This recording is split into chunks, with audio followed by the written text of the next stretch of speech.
free. O Canada, we stand on guard for thee. O Canada, we stand on guard for thee.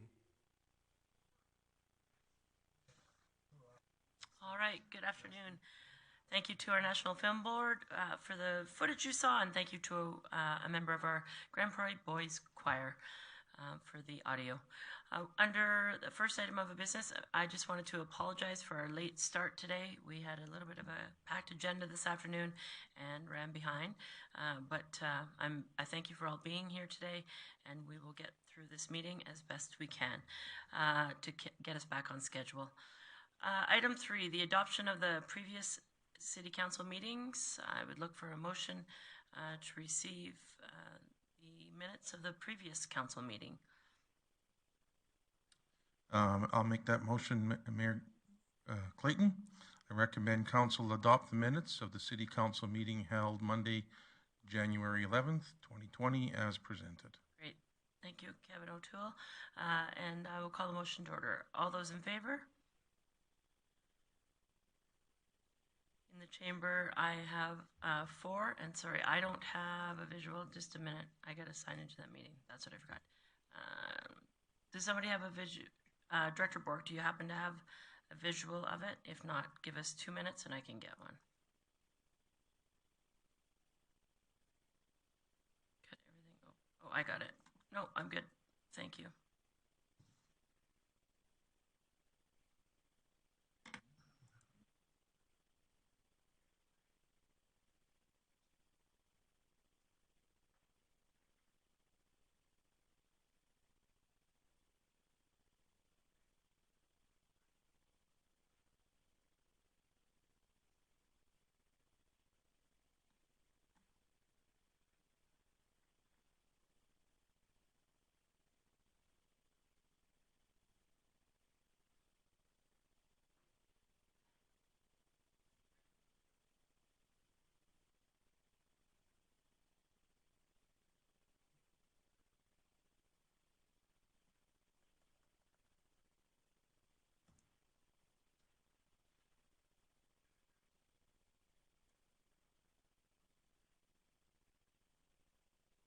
Director Bork, I think I will need your device. It's not allowing me to sign into Zoom.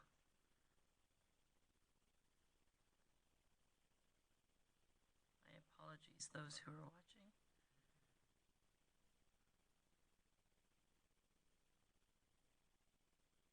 Perfect.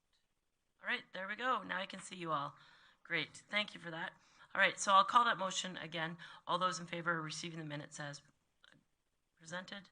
In the chamber, all in favor, and on screen, I saw all in favor. Thank you. Right now, we will move to the adoption of the agenda. Can I have someone to make a motion of that? Okay. Sorry, I understand there might be some additions.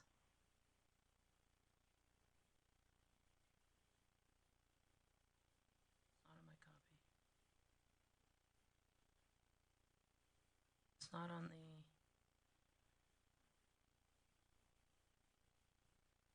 Yes, Councillor Plott. Thanks, Mayor Clayton. I would just make a motion that we adopt the conditions, please. 6.2 land and 6.3 land swap.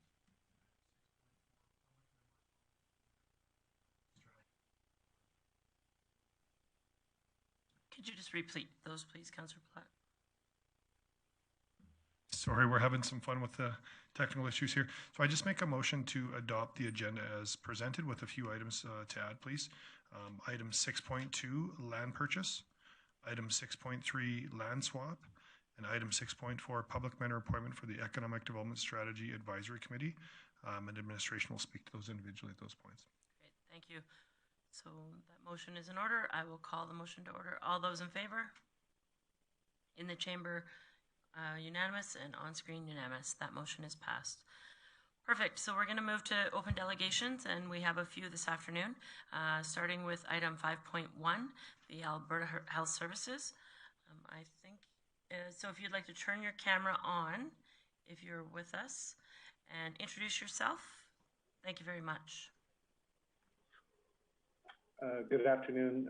My name is Gregory Cummings, and I'm the Chief Zone Officer for the North Zone of Alberta Health Services, which is one of the 5 zones in the province, beginning just north of Edmonton and going to the Northwest Territories border. Great. Thank you. Welcome and thank you for joining us today. Thank you. And so, Hi. oh, sorry, go ahead, Ms. Greening. I have 2 people with me. Great. Thank you. Good afternoon, Stacey Greening. I'm the Senior Operating Officer for the QE2 Regional Hospital and our community programs, as well as North Zone Addiction Mental Health Programming. So happy to be here as well. Thank you. Welcome. Hi, and this is Dr. Catherine Koliaska, Lead Medical Officer of Health, North Zone. Great. Thank you, Dr. Koliaska, and welcome. Is there anyone in particular that's going to start off today in regards to being here? Sure. I can lead off the conversation.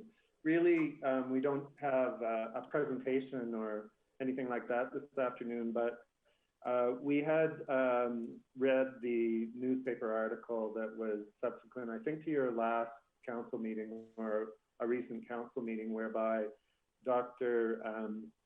Harmsey and I had tried to respond in writing to some questions that were asked, and I think some members of your council found that those answers were unsatisfactory or didn't actually respond in the way that you would like us to respond to the questions, didn't give you enough information. So I thought the best way for us to approach that is to make ourselves available to you, which we would be doing in person if it weren't for the pandemic, to be as open and transparent as we can in response to your questions. I think we're challenged this way quite a bit, particularly with municipalities who are really trying to do the right things and make the right decisions to care for the community members in your jurisdiction, and concerned that sometimes we're not able to give specific information that can identify people and so on, largely because the North Zone of Alberta Health Services is made up of communities that aren't really large in the grand scheme of things, and we have to go the extra mile to consider privacy issues and so on. The other thing that I would say about that is that the messaging is really national and provincial around the pandemic, and I think all levels of government are trying to really work together to get us through the many steps that are necessary in this process. And Alberta Health Services' role is really to be focused on operationalizing policies that are made by government, and that's why when people request information, they're often referred to a website that is developed and approved by the government of Alberta, and every effort is made to ensure that that information is as updated as possible. And I know in one particular situation that we had, the community was concerned that the information wasn't timely enough for them on a particular day. And the reason for that is because the updates to that system occur at that time, and Dr. Koliaska may correct me, but at that time, the updates to that system were occurring at about 4 or 4:30 every day, and we were trying to be as specific as we possibly could be with municipal officials, but we're limited in what we're able to talk about, and also limited in terms of having timely data. We do have reasonably good data, and we are certainly improving on our efforts to create management reports out of that data, but it's very challenging to do this in real time. And I would say that it's probably a little bit even more challenging for the North Zone. We are a geography of 74% of the province of Alberta, spread out over a vast geography and very diverse in terms of people's interests and needs. And we will certainly do everything that we can to be transparent and to answer questions that are given to us. But just with the understanding that first and foremost, our responsibility is to our patients. And our public health people and our hospitals are really challenged at this time, and I would say everybody's putting forward the best that they can. So sometimes maybe we're not as timely as people would like us to be, or as specific as people would like us to be, but we're more than happy to engage in conversations with you at any time to let you know what we can about what's happening. So with that, I really would just open it for any questions. Dr. Koliaska has been our lead public health officer, medical officer of health for the North Zone, and has been very, very engaged and very involved with our Zone Emergency Operations Center, which has been active since day one, and representing every area of the North Zone and every area of professional responsibility in the healthcare system.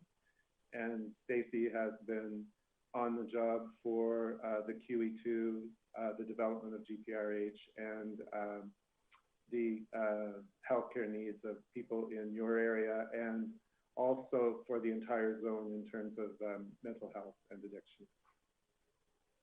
Great. Thank you for that introduction.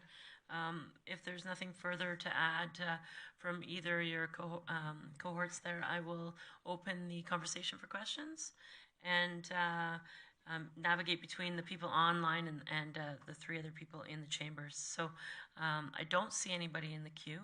There we go. Councillor Thiessen.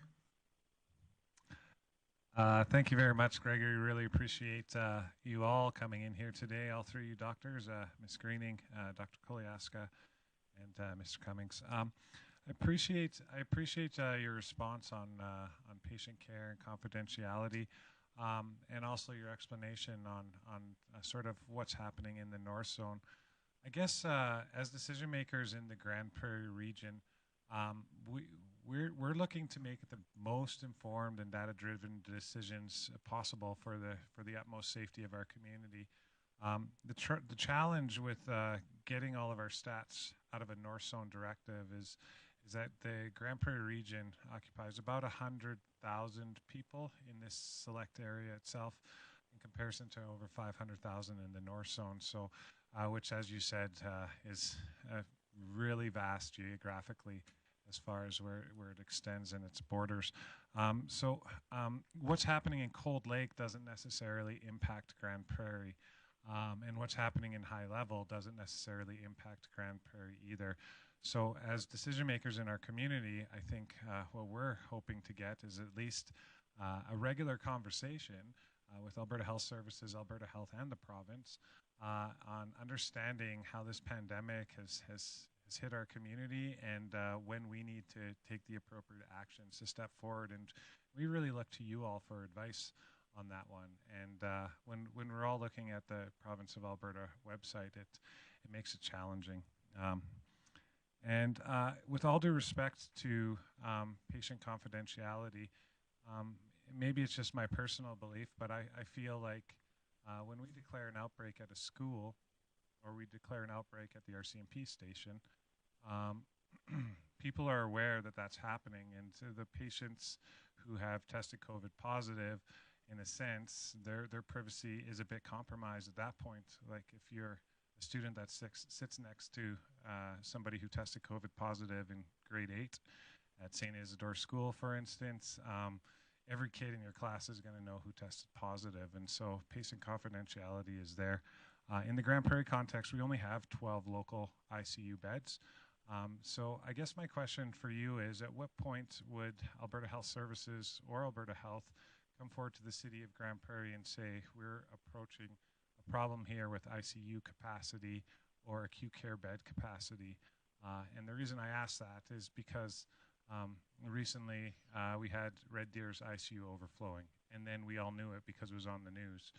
And I don't want that context to appear in our community. So at what point would Alberta Health Services, Alberta Health, and the province sort of tap us on the shoulder and say, hey, we need to be aware of this, because a lot of us feel like we're just in the dark?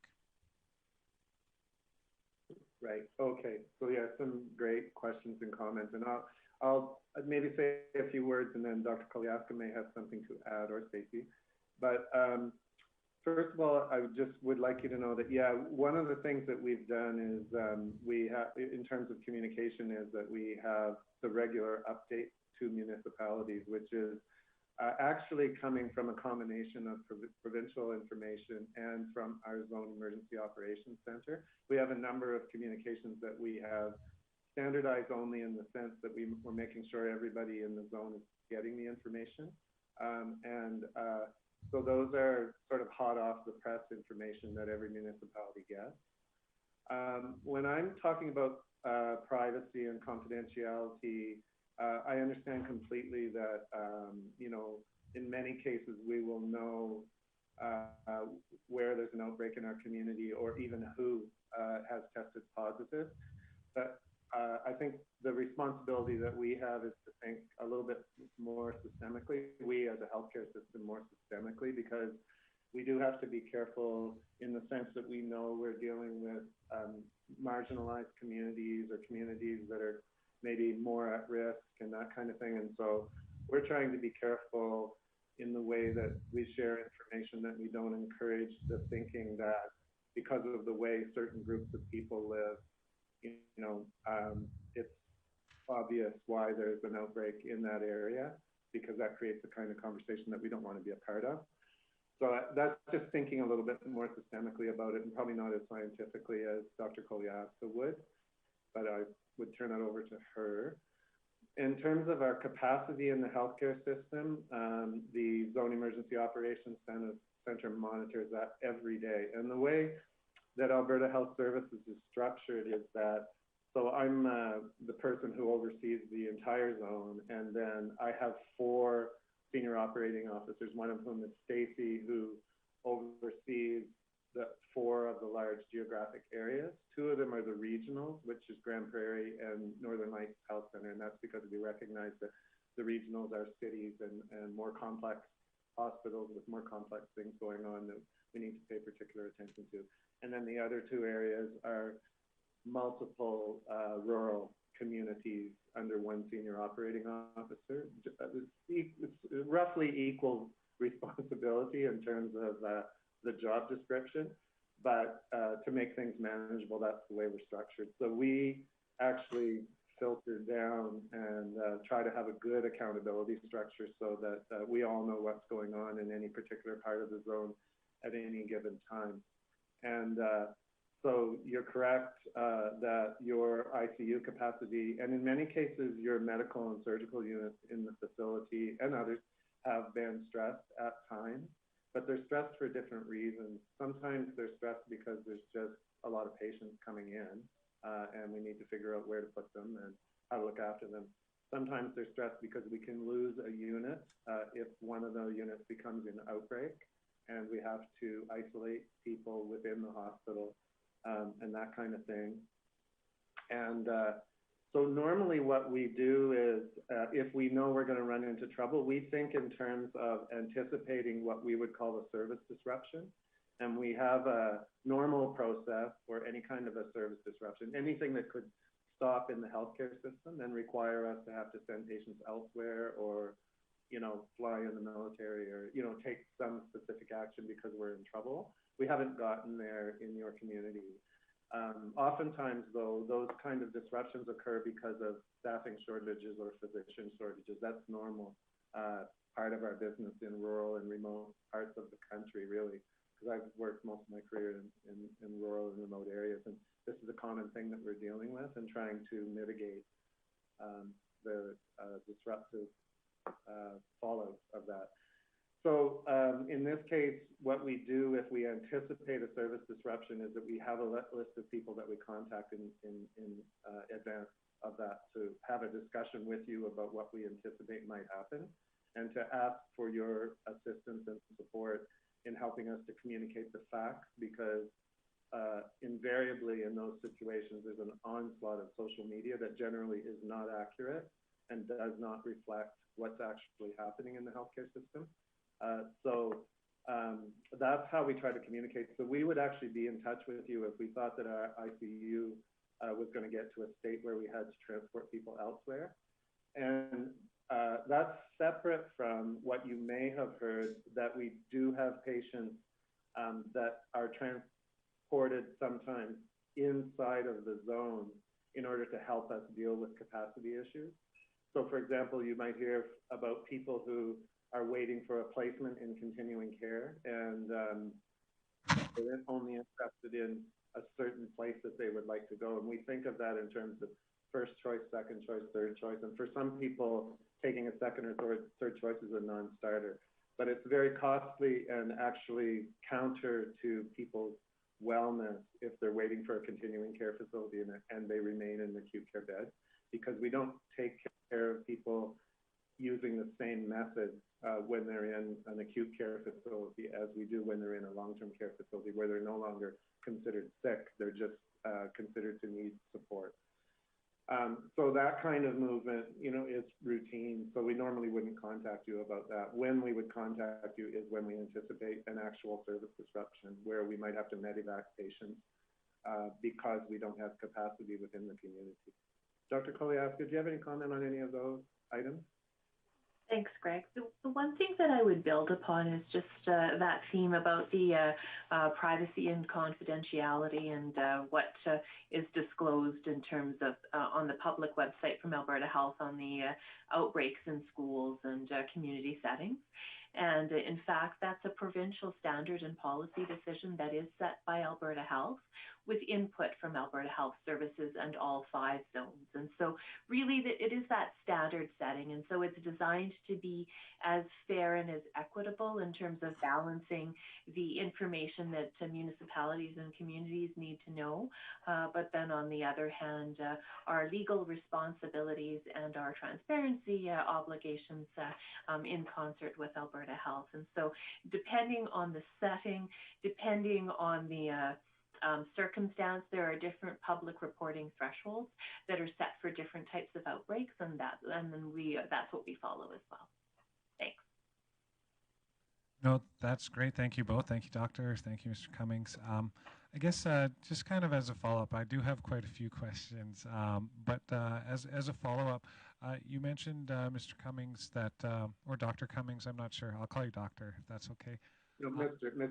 Mr.? All right, Mr. Yeah, or just Greg. Well, in regards to when you would tap sort of the city administration, city council on the shoulder and say, hey, this is the situation as it's transpiring, I kind of get that, but at what point does that happen? Does that happen when we're at a 60 or 70% capacity in our ICU and acute care bed settings? Does it happen when we're overflowing? At what point would we do it? It would be at the point where we are medevacing people now, or we're on that precipice of needing to medevac people to other hospitals. Okay, I'm going to say on the precipice, but it would look a little different, I think, in a very small rural community than it would look in a regional hospital. It's a bigger deal in a regional hospital. So I think I would like to let Stacey respond to that locally. We have a process internally where if something like that's happening, it shoots up through what we call an emerging issue in our system. So I would know shortly after Stacey knows, but I'll let Stacey speak more locally for you. Thanks. Sure, and I just want to make a point in terms of the comment around the impact of the local community on our regional facility and that other communities don't impact. I would put before council that we are a regional facility, and so the activities in areas like Fort Vermilion, High Level, Lacrete, Manning, High Prairie, McLennan, Grande Prairie and surrounding areas, Beaver Lodge, Valley View, Grand Cache, all impact the activity at our regional facility. And that's been the case all through the pandemic and well before the pandemic. So we are the ICU for north, east or western of the province. We are also the NICU and the regional obstetrical program, and we are the largest surgical facility in the North Zone. And so all of those services are provided outside of our community. We are not a community hospital. We are based in Grande Prairie, and we serve a lot of the needs of the residents of Grande Prairie, but that our services do not stop at the edge of the city here. And so when we talk about capacity planning for this work, we would look at all of the needs across that geographic area and map out what we typically see, and then what our ability is to shore up resources and capacity as that need is required. And so we've been able to do that successfully many times throughout this pandemic to respond to the needs. And so we've gone above our capacity, our typical capacity in our ICU. And our managers and our directors have worked really hard to do that with our frontline staff. And I want to take a moment to thank our frontline staff in our ICU. They've done an incredible job throughout this pandemic, as is many of our other staff in many of the other areas as well. And so we have the ability to flex because we do have some resources that allow us to do that. And so we have several stages of that planning, and we do that seamlessly. That's happened many times over, and we've done that. We've met the demand, and then we surge back down as needed. And so that happens no differently. We're the trauma center for this area of the province as well. We have a major trauma come in. We shore up resources to handle that and then reduce as necessary back to our baseline levels. And that's just a natural part of providing healthcare in our community and meeting the demands of our population. Okay, thank you. Thank you. I next have Councillor Plott. Thanks, Mayor Clayton. Again, want to thank the three of you for coming in. We're always looking forward to delegates coming in, and I think with you guys here today, this will probably be one of the more viewed council meetings we've had in a while. So appreciate you guys coming, because I know there's a lot of questions with the community that we're just trying to push through for you guys. I'm just wondering if you can kind of give me an idea of, walk me through on, looking on the site today, there's 1,541 deaths in there that are related to COVID. What happens to the deaths that were from hypertension or dementia or the other causes? Because I'm seeing that, 76% of those cases had 3 or more conditions. How will those deaths be registered? Dr. Koliaska? For sure. So thanks for the question. As we know, COVID tends to be more severe in people that have comorbidities and tends to be more dangerous. And so sometimes it can be very clear whether someone gets COVID and then dies immediately or shortly after. And sometimes it's a little less clear as to what the primary cause of death is. Alberta Health also has, and the medical officers of health working with Dr. Hinshaw are providing input into what those classifications are. And then ultimately there are some criteria. And then in concert with the attending physicians, determination of the cause of death, if there are potentially multiple causes. If there's something that's really unclear, it does come to the medical officer of health that's covering that area to make that final determination of the cause of death, and which ones actually get reported into the COVID numbers. Ultimately, what's really important to understand is that if COVID infection was extremely remote or not in the conversation, those ones are really easy.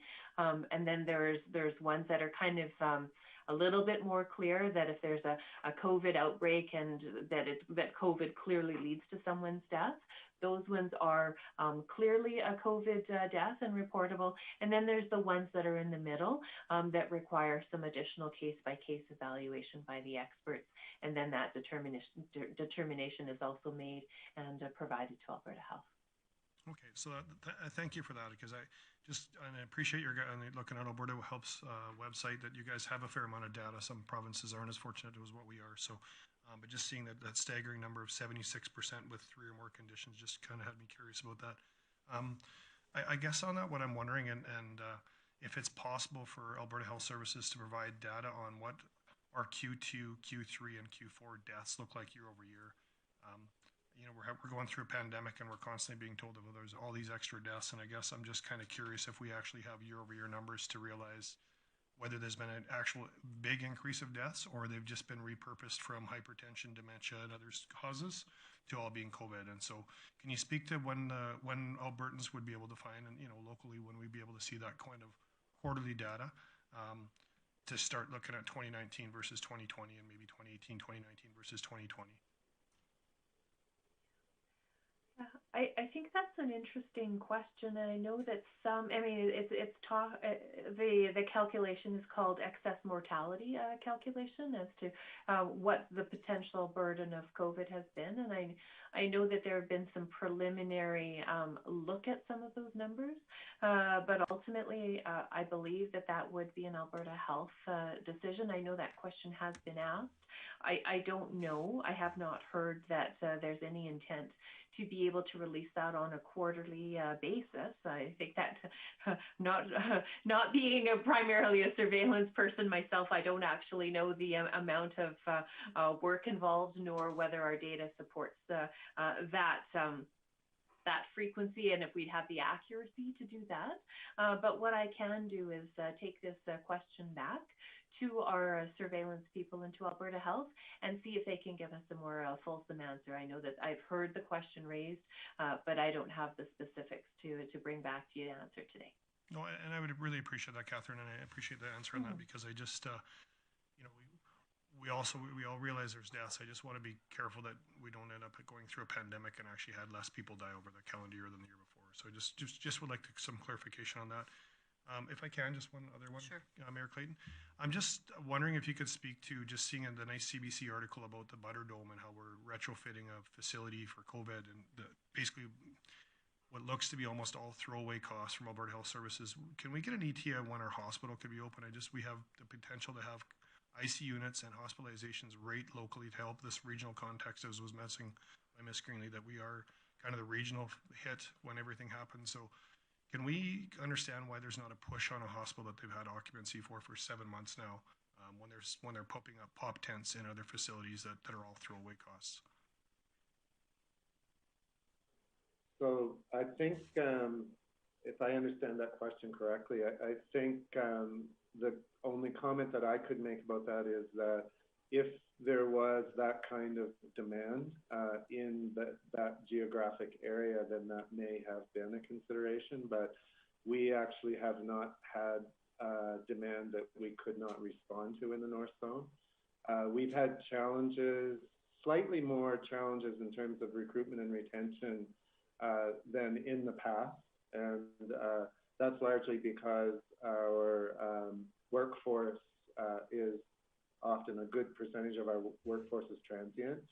It's either students who come for a short time after graduating to gain experience and then make the decision that they want to migrate to the larger urban centers, or people who come from other parts of the country specifically to work in our zone.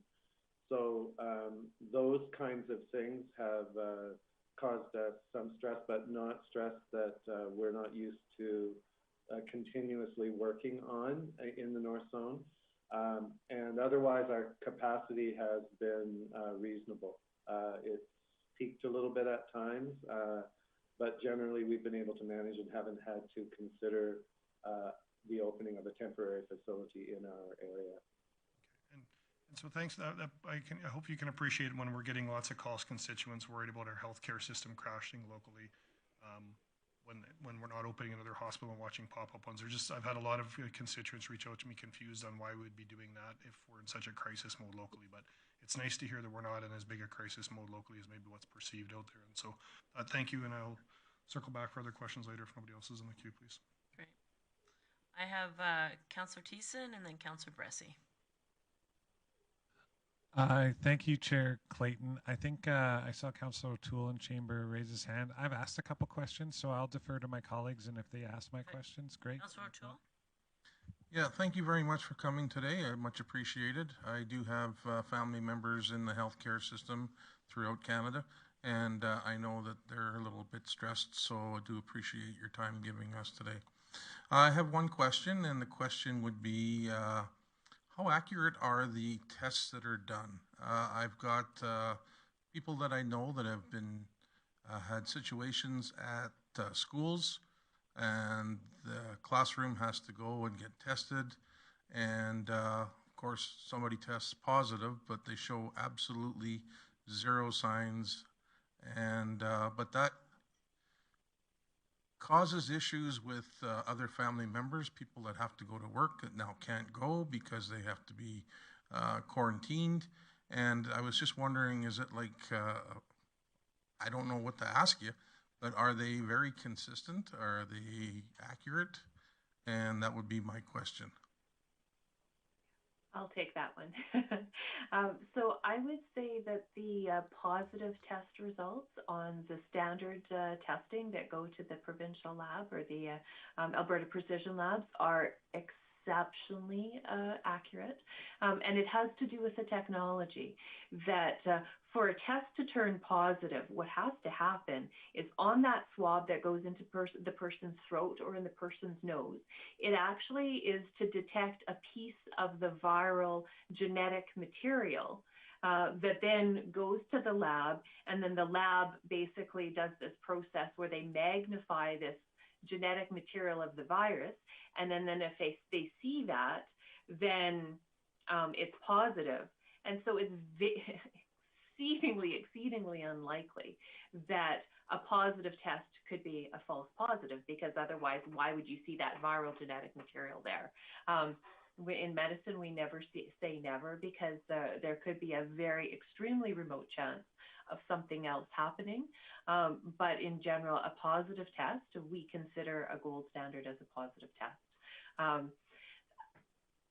When you're talking about how good are the tests from a negative test to a point of view, that can sometimes be a little less accurate. The tests are extremely good still. But what can happen there is sometimes if someone is just starting to get sick, or they've been asymptomatic for quite a while and that genetic material of the virus is really going down, sometimes you might miss a very small amount of genetic material. But I would say that the positive tests, we really consider as positive, really with no concerns. They really are that good. Okay, thank you very much. I do have people that I know personally that have succumbed to COVID, and I know a number of people that have actually survived and beat it, and it's still not over once you get out of the hospital. They're still they still have health issues, but thank you once again. I appreciate your coming and talking to us today. Councillor O'Toole. Next, I have Councillor Bressie. Great. Thank you so much for being here. Really appreciate it. And there's a lot of residents in our community that have a lot of questions, so I'm sure this will be watched with much interest by them. So thank you. Something I'm trying to understand is just the interrelatedness of different communities in our medical system. And I really appreciate the insight you gave us about how our region is interrelated. Something I'm curious about, though, is how close an eye should we be keeping on Calgary and Edmonton? How do our residents get impacted, or are they impacted if there's lots of people in hospital in one of the big cities? Yeah, so I can talk a little bit about what we do locally, and then maybe Greg or Catherine might have some comments. And so we try to manage as much as we possibly can here. And so we do have some of those specialty services here in Grande Prairie, and we're very fortunate to have those. The other piece is we have partners within the zone. So Northern Lights is a partner in critical care. And so we do try to manage workload within the zone. We're also part of a critical care group across the province as well. And so where we need to transport for increased medical needs or higher acuity, we do that. And we do that on a routine basis, because even our NICU, we partner with other NICUs in the province that are a step up from what we offer here when needed. And so as much as possible as an organization, we try to treat patients as close to home as possible, right? So the same thing where residents in our surrounding rural no longer need regional services, we try to get them back to their home facility if they still need acute care services that can be provided in their hospitals.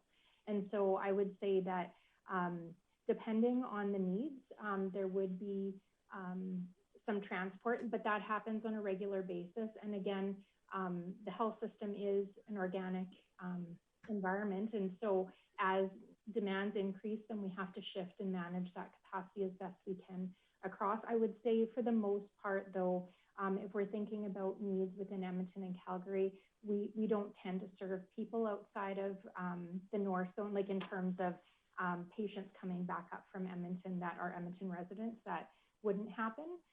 But we do remain in constant communication, and all of our plans related to the pandemic and related to regular operations are done in collaboration with our colleagues across the province.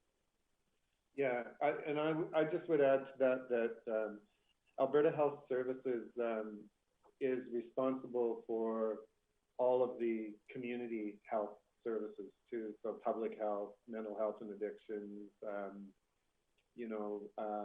many community programs. So dealing both with the hospital and our community programs, recognizing that people are very transient, people move around a lot in Alberta, and have slowed down to some extent, but not to the extent that maybe the government would like them to right now in order to avoid the spread. If you see increasing numbers in Edmonton in particular, then that's an indicator that, that could come our way. So just because people do move around so much. So anywhere in the system, that's problematic if you see numbers going up. It's not a situation of, oh, I can relax because that's not in my area. We can see like what happened in the Maritimes when the Atlantic bubble was no longer in place, right? And then now New Brunswick is jeopardized, so because people move around. And Catherine, maybe you want to speak about the latent measure of hospital utilization too, if that. Absolutely. Thanks, Stacey. And and what Stacey's referring to is that when someone is recorded as having a positive COVID case, and you can look at the data and the curve on the Alberta Health website. Then when you take and you look at, compare date by date, and you look at the hospitalizations and ICUs, Dr. Hinshaw's talked about this as well, is that measure lags a little bit. That typically we know that when people get sick with COVID, some people will be asymptomatic, some people will have mild symptoms, and some people will become quite sick. The people that become quite sick and sicker, the real brunt of the illness tends to hit them 7 to 10 days after their initial onset of illness. And so that's where you see the hospitalizations potentially still going up, or either on an individual or on a provincial basis, when even our case numbers are coming down. And so what we're seeing right now, we're seeing some really good news. In the sense that the cases numbers are coming down. The headlines just in the last day or two is that we've dropped below 10,000 cases in the province. But our hospitalizations and ICU numbers are just starting to turn that corner. And so what we're hopefully going to see is that translate into some benefits in the hospitalizations and the ICU numbers in the next week or so if trends hold, but we certainly haven't realized the complete turnaround of those numbers just yet. Great. Well, thank you. You read my mind. That was going to be my second question, so thank you. Good. Great. Thank you, Councillor Bressay. Next, Councillor Thiessen. Okay. And then Councillor Blackburn. Thank you very much, Mayor Clayton, and thank you again for all your answers thus far. I still got a couple more. My next question is in regards to our last correspondence at our previous council meeting. I believe I was quoted in the newspaper saying half-ass. I apologize. I don't normally swear, but I was trying to make a point. Part of my frustration that built that up was there was 3 links provided in that letter.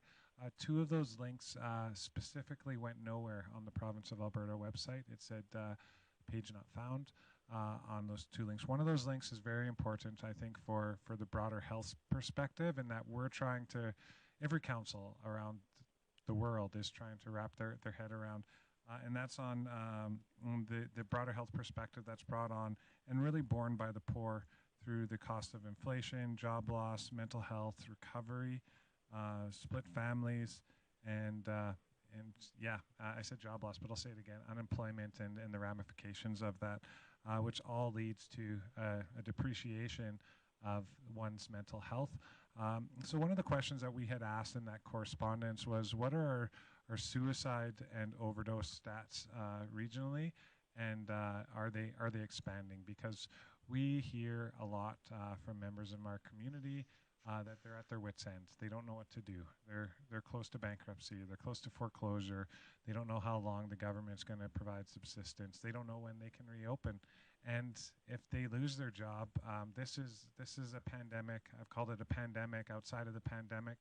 It's once the pandemic is over, we still have the economic fallout and the personal fallout of the people who are there. So I was wondering if you could provide some context to our regional suicide and overdose stats here today. So at least Grande Prairie and region can sort of get their head wrapped around, are we seeing more suicides? Are we seeing a greater inflation of overdoses? And how many of these are related to the offshoots of COVID? Yeah, so I think I would maybe let Stacey respond to that, having the responsibility for mental health and addictions across our zone. But one of the challenges, I think, is the way in which that data is collected and reported. These things are oftentimes done provincially and not broken down to the detail that people would like to have. But Stacey, would you have a comment on that? Yeah, so I think there are limitations to the data and information that we have within the system. And so when there is a suicide in community, if the individual is not brought to hospital, and many aren't, if the suicide is completed in community, then that wouldn't become part of the metrics of the health system, and that's vital statistics data. And we are privy to that data at the same pace that you are. In terms of the regular release of that information.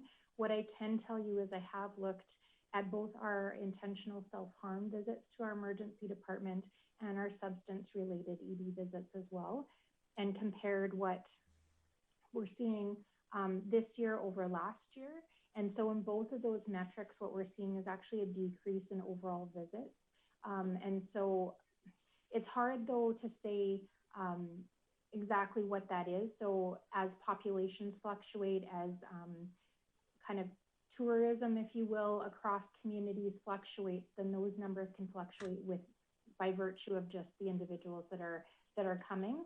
But the data we have at the facility level is showing a slight decrease in both of those metrics. And from where we had some highs, probably back in 2017-18 fiscal year was the kind of peak of some of those numbers. And I recall many articles on that, both locally and across Canada. And so that's what I can offer you today in terms of information related to what we're seeing on site. It doesn't mean it's not happening. It just means that those numbers aren't at the same rate that we've seen previously. Yeah, and I think as well, we've had a couple of data conversations during this meeting today, and it's important to note that many times the official reports involve data that's lagging quite a bit. So a lot of times we won't necessarily have information that takes into account what's happened in the last 3 months or in the last year. So there is some customized reporting that's going on just because we are in these extraordinary circumstances with the pandemic. But Stacey makes a very good point that it isn't necessarily going to be data that would be reported through the health system. And then I'll just take a moment to apologize for any of those broken links, and we'll follow up on those so that we can resend those to you through our VOC. Yeah, I really appreciate that, Mr. Cummings, Ms. Greening. Super appreciate it. I guess just a quick follow-up question. In recognizing that there are a lot of people that are feeling stress, anxiety, trepidation about the future, dealing with family loss, job loss, financial loss, is there a plan that's currently being put in the works or that's being prepared for mental health recovery post-COVID by Alberta Health Services? At least something. Yeah, so go ahead.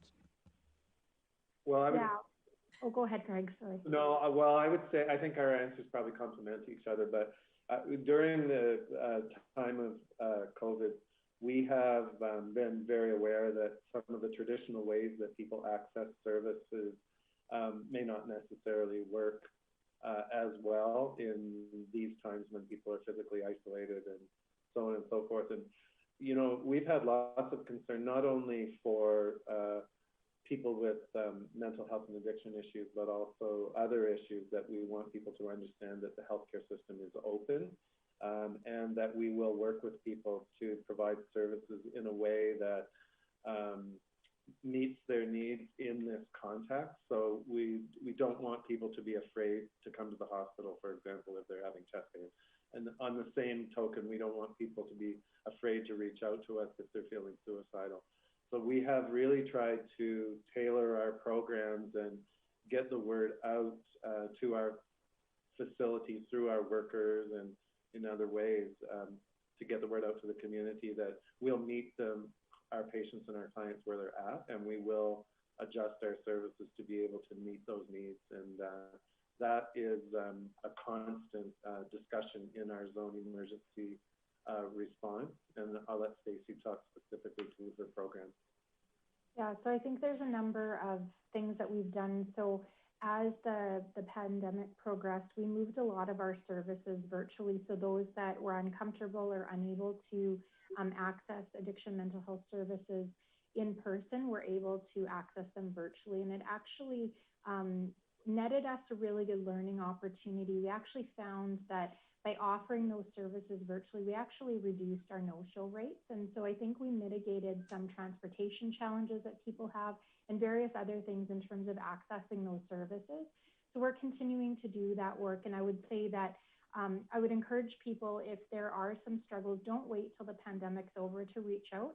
Absolutely reach out now. We're ready and able to support, and the teams are doing great work. And I will take this opportunity as well to thank our addiction mental health team across the North Zone for the incredible work they're doing to support individuals and how much they've changed their service delivery models to meet those needs.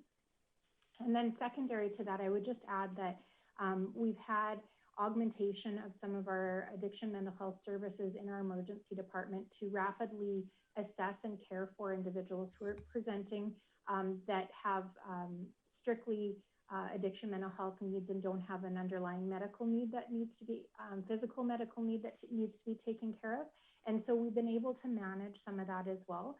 I wouldn't encourage people to wait to a crisis point and access the ED as their primary mental health service, but there are tons of preventative services in the community. And so if people are interested in what those are, you can always reach out to HealthLink or 811. There's an information and referral line, and they will happily take where you live in the province and provide you with the contact information for those sites. And so those services have been running, and by virtue of reducing no-shows, we've actually increased and enhanced our capacity in those programs as well. And so would just share that with council to share with any community member that's interested or wanting to access services. Thank you very much for that. Really appreciate those answers. And yes, they were very complimentary of each other. Thank you. Thank you. Councillor Blackburn. Thank you, Mayor Clayton.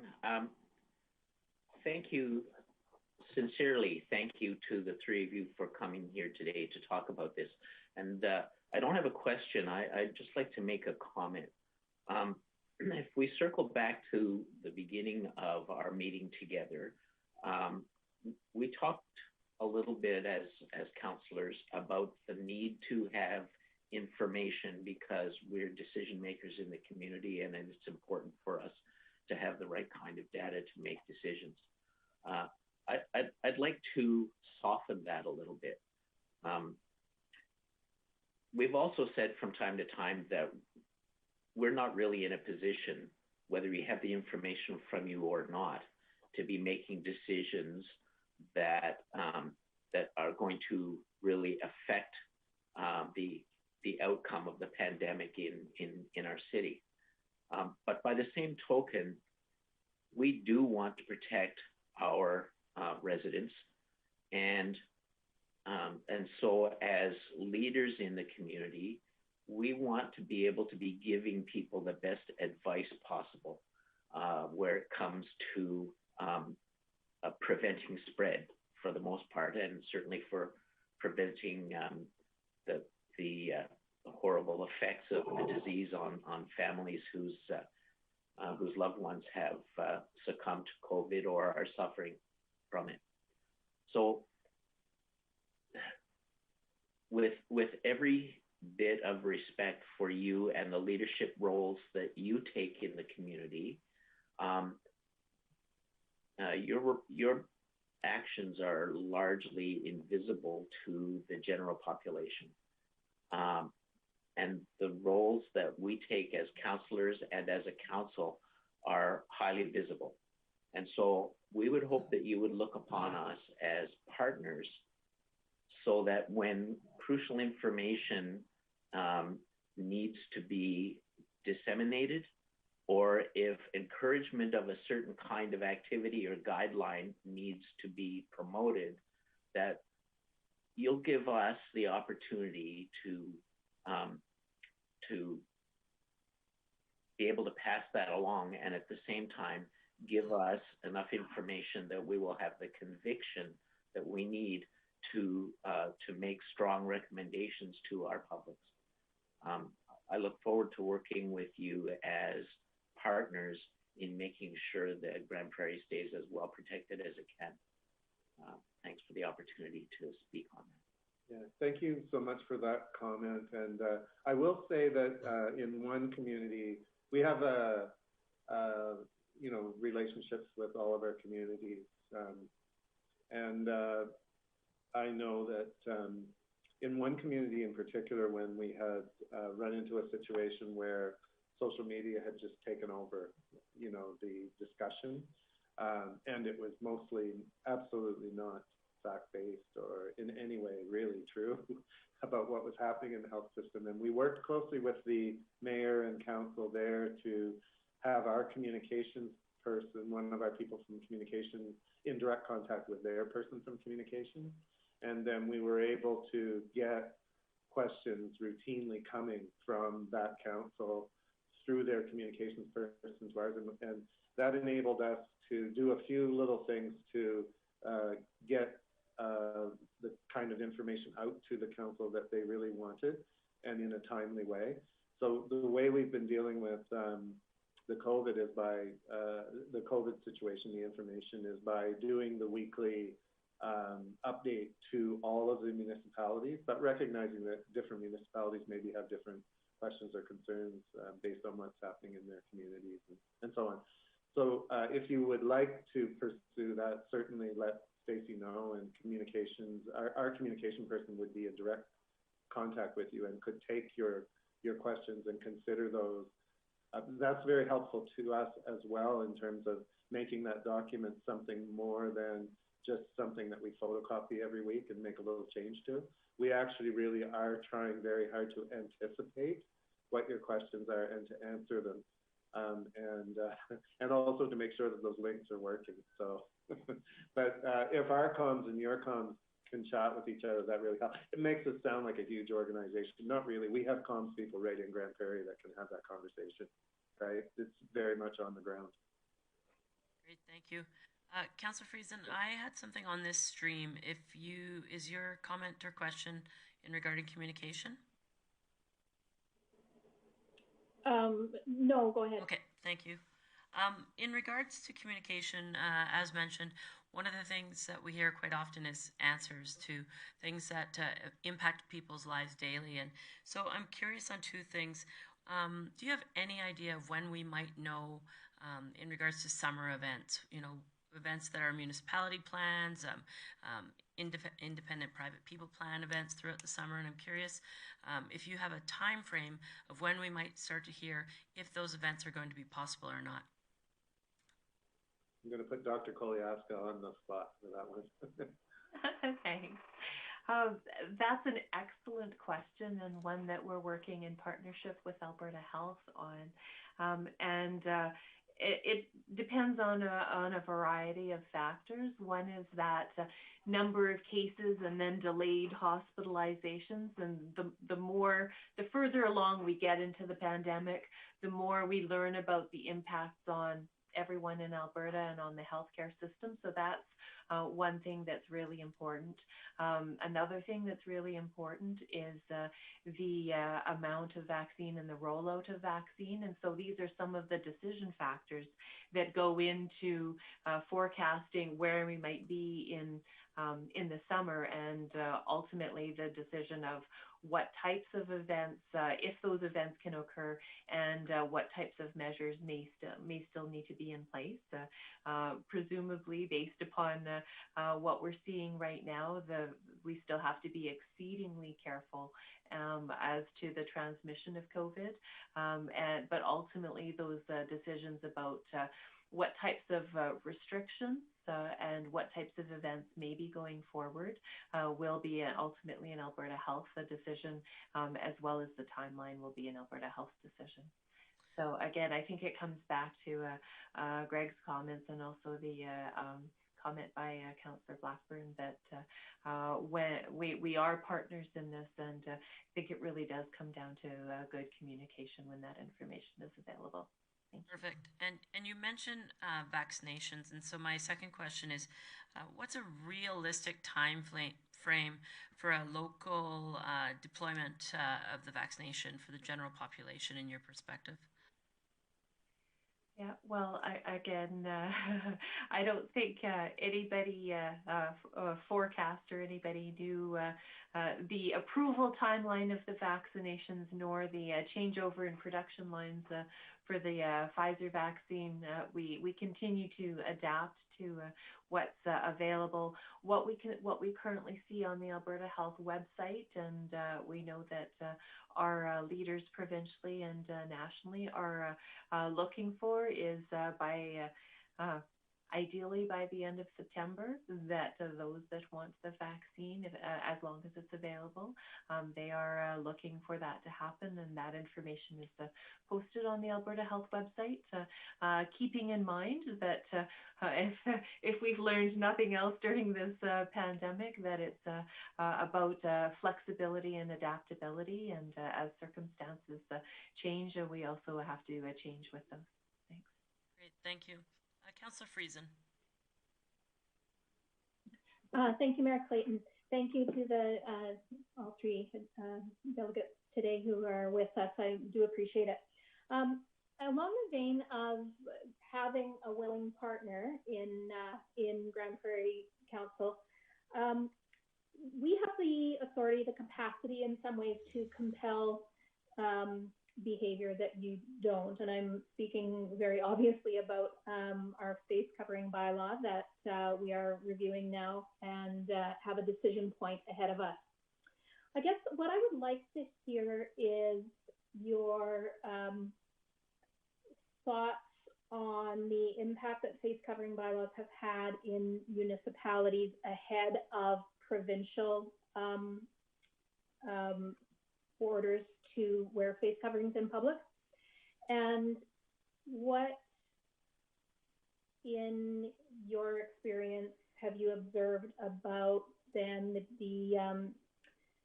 how the behaviors in community are reflected in the numbers that we're seeing of positive case rates and the natural follow of numbers who need different levels of medical care? Yeah, I guess I'm looking to your advice on municipalities in general. Should we be in the business of this? Should we be okay leaving it to Alberta Health and trusting that when it's needed, it will be done provincially, or geographically, as they have done in our sometimes they'll have an enhanced status city as opposed to a watch status, that sort of thing. So is it something that we should continue to consider and potentially have as part of what we would like to compel the residents of Grande Prairie to do? So generally, and then if you can put a specific or a more Grande Prairie spin or overlay on that opinion, I'd appreciate it. Yeah, so I think really being responsible for the delivery of healthcare services to the people in our zone, that it behooves us to speak to the science and to make sure that the work that we're doing is informed by evidence. And so to that end, I think I would ask Catherine if she has some comments specifically on where the science has gone with that, and certainly I think you're in a situation where it may be an unenviable situation where you have to make evidence-informed decisions and stand by those, and with certain elements, but that's not of communities, that's maybe not what they want to hear. But the science is, in terms of masking, I think is supportive of it. And so, Catherine, do you have any comments just to add? Well, Greg, on a general level, I would certainly endorse exactly of what you've said. The very specifics of the science, we can certainly share some of the scientific reviews if you'd like to dig into that in a little bit more detail. In terms of kind of a policy and behavior type of an analysis, I'm not aware at this point in time if a comparative policy analysis has been done across Alberta, kind of municipality to municipality, and we ultimately have. I think you referenced this in your question already, that at different times in the pandemic, there have been kind of overlays of measures that have been put in place, and we ultimately do take our direction from a policy point of view from Alberta Health, recognizing that face coverings is one of the tools that we do have available, and we can certainly recirculate the science part of that, information for you, but recognizing that the information from that comparative policy analysis has not yet been done. That's still probably pretty new.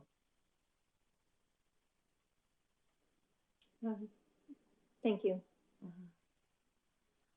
Councillor Friesen, did you have something in addition there? No, I may follow with something, but not Okay. at this time. I see there's another hand up. Thank you. Councillor Minhas.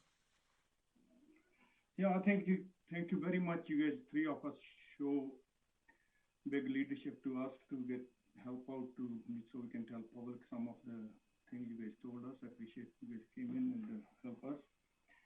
I think lots of questions been asked, lots hard. What you guys take on to, or what could happen, if we any particular way, like now they said, you can have appointment, you can have a haircut, and you can have massage, but is any possibility for the restaurant? The one hurting very much is like even 25% would think. Any hope for this? And the second question is related to the mask. My opinion is totally wrong, but are they helpful? Or are they doing the more damage? To me, they're doing more damage to using them. But anyhow, like I need this scientific answer or anything for the restaurant. Is any street in the future soon they're going to be opened up? So if you didn't get that, because Councillor Minhas's audio is not that strong, the first question was in regards to when we may possibly see some restaurant, some notice on restaurants reopening, and the second one being the effectiveness on masks. Mm-hmm. Well, maybe I'll start, but then Greg and Stacey, please pitch in.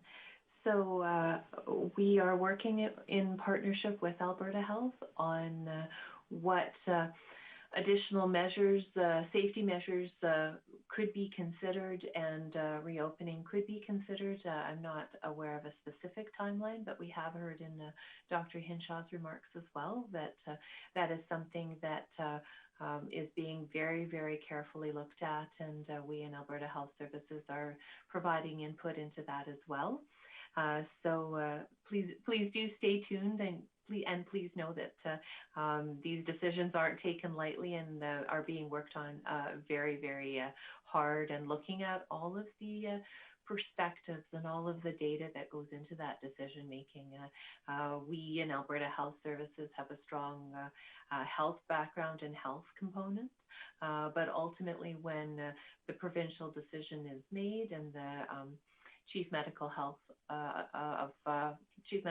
of Health orders are provided and the restrictions are put in place, that is a provincial government decision and direction that's provided that includes all of those different perspectives. The second question about masking, I would just reiterate my comments earlier that there really is some good science behind mask use. We'll recirculate those documents to you so that you can have the very specific detail when you're looking at your deliberations for your decision going forward. Greg and Stacey, did you want to add anything to those comments? I think the only thing that I would say is that, yeah, this is one of those areas that is really, our mandate is really the delivery of health services to people who require them. We're the operations arm of the healthcare system, and some of those policy decisions are made by government, including Alberta Health.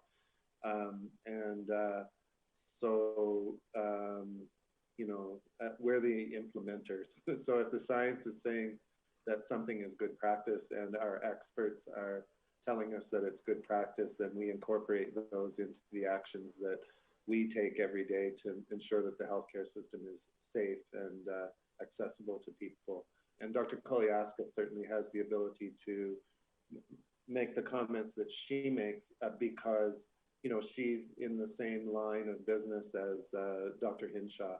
And so when those decisions are made as the medical officer of health, the lead for the North Zone, Dr. Koliaska brings those back to our zone immediately, and those are shared through our zone emergency operations center and other mechanisms that we have to manage our business in the North Zone. Stacey? Yeah, I would just add too that in healthcare, we've been using masks for some time. And so they're actually seen, just the perspective of our business, masks are seen as a risk mitigation factor and a safety measure that we've put in place in many situations within our clinical structure. And so they're not seen as a point where we need to mitigate risk because of mask use. And so I think that's just something that I would share in terms of context of what we view masks as within our clinical operational settings. Great, thank you for that. I have Councillor Palat in the queue, followed by Councillor Thiessen. Thanks, Mayor Clayton. Just to follow up a little bit on Councillor Minhas's question about how we're going to get a reopening plan. I guess what I'm wondering is Alberta Health, I realize you're worried about the health concerns, but are we starting to look at as Councillor Thiessen alluded to, the pandemic inside the pandemic? Like, are we forecasting out what this is going to look like for mental health, people's surgeries getting canceled? You did mention earlier how 17 and 18 were historically a little bit higher for opioid for suicides and opioids, and that's about a year after the recession really hit. And so my fear is that we're going to probably see those numbers start to grow as the longer this pandemic goes. So is Alberta Health Services forecasting potential unintended consequences of potential deaths coming the next year by staying locked down? Have we been looking at the numbers of what that could look like and whether those numbers are going to be equal to, greater than, or less than what if we just continue on the path we're on? Yeah, we are, in addition to sort of paying attention to what we're doing every day, we're constantly looking at the data and what it's telling us, and relying on parts of the Alberta Health Services system that look at the science and create policy and contribute to strategic decisions that are being made by our senior leadership team and the board of Alberta Health Services. So there is what's called a science advisory group that exists, that's made up of experts from the provincial healthcare system who are actually doing little bits of research and literature reviews and making sure that we're as up to speed as anyone in the world is on medical practice and, good practices in circumstances like this. And part of that will contribute to the strategic decisions that will be made going forward. And those will be exactly, I think, about the kinds of things that you're talking about. So I think the answer is yes, really. But not to the point where we can actually sort of share what those projections are, but that will come. And I think as the Alberta Health Services business plan is updated and shared with the public, you will see elements of that in it, as well as strategic documents that would come from the government of Alberta. But, you mentioned the Alberta Surgical Initiative, and that was perhaps one of the biggest priorities of this government when they came into power, in terms of being able to deliver, that no Albertan would have to wait any more than 4 months to receive surgery after 4 years of government. And obviously, this has been a big challenge during a pandemic. So we are shifting and adjusting and continuing to do all of that kind of planning. And the healthcare system continues to do and try to do everything that it did prior to the pandemic, taking into account the response that we are also having to do with COVID. So, I think Stacey would point out that the QE2 is certainly just as busy as it was pre-pandemic, but the demands look a little bit different. And so from those experiences, we continue to collect all the data that we would normally collect and to have decision-making processes that continue and to contribute to the development of the business plan. And Alberta Health Services business plan, the previous one was 2017 to 20. And so it is time for that business plan to be renewed. Okay, thank you for that. And just, I guess for me in closing, I again want to appreciate you coming in, but I just wanted to ask if there's absolutely anything our council can do to help get some of this data. I appreciate your kind of hands are tied with some of this stuff and information, but you can see there's quite a thirst from most council here, and because we are getting really push from our community to get this information. So is there anything that we can do as a council to help get some of this information in a more timely and relevant fashion so we can address the needs of our community?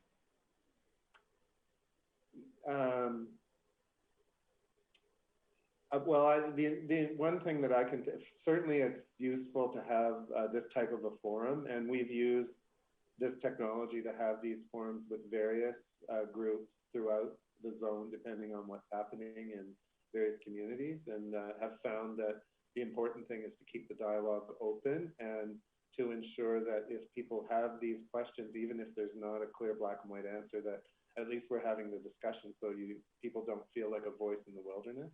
We're very committed to that. And so I think, and this is, something that I really feel strongly about based on my 40 years and more in healthcare, is that these kind of discussions are what are really important. And that when people are struggling to get information, we should do everything that we can to be as open and transparent as we possibly can be.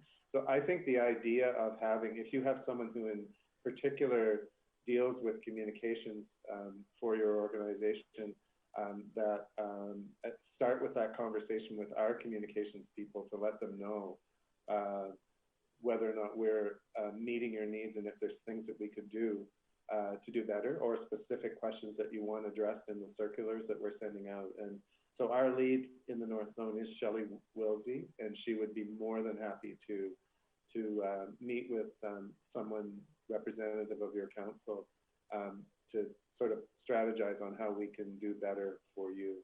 And we're certainly open if you want to meet with us. Some of the questions that you ask tend to fall into the political arena, and that's not our specialty. We can talk about operations, and that's mainly what we would do. And Dr. Koliaska has the added benefit of being able to speak really from the medical officer of health point of view, and obviously that's critical to the planning for this pandemic.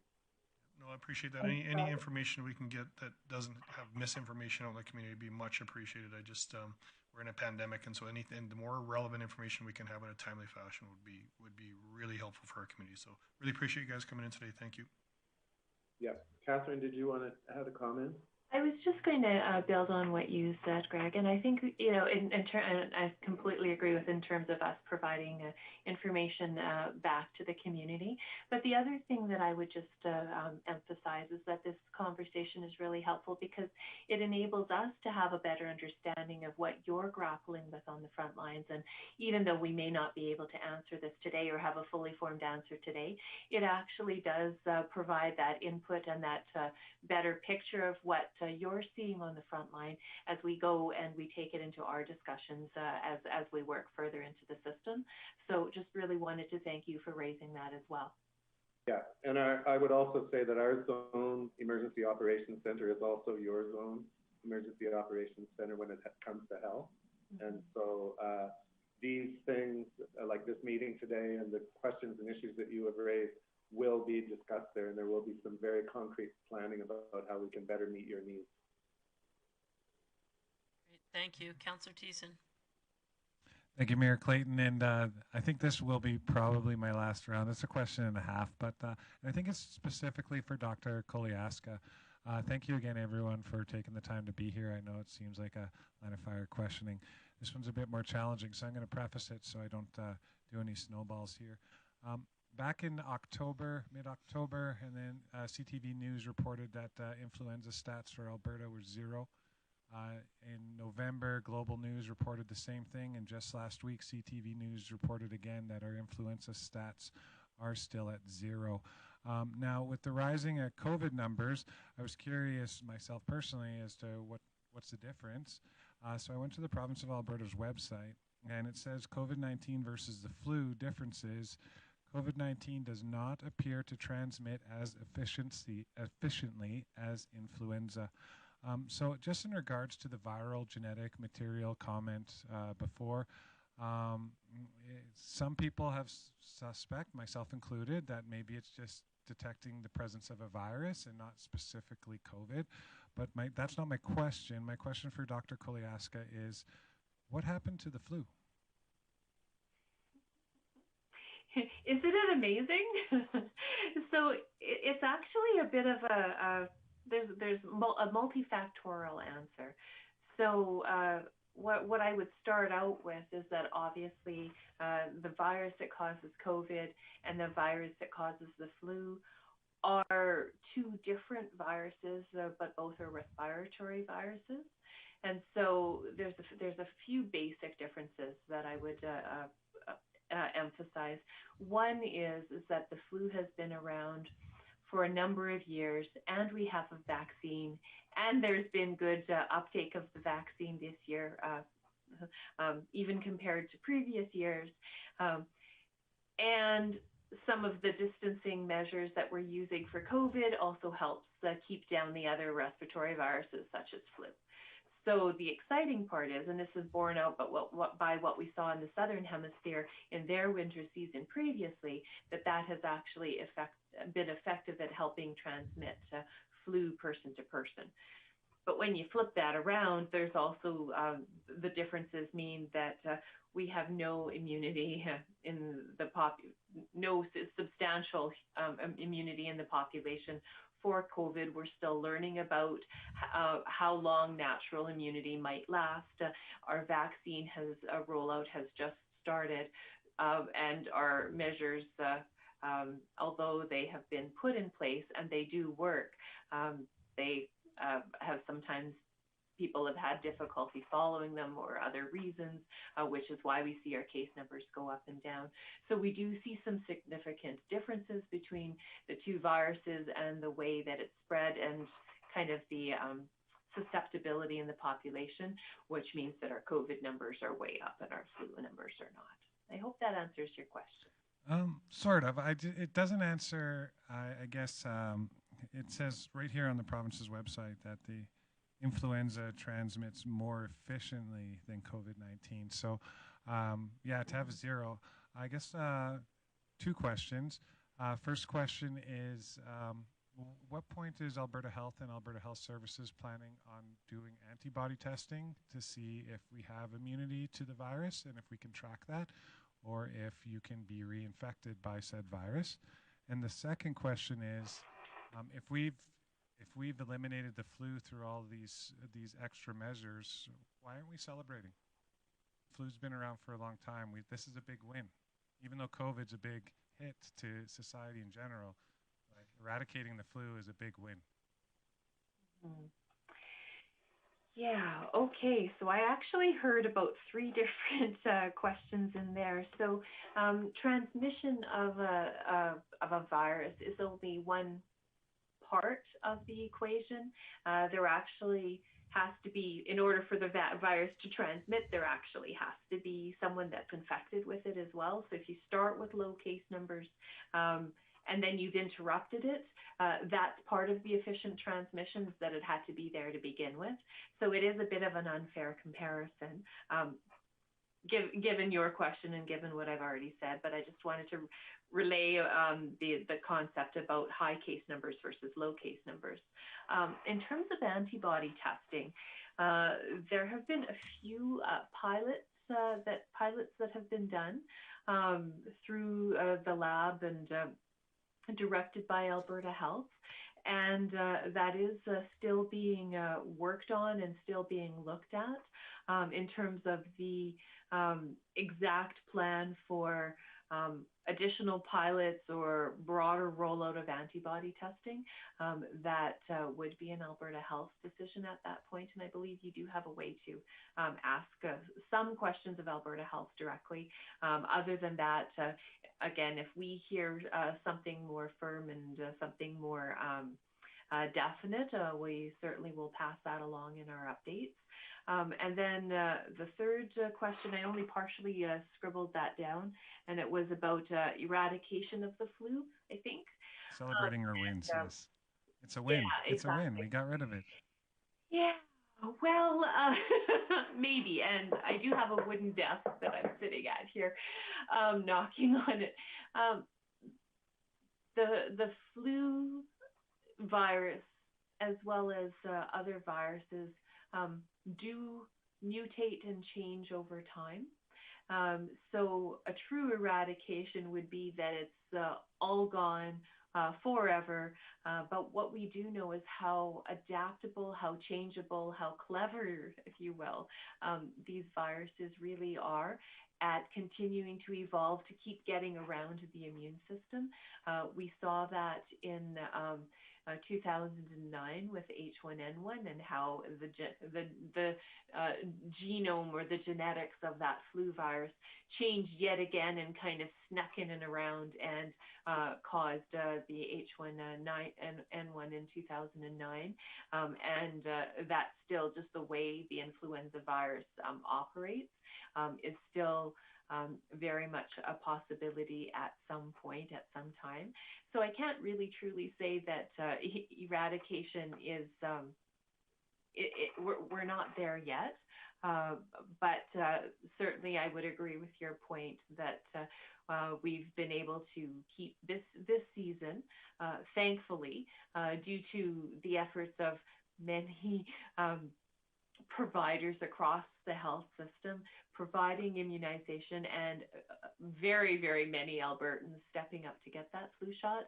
We've managed to keep the impacts of flu in terms of illness and death, as well as impacts to the health system at a really low level from a flu point of view, while we're dealing with COVID. And I agree with you that that is something very important, but we certainly cannot let up our guard at all, because COVID is such a difficult problem to tackle. For sure. Totally understand that. And I thank you for your answer. It was a tough question, but I still think we got rid of the flu, so we should celebrate the wins. We got lots of bad news in the world. So. Fair enough. And I think also, I'm a little bit hesitant to celebrate too soon, because, we still need to keep our guard up. Certain flu seasons sometimes come later, sometimes come earlier. So, I certainly don't want to undo any of the progress we've made so far. Sure. Let's keep it at 0. Thanks so much. Absolutely. Great, thank you. I have Councillor Bressie in the queue, and then unless there's something new, I'll probably wrap it up here. So, Councillor Bressie. Great, thank you. Just last question was, while we're talking about the flu, I've heard some in the community wonder are we not seeing flu because really it's being counted in positive COVID tests, and that's picking up just the normal flu instead of COVID. Is that actually possible with the science of these lab tests we're doing? No. Thank you. Short and sweet answer is no. The genetics of these two viruses are completely different, and our lab tests are so good. They actually can, and we do test for both. That's how we know there's no flu. Great, thank you. Thank you. Great. Thank you for that. I want to thank you on behalf of Council and myself for attending tonight. It's been, as you can tell, a very passionate piece for Council, and there's been a lot of information shared here tonight. And the big takeaway for me personally, and I think my fellow councillor members would agree, is that there's opportunity for continued discussion. And so going forward, I look forward to more conversations with you, with people from your organization, as earlier identified, but genuinely I want to thank you. You know, and as mentioned by, I think, many of my councillors, the door is always open. You're always welcome here, and we look forward to more continued discussions. We can't make great decisions and represent you well in our community if we don't have the necessary information. So thank you for coming today, and I really, truly appreciate your time. Thank you so much for the opportunity. Yeah, take care, everyone. Be safe. Thank you. Thank you. And you're more than welcome to stay for the rest of the meeting. But as we have other delegations, I would ask that you turn off your cameras if you're just looking to observe. Thank you. Thank you. Thanks. All right, item 5.2, Inclusion Grande Prairie. I'm going to just scroll through my screen here. I know there's a delegation on there. There we go. Mr. Moore, welcome. Thank you, Mayor Clayton. Council members, thank you for this opportunity. And thank you to Councillor Bressie for getting me in here today. I did provide some documentation to you over the weekend. And what it was our proposal that we put forward to the provincial government. It was going on 6 years, 5 or 6 years, I believe, since we first proposed this. The proposal involves a family resource center for persons with disabilities. So my background, not only am I the president of Inclusion Grande Prairie, I'm also on the executive for Inclusion Alberta. So with the lobbying that we've done over the last number of years with our MLAs, with the ministers, we finally have the avenue to get Grande Prairie a family resource center for persons with disabilities. This came to us just recently, and I believe what's happening is that we're working with the provincial budget. We have to have this done quickly before the end of their fiscal year. So what we are looking for is council support for Inclusion Alberta to operate the Family Resource Center in Grande Prairie in partnership with Inclusion Grande Prairie. You may be aware of what Inclusion Alberta does and the history behind it. For over 60 years, we've been supporting people with developmental disabilities across the province. We're an advocacy organization, partly. We're also carrying out various programs. We contract to the provincial government to deliver certain programs for people with disabilities. One of the initiatives we took up some time ago was to open up a family resource center in Calgary, and it is called the Darrell Cook Center. And primarily, we were started in that program to help people, families with family managed supports from PDD, to be able to manage the support and the lives of their children or family members. We provide education. We provide actual physical support for the families. We help them in dealing with PDD for their program supports. We help them find staff. We have more than 500 families in Calgary that have been assisted by the Darrell Cook Center. And it's, you know, we do things with a small budget, small personnel.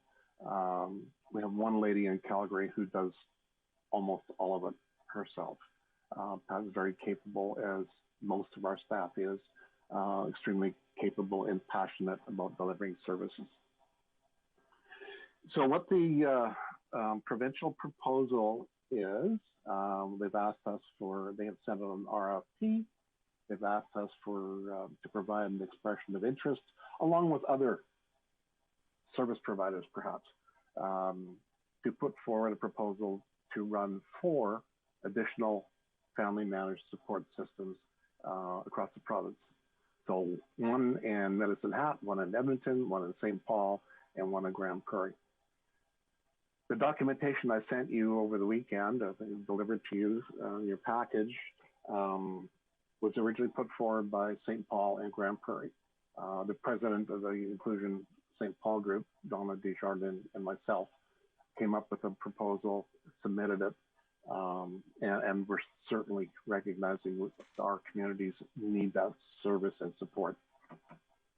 The province has expanded the requirement for this expression of interest that we support not only adults with developmental disabilities, but children as well. So FSCD as well as PDD clients would both be supported. In Inclusive Lives, our position is people with disabilities require support, whether they are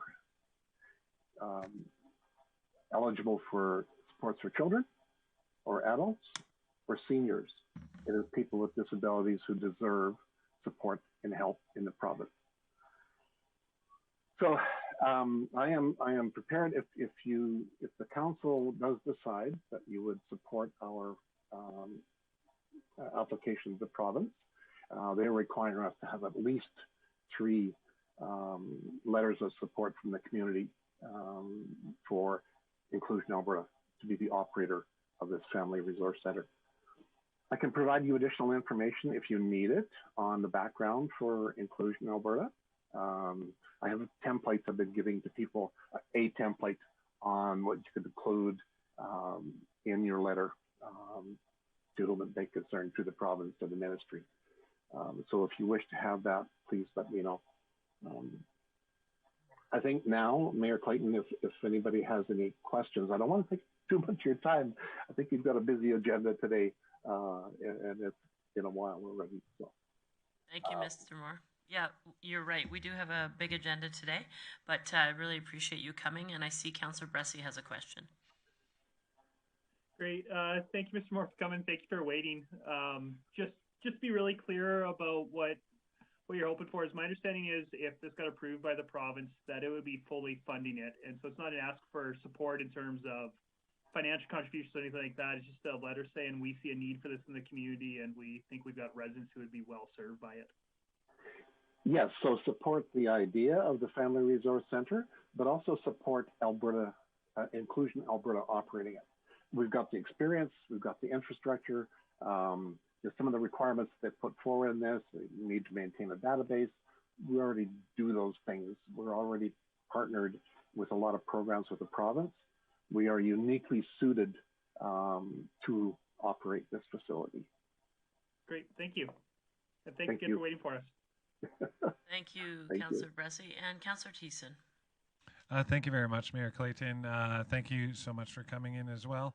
My question, I guess I have a couple questions. So I'm very supportive of Inclusion Alberta, inclusivity in our community as well. But in regards to, I heard you say to support adults, children, and seniors. Do you also provide support to parents who have children with developmental disabilities? So, Councillor Thiessen, thank you very much. Our organization is built on parents and family members who have disabilities. We provide locally education for families. We bring in experts. Currently, we're working with both 3 school divisions here in Grande Prairie, and we've provided a bunch of educational tools for all of the schools in our book basket project. So we are promoting inclusive education. We have parents involved in that. We bring them information on how to ensure that their child is included in the educational system as their right is to do so. So yes, this is all family. This is the whole family and community that we look to include. I really appreciate that answer. I saw it all in the reading. I just wanted to hear you say it out loud for our general public. The other question I had was Just in regards to staffing, so I'm more than prepared to vote on behalf of something like this, but are you confident that the staffing level that you set as presented to council in this writing, if that's going to be able to cover your needs here in Grande Prairie as well as the north? Yes, yes. So right now, Inclusion Alberta has 2 employees in Grande Prairie, and those 2 individuals, one looks after our road employment program. She also assists us with our board operations. And then we also have support at GBRC for the inclusive post-secondary education program. So we're looking to add 1 more individual into the employment picture for Inclusion Alberta in Grande Prairie. And we feel that is sufficient. You know, we have 6 volunteers on our board, and our board takes our role very seriously as we are family mentors. Last year we did a Pathfinders education program to help families sit down and determine what sort of pathway their family member can see for inclusive life. These types of things are not just one person putting on. Inclusion Alberta brings in other experts as well. But each of us as board members participate in these because we're all parents. We've had this experience. My son has Down syndrome. He's 29 years old. I've been doing this work for 29 years. So I'm pretty experienced in how to deal with some of the issues as well. Awesome. Thank you so much. I really appreciate your answers and for your request as well, Mr. Moore. I have nothing further, but thank you for all that you do. Thank you for your questions. Councillor Friesen. Thank you. Thank you, Mr. Moore. I'm hopeful that my colleagues will support this this request of yours. If there's one thing I know, it is how savvy parents are, and if anyone is to be trusted with an organization like this or with running a facility like this, it would be Inclusion Alberta. I just want to pay my utmost respect to you and families that find yourselves in your situation as well. Thank you. Thank you so much. Great. So thank you, Mr. Moore, for coming. I don't see any further questions or comments. If you're not aware, our delegation business happens kind of towards the end before our recess. So you're more than welcome to stay on and listen, or maybe sign back in a little later. There's a fair amount of business before we'll get to delegations. But I just ask that you turn off your camera and observe, but just not be with your camera on. Thank you. Thank you, Mayor. There's just one thing I wanted to add in here. Our timeline is extremely tight. The province needs us to respond to them before February 4th. Okay. We don't have any room to move on that. Perfect. So thank you. Thank you so much Appreciate for that reminder. Your time today. No, you as well. All right, thank you. So next up, delegation number 3, I have a Mr. Tim Balcom, and I'll give you a minute to turn your camera on. I'll just scroll through and make sure you're still with us. Mr. Balcom, there we are. Good afternoon, and welcome to the City Council meeting. Mayor Clayton, and good afternoon, Mayor Clayton and councillors. And I just want to say thank you very much for allowing me to take some time and speak today on behalf of the some Crystal Lake residents and fellow Grande Prairie citizens. As you mentioned, my name is Tim Balcom. I'm a lifelong resident of Grande Prairie and a resident of the Crystal Ridge, Crystal Lake area for the past 30 years. And Mr. Balcom, I see you have someone else joining you. Yes, and it is Carolyn Vasilou, who is a interested or a neighbor. Great, thank you. Okay, sorry about that. I should have announced that. That's okay. I would like to start by saying that the people that I'm going to mention in the discussion I'm going to have today, we're not against a bike park being built in the northern quadrant of Grande Prairie. However, we're not in favor of the location that's been chosen for this project. just this last weekend, I wrote a Facebook post, which very seldom I ever do. I usually just post happy birthday wishes. I wrote a post. It was from my heart, and from that, the reason I wrote the post was because a number of concerned neighbors, concerned residents of Grande Prairie from all different areas of Grande Prairie reached out to me. They know where I live. They know me well enough, and with the project starting last Thursday, and what we've seen take place, a lot of people drove by, and a lot of people were, to be completely honest with you, horrified by what they called the devastation. So I thought that the best way to get out to people is to make a Facebook post and see what's out there and see what people are saying. So from that, I had a number of people voice their opinions. In fact, I have 75, it's a combination of Facebook posts. I have a number of actual letters, including letters from previous counselors, and as well, I have a letter from a retired regional college professor, and he had some remarks that he wanted to make about it as well, which I'll share with you. One of the main things that the statements that I heard in the many phone calls I got over the weekend and the emails was a very resounding common theme. And it was why didn't we know about this? Why didn't we hear about it?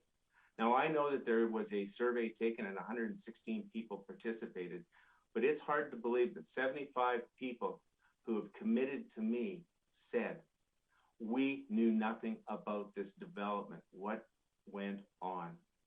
And I will tell you that my wife and I walked there, many people walked there, as you folks know.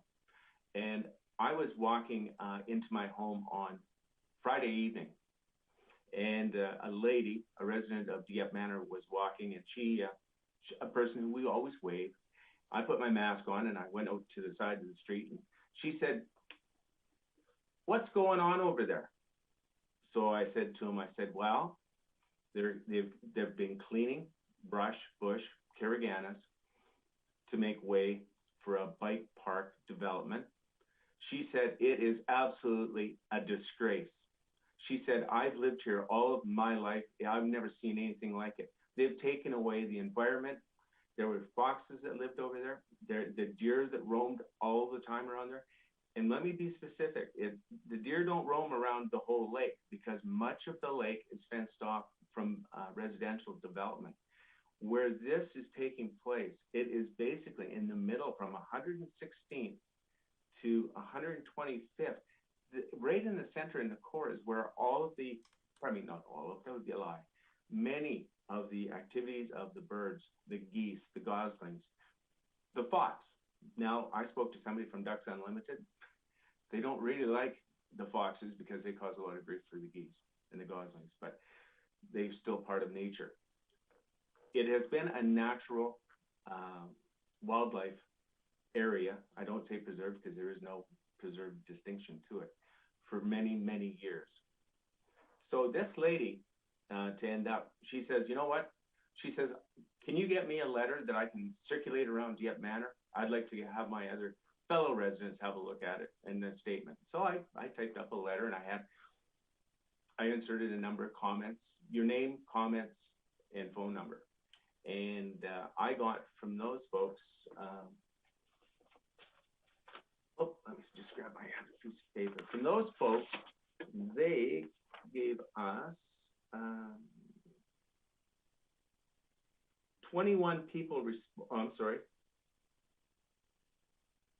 23 people responded and signed it, and not one of them said that the project was a fit for this area.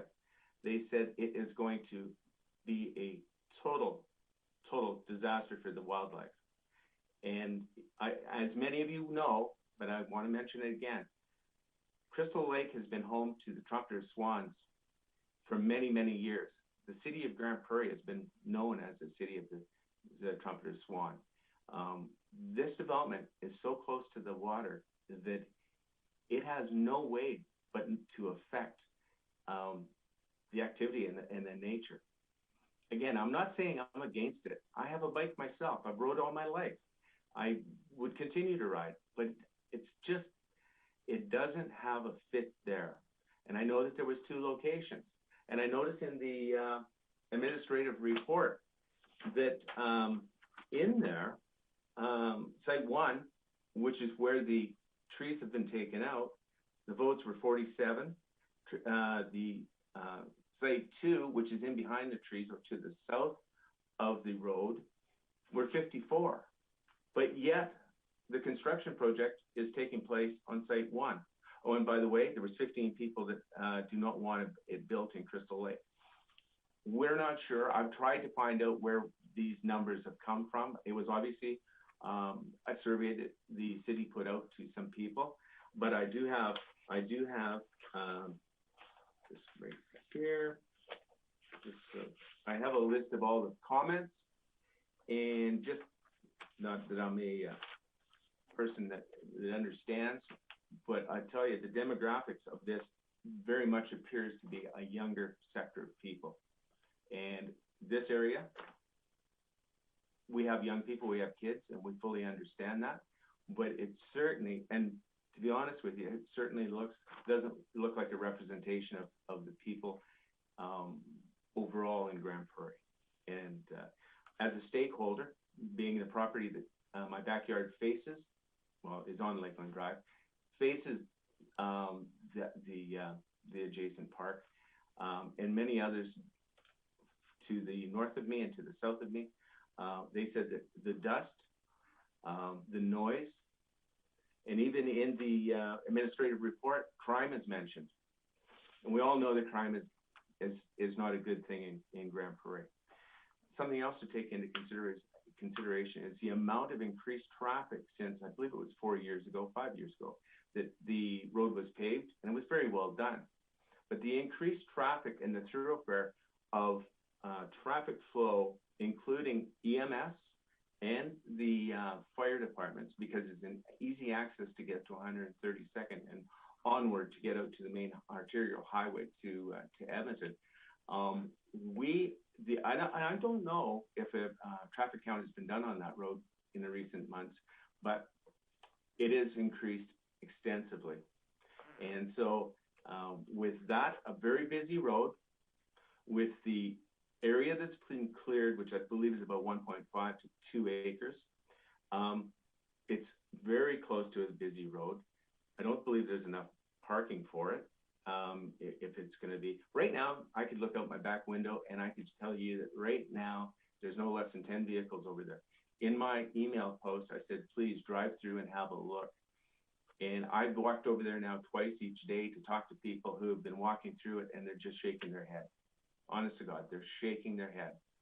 And so all I'm saying is we're pleased, we're asking, we're residents, we want all of Grande Prairie to be involved in this process.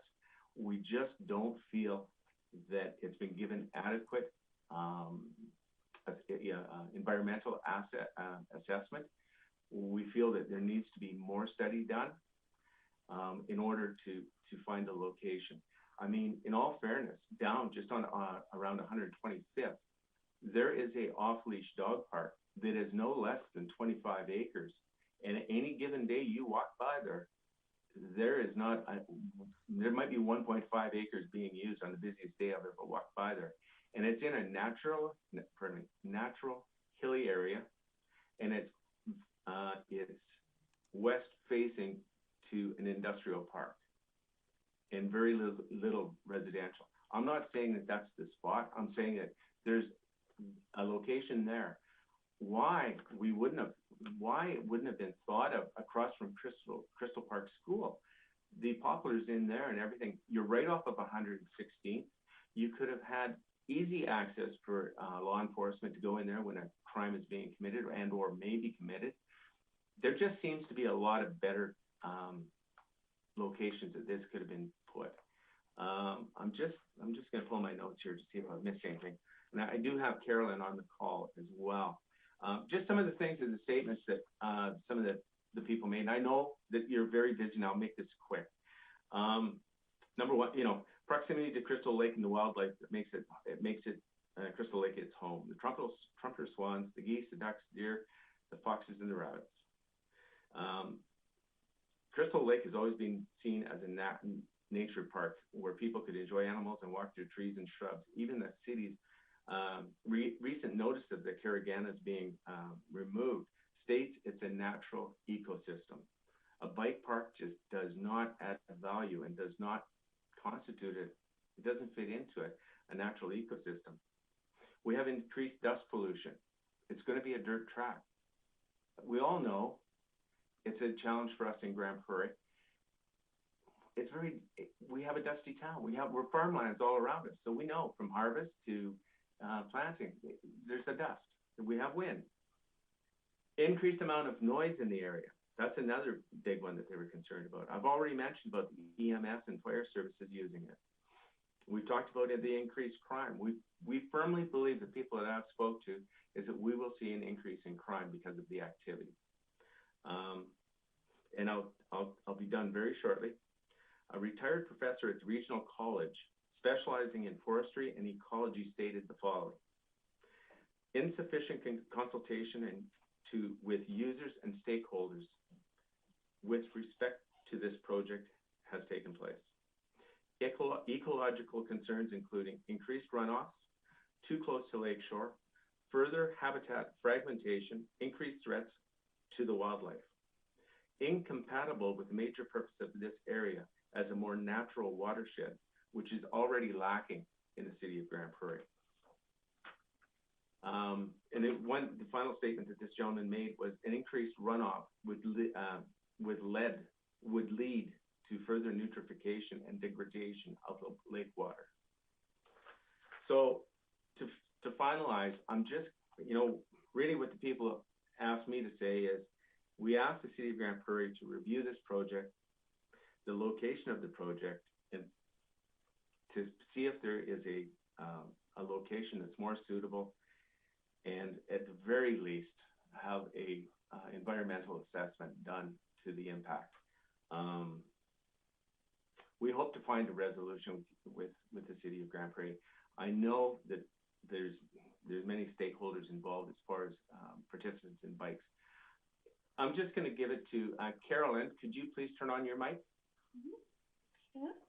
Carolyn, go ahead. Well, go okay. ahead.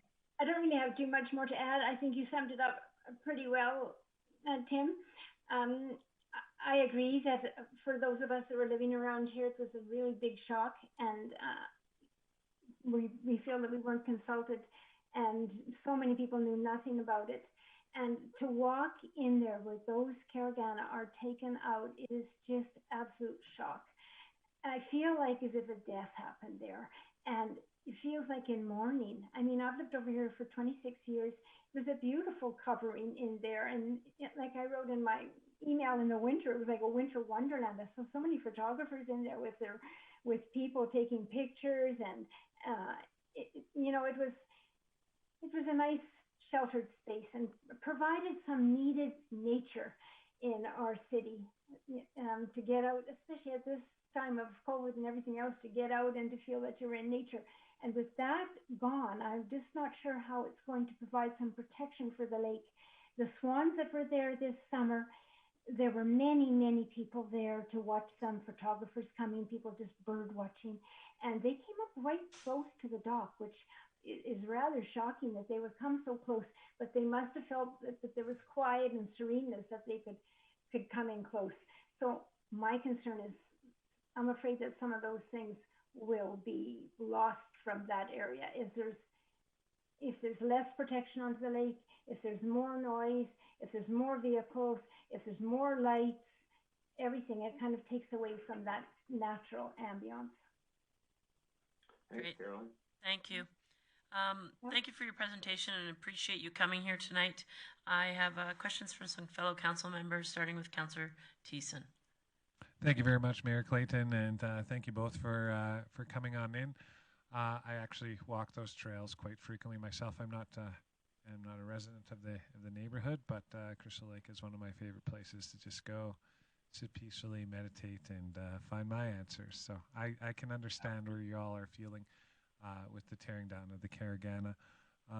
I'd just like to hopefully reassure you both. I'd like to have this conversation. I think this conversation should continue going forward. But correct me if I'm wrong, but those Caragana are currently gone now?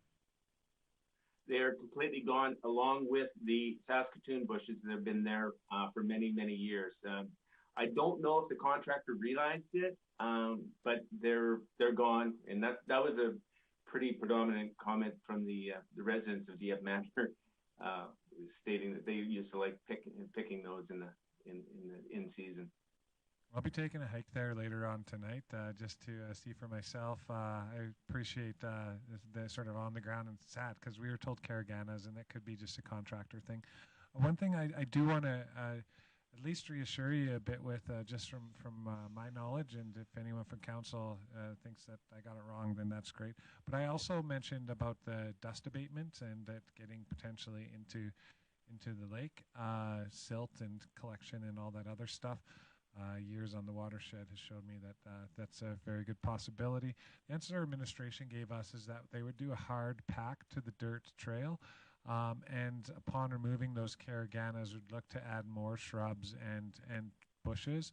There's also a motion to bring more trees in as well for sound abatement, as well as to quell the winds as they whip through, so we can potentially not get all that silt or dirt going into the Crystal Lake.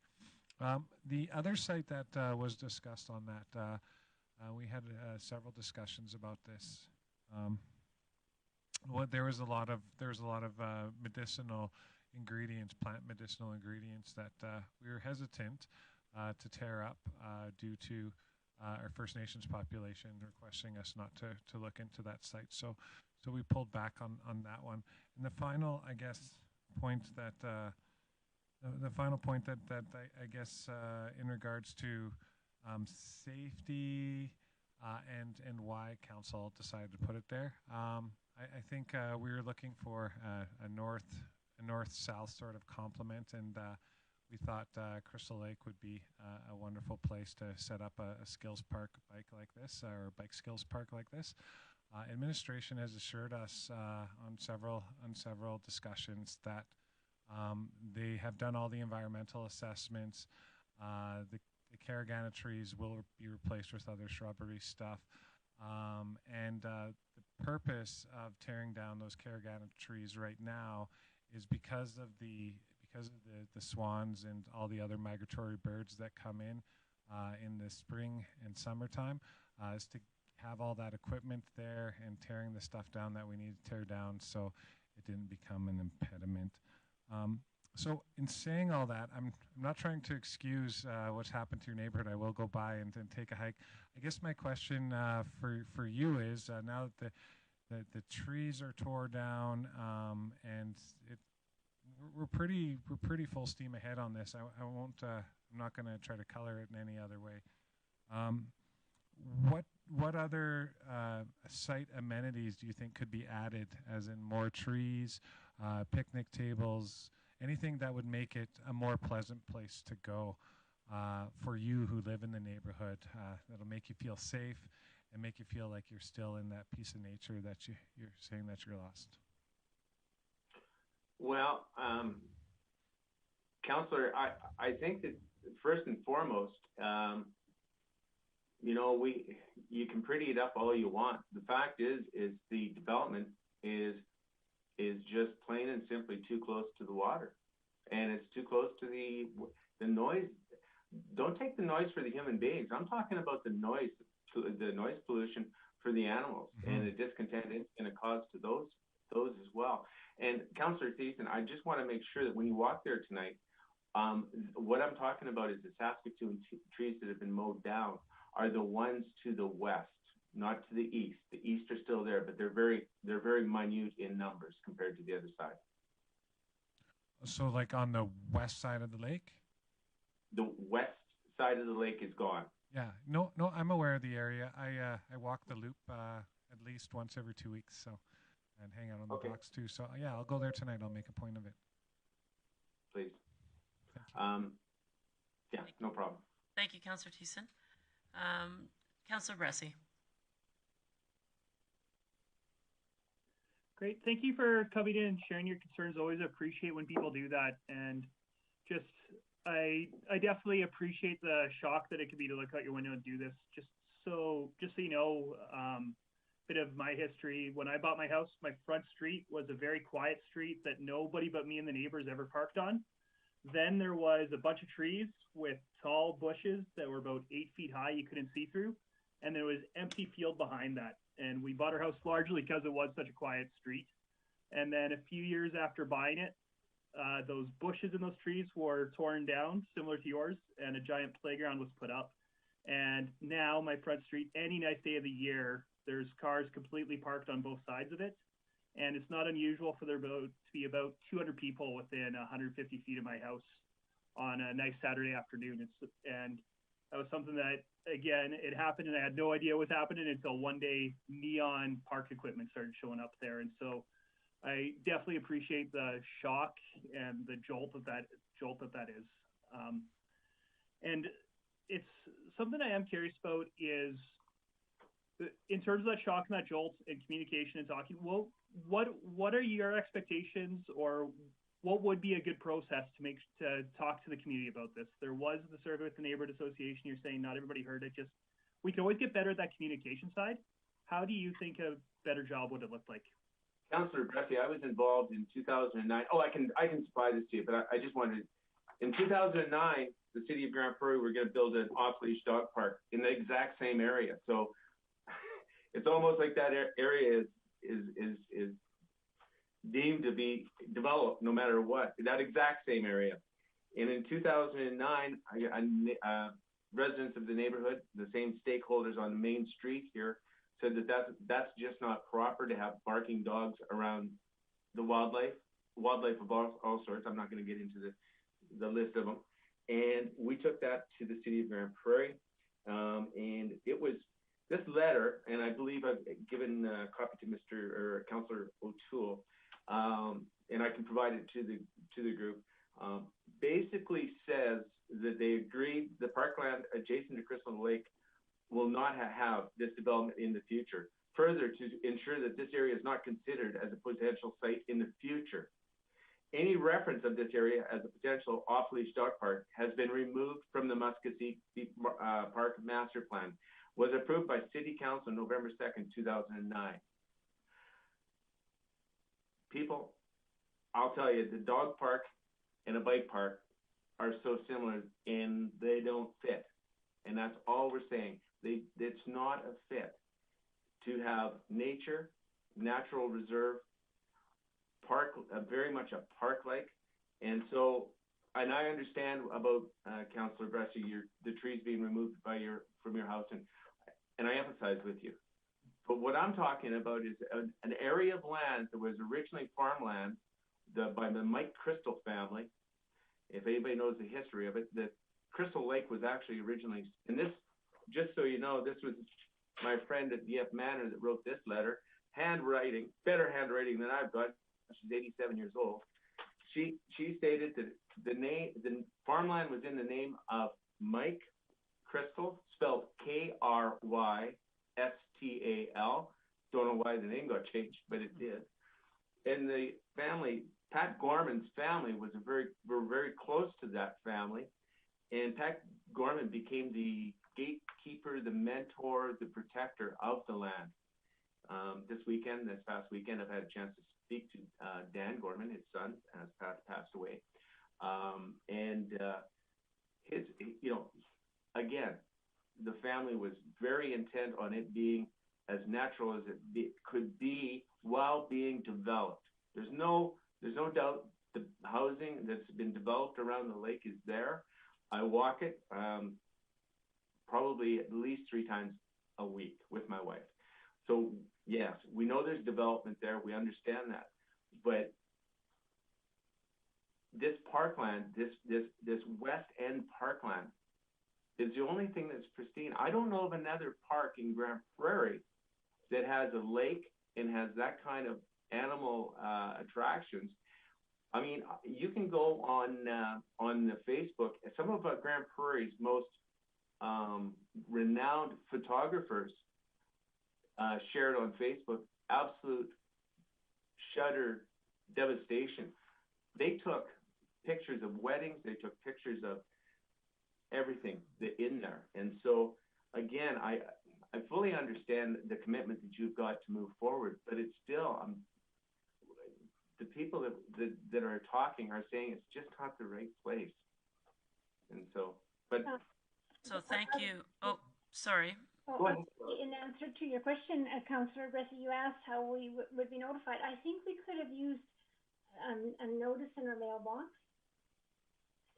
And I've heard people say that there could have been signs posted at Crystal Lake of what the potential development was or what the plans were or something like that. Because you got to remember that around in this area of Crystal Ridge, there's a little bit older population, so they are not on lines. They are not on social media. They are not reading the online newspapers. I met two different couples yesterday, and they were just like, what's going on? Like, we've got no clue. So that group is not being informed. And I'm sorry. Sorry, Mr. Balcom. We just have a very, very long agenda, and typically delegations get about 5 minutes, so I am going to move on. Just going to double check with my fellow council members to see if there's any further questions. Don't see anybody moving. Our delegation business, as mentioned at the end, prior at the end of the last delegation, is at the end of our meeting. And so there's two things that I will just quickly mention, and then you're more than welcome to stay to listen to the conversation at the end of the meeting in regards to delegation business, but I just ask that you turn off your question. I just want to let you know that we absolutely did consult with Alberta Environment and Parks regarding the swans, the birds, the wetland, and we did not do this work without consultation with the figure that has the authority on those types of areas. And the other piece is in regards to Site 2, the preference of Site 1 was based on a fact of Site 2 had some concerns in regards to threat of some indigenous plants, and this, after much consideration, was considered to be the best location. But so at the end of the meeting, we will deal with delegation business. So I thank you for coming today, and then I just ask that you turn off your screens so we can move on to our next delegation. Thank you so much. Thank you. Thank you very much. So our last delegation tonight is a Mr. Chris Schaefer, and if you're on, great, thank you. And as you've seen, the other delegations have been much longer. I will ask that you be very brief in nature, and I hate to cut you short on time, but as mentioned, we do have a lot of business ahead of us. So if you wouldn't mind just introducing yourself. We did receive your letter later this afternoon, but go ahead, introduce yourself, and tell us what brings you here today. Good afternoon, councillors and Mayor Clayton. I just wanted to come and take an opportunity to talk with you about the mask mandate. I understand that it's coming up for expiration unless it is renewed. But I just wanted to talk to you a little bit about masks. I've been in the career of an occupational health and safety professional, been so for 27 years now. And one of my fortes or specialties is actually respirator testing and training. So that would involve things like anybody in any occupation from a basic N95, which is really the lowest quality and the lowest protective respirator there is, all the way up to and including self-contained breathing apparatus for emergency response and hazmat teams, and everything in between. So definitely well-versed in respirators, and just wanted to talk to you a little bit about it, the difference between masks and respirators. So masks, the masks that are mandated, I don't know if you had time to read the letter that I wrote to Dr. Hinshaw, but I certainly would advise you to read it because it'll give you a lot of information on the hazards of wearing these face coverings because they're not respirators. So the difference is this, is that the mask mandates that are currently in force in the province are devices that capture air, captured your exhaled air, capture heat and moisture. And by doing all these three things in a mask is actually bad. So in an actual respirator will have in the center, if you can see this right here, it will have an exhalation valve right in the middle. And what that exhalation valve does is it purges with every breath, every exhalation, it purges carbon dioxide out of your mask and into the atmosphere. And it also releases the heat and the moisture as well, purging it. Because if you have a mask that's just a cover that doesn't have an exhalation valve, then what happens is it traps all of that inside your breathing area. So because there's no exhalation valve in something like this, what it'll do is you'll get accumulations of carbon dioxide, and then you're rebreathing those. And it's actually causing lower oxygen as a result too. So typically when we test people that have been wearing an N95 or a cloth mask for any point in time, we could see carbon dioxide levels as high as 40,000 parts per million, and in some cases in longer terms even higher than that, as well as oxygen deficiencies at 17.5, 17% in oxygen deficiencies. And if we were going to talk about oxygen deficiencies like in the industrial environment, like if somebody was going to be doing a confined space entry, because essentially wearing a mask like this creates a confined space on your face. But if we were going to talk about confined space entry, it would be totally illegal to put someone in an atmosphere without breathing apparatus that a firefighter would wear in any oxygen concentration less than 19.5%. And it's definitely less than 19.5% wearing this mask. So there is a marked oxygen deficiency that's easy to measure, easy to prove. But probably even more dangerous than that lower oxygen concentration is the high carbon dioxide that people are rehaling and forcing to rehail because of the capture of it in the mask material. So as a result, they're inhaling it over and over again, and it's going to cause all kinds of difficulties. It's going to cause dizziness, headaches. It's going to cause people to not be able to think as clearly as they normally would without the mask, increased tiredness, being more lethargic, and in higher concentrations can cause definitely effect on your heart and your brain in a very negative way, and could lead to unconsciousness. And we actually have quite a few people who have contacted me, a number, and that have contacted me with regards to having passed out due to being forced to wearing a mask and suffered head injuries and other disabilities as a result of wearing a mask for hours and hours and hours on time. So my point to you today is please let the mask bylaw expire, and please let that happen, because these masks are harming people. There should not be a mandate in the provincial mandate at all. It should never have happened. There is marked dangers of wearing a mask. They can't protect you against viruses.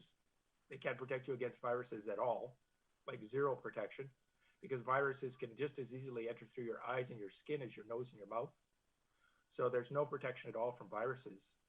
But what it does, by capturing your breath, it captures your breath, forces you to rebreathe your exhaled air, and the capture of the moisture and heat just keeps the inside of the mask warm and moist.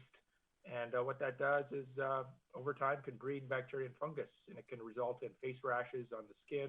It can cause and contribute to increased decay in the mouth for dental issues, and it can also lead to the formation of bacteria and fungus that you would inhale, and bacteria infections in the lungs.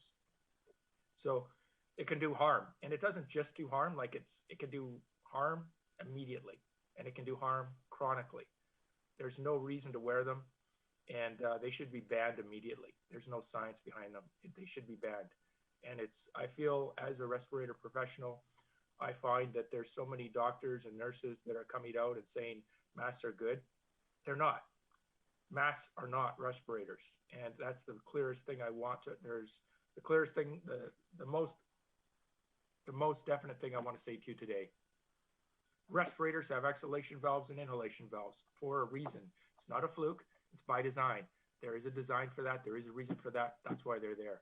And to wear a simple cover, a tight-fitting cover over your mouth and nose is a very stupid thing to do.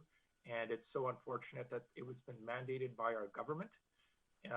All it does is, by capturing carbon dioxide, limiting your oxygen flow, it is a slow measure of voluntary self-suffocation. That's all a mask is, these masks that are mandated. So that's what I'd like to say to you today. Thank you. Any questions? Great. Thank you so much, Mr. Schaefer, for coming today. I will look to my fellow colleagues to see if there's any questions, and at this time I see none. So again, thank you so much for your letter and your information, and thank you for coming today. As I mentioned to the other delegations, our delegation business is handled at the end of the meeting. Well, thank you very much. I appreciate it. Great, thank you. All right, we've gone through all delegation business. We're moving on to reports. Item 6.1, the revised land use bylaw C-1260-31. And I see Mr. DeRoche. Good evening, welcome. Thank you. Thank you, Mayor Clayton. The proposed bylaw is a revision to C-1260-131. The original bylaw was adopted last December, rezoning a property in the Gateway area from medium density residential to a DC district. All the information in the bylaw was correct and accurately represented the changes that were occurring.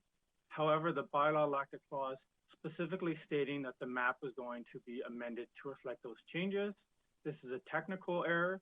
Under the Municipal Government Act, Council is able to adopt a revised bylaw under Section 63 if it meets the criteria of that section of the MGA. And in this circumstance, it's merely to correct a technical error. We have a letter from the acting CAO attesting that the proposed changes meet the requirements of Section 63, and as per Section 65, the conditions of advertising and for a public hearing for the bylaw were met when 131 was initially adopted. Adopting the revised bylaw this evening will merely allow us to update the map, and as such, administration recommends that council give all three readings to the proposed bylaw. Great, thank you, Mr. DeRoche. I will look for questions for administration first. And I see no one in the queue, so I would look for business arising. Councillor Thiessen, thank you. Thank you, Mayor Clayton. I would move that Council give first reading to revised bylaw C-1260-131, being an amendment to the land use bylaw. All right, as we know, there's no debate or discussion on first reading, so I will ask you to vote. All those in favor? In the chambers and on screen is unanimous. Councillor Thiessen. Thank you, Mayor Clayton. I would move that Council give second reading to revised bylaw C-1260-131. All right, opportunities for question, debate, discussion. I see no one moving at this time. I'll call the motion, or sorry, the second reading. Call the motion. All those in favor? On screen and in chambers is unanimous. Councillor Thiessen. Thank you very much, Mayor Clayton. I would move that Council have third reading at this meeting. Thank you. So this motion will allow us to have third reading tonight. I will call the motion on that, and I will call the motion on that. All those in favor? In the chambers and on screen, in favor. And Councillor Thiessen.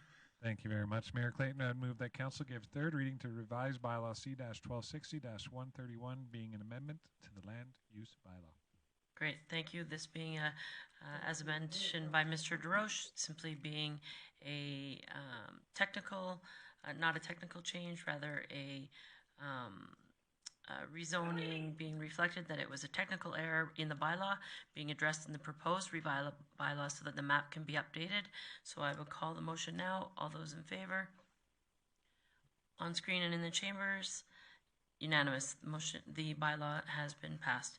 Thank you. We'll move now to committee business. Up first, oh sorry, I apologize. Item 6.2, land purchase. I'm just going to get my screen changed here. All right. I don't know if we have Mr. Halliday here or Mr. Director Glavin, if you're taking this.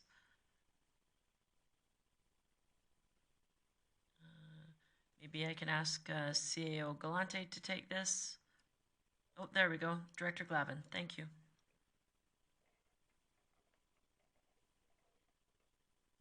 Sorry, just 1 second here. Just had some issues with my computer to get the report up. No worries. We're just on the land purchase on the Northwest 24-71-6W6, located in the east of Park Road.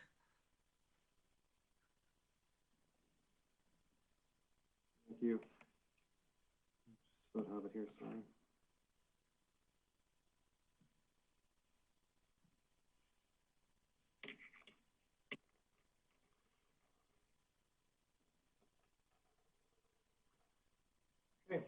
So it is recommended that council approve the purchase of land described as Northeast 24-71-6 west of the 6th.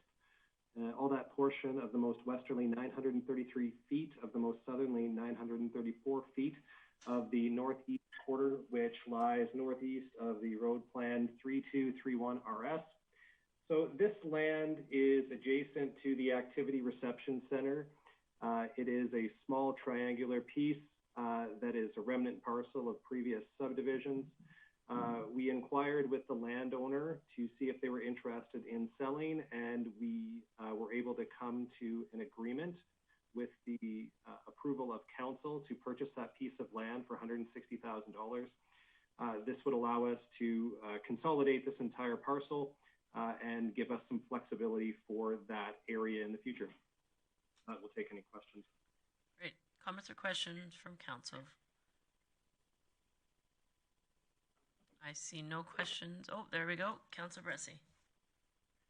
Sorry, no questions, but I'm happy to make a motion if you'd like, Mayor Clayton. Perfect. I don't see anybody looking for comments or questions, so go ahead.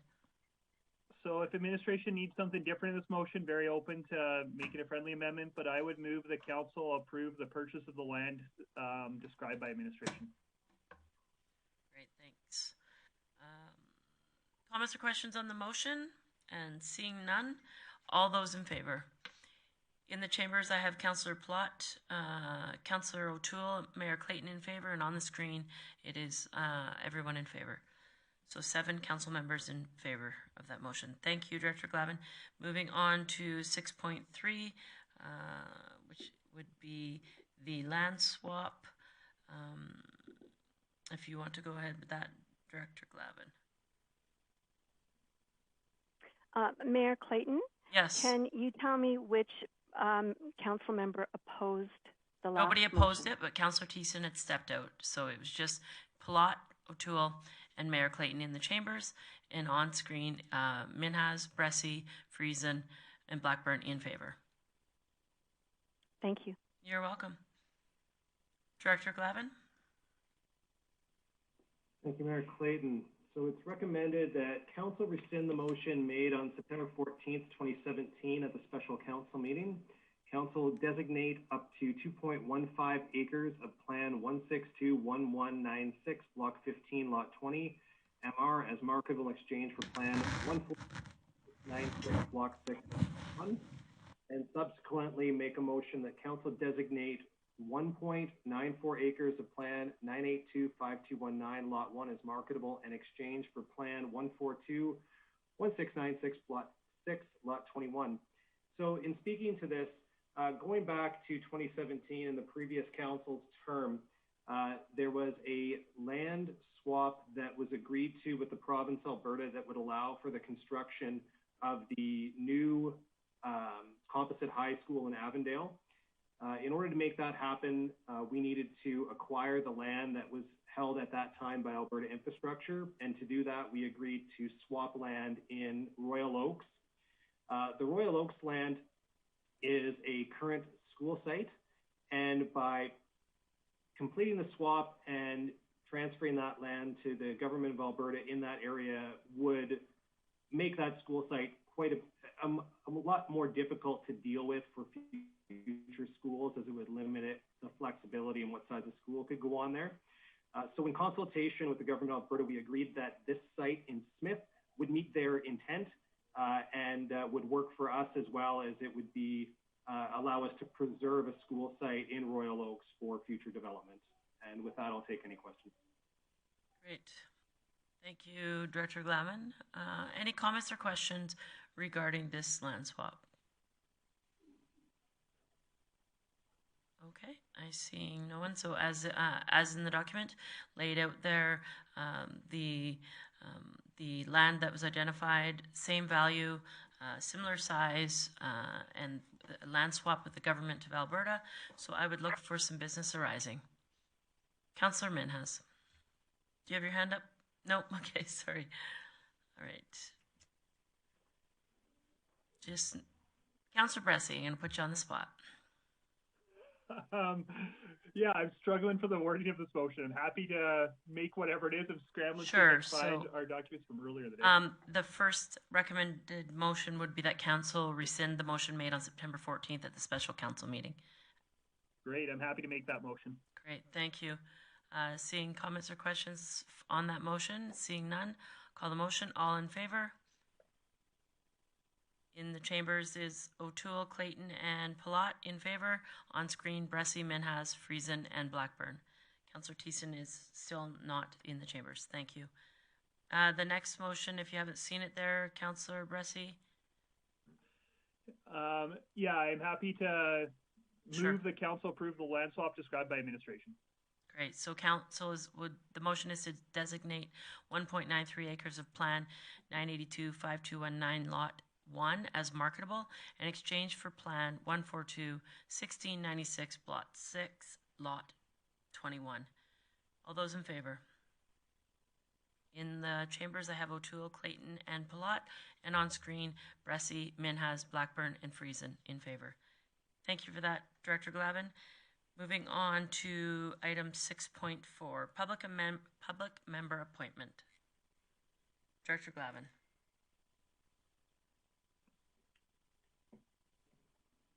Thank you, Chair Clayton. So we received a public member recommendation for the Chamber of Commerce to sit on the Economic Development Strategic Planning Advisory Committee.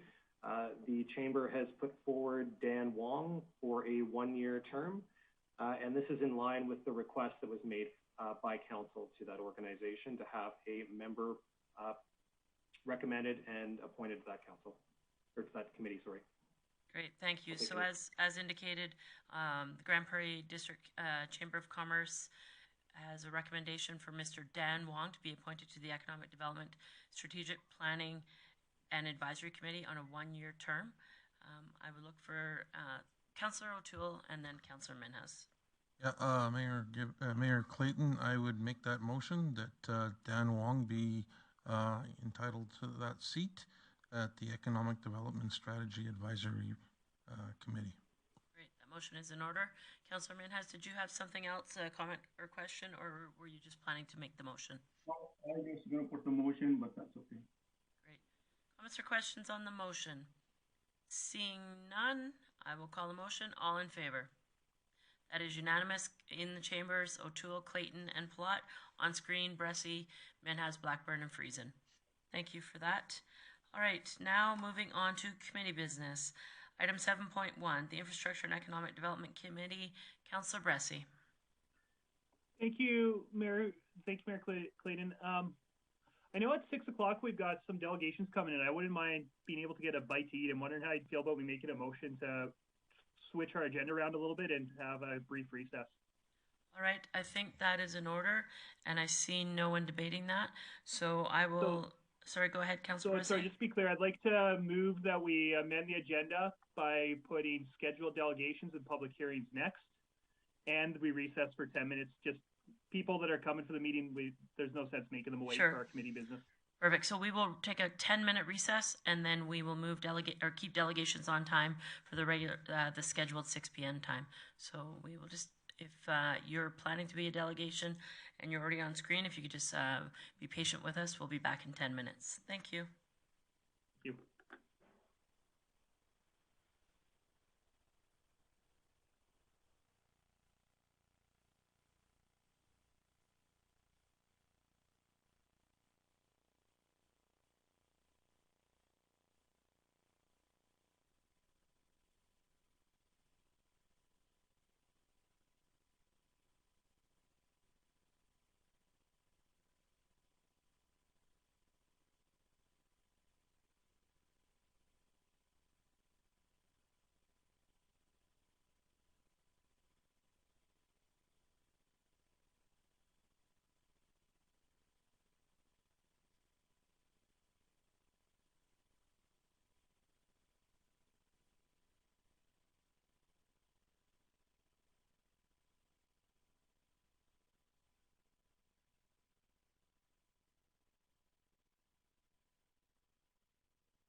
All right, I think everyone.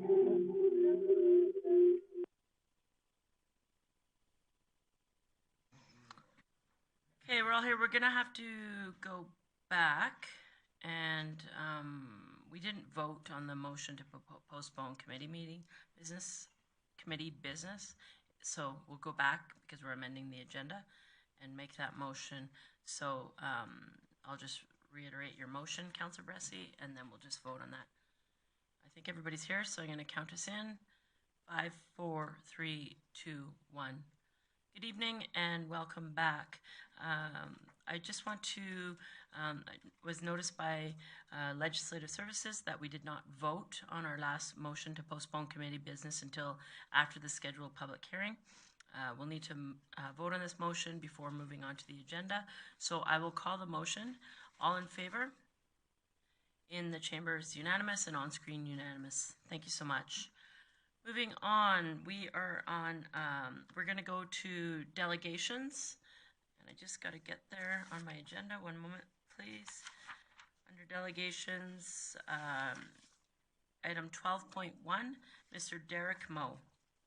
If you're with us, Mr. Moe, please turn on your screen. Introduce yourself. 5 minutes.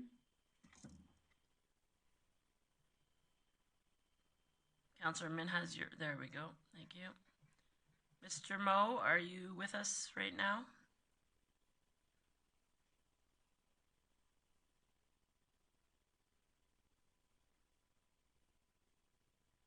Okay, well, we will wait for Mr. Moe to join us for a few minutes, but we will move on and I'll look to Legislative Services. Should we go to committee business? Oh, sorry, Mr. Moe is trying to reconnect again. We'll just wait a minute for him.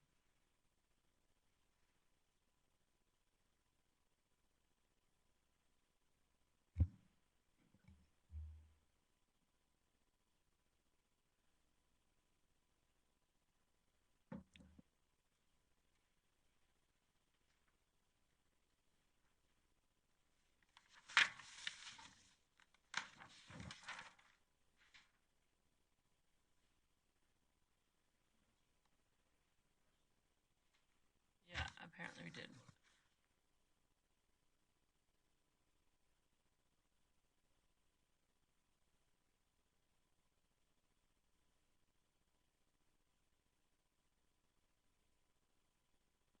Mr. Moe, are you there? Ms. Garbaszewski. Oh, there we go. Mr. Moe, good evening and welcome. Please introduce yourself for the people watching, and then you will have the floor for about 5 minutes would be great. There'll be an opportunity for questions. Then all our delegation business takes place at the end of the meeting, and we will come back with questions for administration and internally. So this time is for you. Go ahead, Mr. Moe. Perfect. Thanks again for you guys' time. Like I said, Derek Moe. I guess representing many industries, including the service industry, is the major. I just wanted to touch base on the last 11 months and bring awareness and ask the city what the next steps are to deal with COVID and the relaunch plans. I'm not an expert, and I'm just here to ask questions and maybe bring awareness and have an open dialogue with everybody. In a quick snapshot, I'm also on the board of the Alberta Hospitality Association, and trying to work with our leaders and our great people in this community. The big question, I guess, is there's a lot of uncertainty and there's a lot of unanswered questions. So what we're asking is what our city's numbers, plans, and orchestrated vision is while working with the Alberta government. So across Alberta in general, the service industry, which is a very broad industry, everything from hotels, cafes, restaurants, gyms, indoor golf to hairdressers, which have just been eased in restrictions. About 70% of the surveys that have been sent out across Alberta, not including Grande Prairie, are single unit owners. And the big concern is that sales are down anywhere from 60 to 100%, depending on restrictions and whatnot. So, there's a lot of livelihoods and a lot of jobs with that lay in limbo. And as we look at these times, you know, there's not a lot of metrics or information coming out to us. It's wait 2 weeks and we're going to just tell you what we think or where we know. And I guess where we're saying is, what is the data and what is the numbers? You know, we want to make sure people are safe. We want to make sure people are taken care of. But at the same point, we need to help gauge the numbers and give people targets and data so we can move forward and lay out a plan.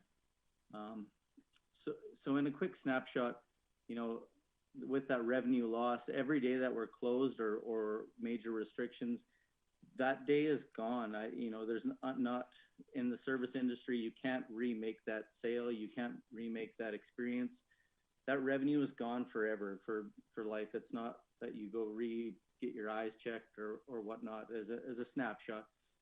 And then on top of that, the big concern is we look across to BC and, you know, as the city of Grande Prairie and the rural community, I think we should all be very concerned that many of our community are driving and spending their money in Dawson Creek. We're missing that revenue, you know, on that side of things as well. People are still going to get haircuts and going to restaurants. And I'm not here to say shut other people down. I'm just saying, what are the systems they're doing to make our wheel work as well as theirs? So as we talk, I guess the big question for our regional leaders, and I hope, you know, we're working with the Alberta government as diligently as we can in AHS, is what is the reopen plan? What are the checkpoints we need to get in place? And how do we as our community all know what it is so the buy-in and support is in? Because I think that the tightrope we're in right now is people are losing hope, losing faith in the system, and we're seeing rebelling scenarios, right? So I think why I'm here is saying, how do we build trust and a good system that, you know, that 90% or whatnot of society is going to buy into? And in our regional area, with counts under control, and I missed the early meetings at 3, and I believe AHS was speaking on beds and whatnot, and you guys can confirm those things with me after. You know, what is our bed count and whatnot? And from that point, how do we move forward for the region and keep our team here, you guys as the councillors and mayors, working with AHS and the Alberta government to open safely and get regional areas moving forward? You know, there's places in, you know, outside of Grande Prairie. Even imagine being in Sexsmith or Hythe and having your cafe closed and there's no count, there's no danger. All those people are paying rent, and you know, I think that's a big concern, is there might not be a lot of places that are able to reopen in Grande Prairie, especially if we're trying to get more people to move here and show added value. There's going to be a lot of businesses that are in uncertain times and might not be able to make it. So I think it's just trying to bring awareness to the true challenges. And I know you guys have been very diligent responding back to me via email, but there's a lot of people that I've had conversations with that are losing will, losing focus, and you know, by the end of February, beginning of March, if this is the course we're going to take, they're not going to be there. The restaurant or the salon or the indoor whatever, like 2 more months even with all the subsidies and whatnot are not gonna be enough when you're down 90% revenues. The federal support and rent subsidies, wage subsidies are not worth it, and that's kind of the voice of many people, is either we need to lay out a system that works to get people's buy-in efficiently, or if we have to be in the sidelines, and we're not saying that we can't be on the sidelines, but there needs to be more support and layouts for the businesses that are on extreme lockdown, if we are on that side of the fence. So if it's taxes, utilities, wages, rent, those are all things that conversations between, you know, city to Alberta governments and federal governments, I think, need to be the voice that need to be brought to light, because right now, other than saying the number isn't good enough, there isn't saying a target or expectation, and there is no clear plan. And I think that's where we're seeing that struggle. Sorry, I apologize for that. And I think that's the biggest thing, is there's people losing their, we're going to see rebellious people, right? You see Italy, there's over 1,000 restaurants just opened. And I think that, you know, that we're seeing stuff in Alberta happening. And I think that's where I want to work with you in the city of building a safe, strong, thriving community. And I look forward to hearing your guys' questions and anything we can do to work with the Grande Prairie area to get a plan where we get people back moving forward and hopefully at least treading water. Great. Thank you, Mr. Moe. I see questions from Council. Councillor Palat. Thanks, Mayor Clayton. Thanks for coming in and chatting with us tonight, Derek, and appreciate you being on the Alberta Hospitality Board. I know locally you're trying to rally together quite a few restaurant owners to stay in conversation. Just a question for him. Just wondering if through the Alberta Hospitality Association or maybe other information you've gathered, do you have any idea or scale of how many small businesses or restaurants have closed already and what they forecast closing without a reopening plan? Mr. Moe? Great question, Councillor. There's so much uncertainty. There are people, from the information I've seen from the Alberta Hospitality Association in general, is saying that in this next month, if there is no plan, that's it. And there's people voicing their frustration, saying that if we're going to close, we're going to close by opening and take all the fines and go down swinging. So that's where I'm concerned of saying we might see the people, you know, not saying that we don't need to be methodical, but there are going to be the people that are just saying we're going to open and if we get fined, we'll get fined and close anyways, because we are on the verge of bankruptcy. All through Canada, Restaurant Canada, they're saying that the service industry in general could lose up to 30%, if not more, of all restaurants. As an example, Quebec and Ontario have increased their subsidies to these industries that are in lockdown, you know, with extreme lockdowns, where, you know, Alberta and the municipalities haven't done that yet. So I think that's just trying to bring light to those challenges and you know, bring solutions to the table instead of just you know, the negative dialogue. And no, I appreciate that. And one other question, I'm not sure if you'll be able to answer this or not, but I guess in the restaurant owners I've spoke to, the number I'm hearing is between 10,000 and 30,000 a month that they're losing just be in this current condition. Are you hearing similar numbers, or just to see, you know, what's the industry feeling that way? Like, I know there's lots of support, but if you're losing 10 to 30,000 a month, if that is accurate, and that's been happening for quite a while, I guess, how many more months do you go is the question. And so are those numbers in the realm, Derek, or are you hearing something different?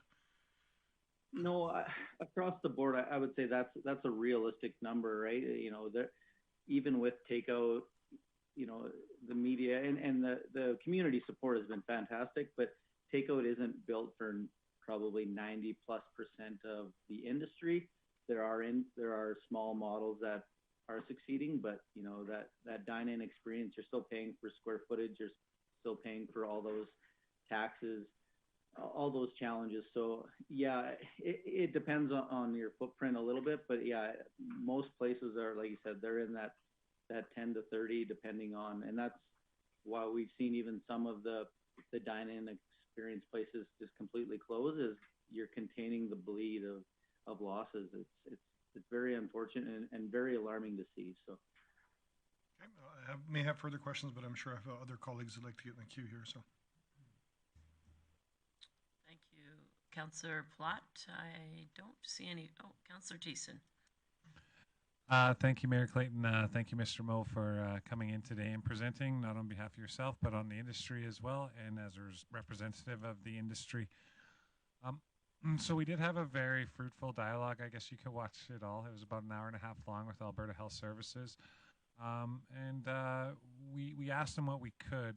Now, really, it's the province and Alberta Health that guides the direction of the restrictions, the lockdowns, and all that stuff, and we're sort of beholden to them, I guess. So in regards to that, obviously we're all here to help our community thrive. We wouldn't have ran for this this position if not. But as somebody who works very intimately in the industry, are you aware of any other strategies that a municipality has employed to help out the service industry that you might be able to suggest to us? And just, or even just candor some thoughts off the top of your head of what might be helpful? Mr. Mo? Yeah, very, very valid question. You know, I think that we've worked diligently with the Alberta government on a few chapters of restrictions and getting restaurants back to open so we don't build up pent-up demand. You know, I think those are things that hopefully you guys can ask questions for and bring awareness to as well, because we've seen what happens when you shut the light switch off. It's build up pent-up demand, and then people come out and want to be out in droves.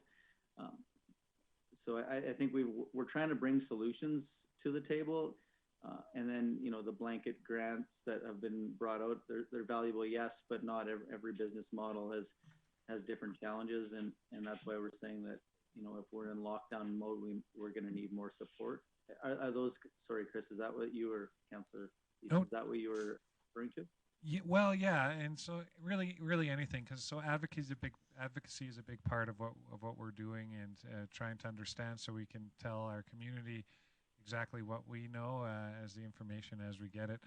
So I think we'll always go to bat. But yeah, I was just curious if you had heard anything through the industry roundtables that you sit at on any other like provincial or federal strategies from other municipalities to help the service industry.